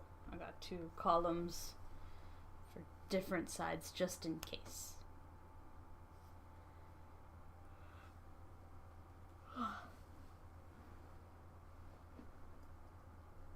I'd probably end up using a spreadsheet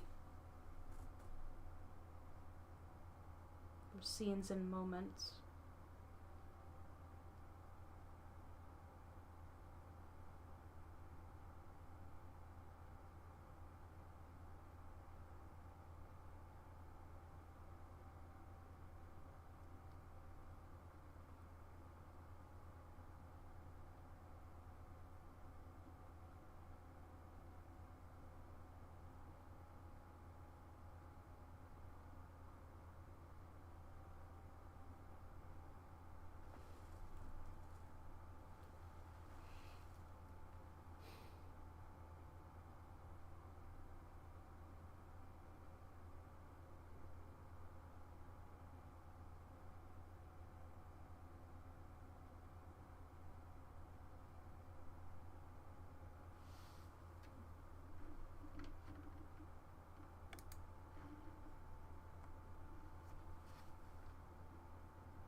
blinked again and I was home. Oh, welcome home, Flapu.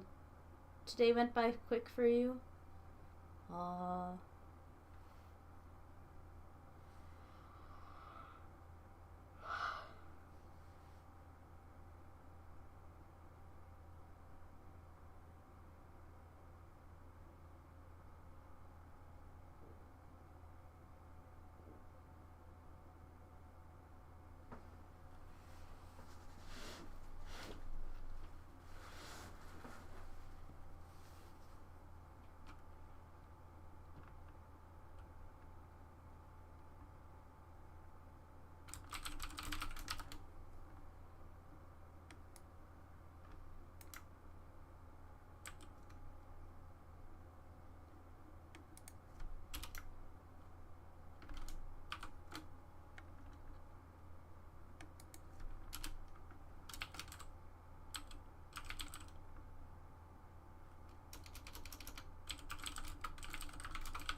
Oh, it's almost time to end the stream. Good news is, with this last bit, I'll have finished the first item on the to-do list, which is scripting everything down to the scenes for the visual novel. Like, taking my time with it.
There we go. Just needed it to crack.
Alright.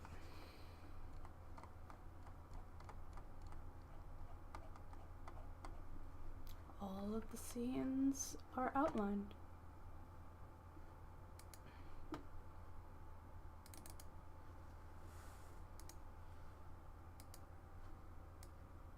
So if we open up our to-do list here, there. I've checkmarked it. Save. So we're kind of going to do these two steps at the same time, because most of the story is already written due to the game jam. So like a lot of this stuff is already in there. I just have to edit it, and then we'll worry about the rest. We're about adding stuff here in the full game scripts. Defined characters, common route, and then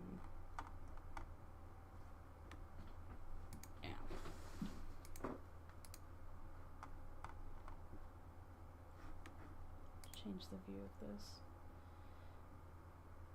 Editor layout, split vertically. There we go. But yeah, we've been streaming for nearly 10 hours, so I think it's time for me to call it a day. In alignment with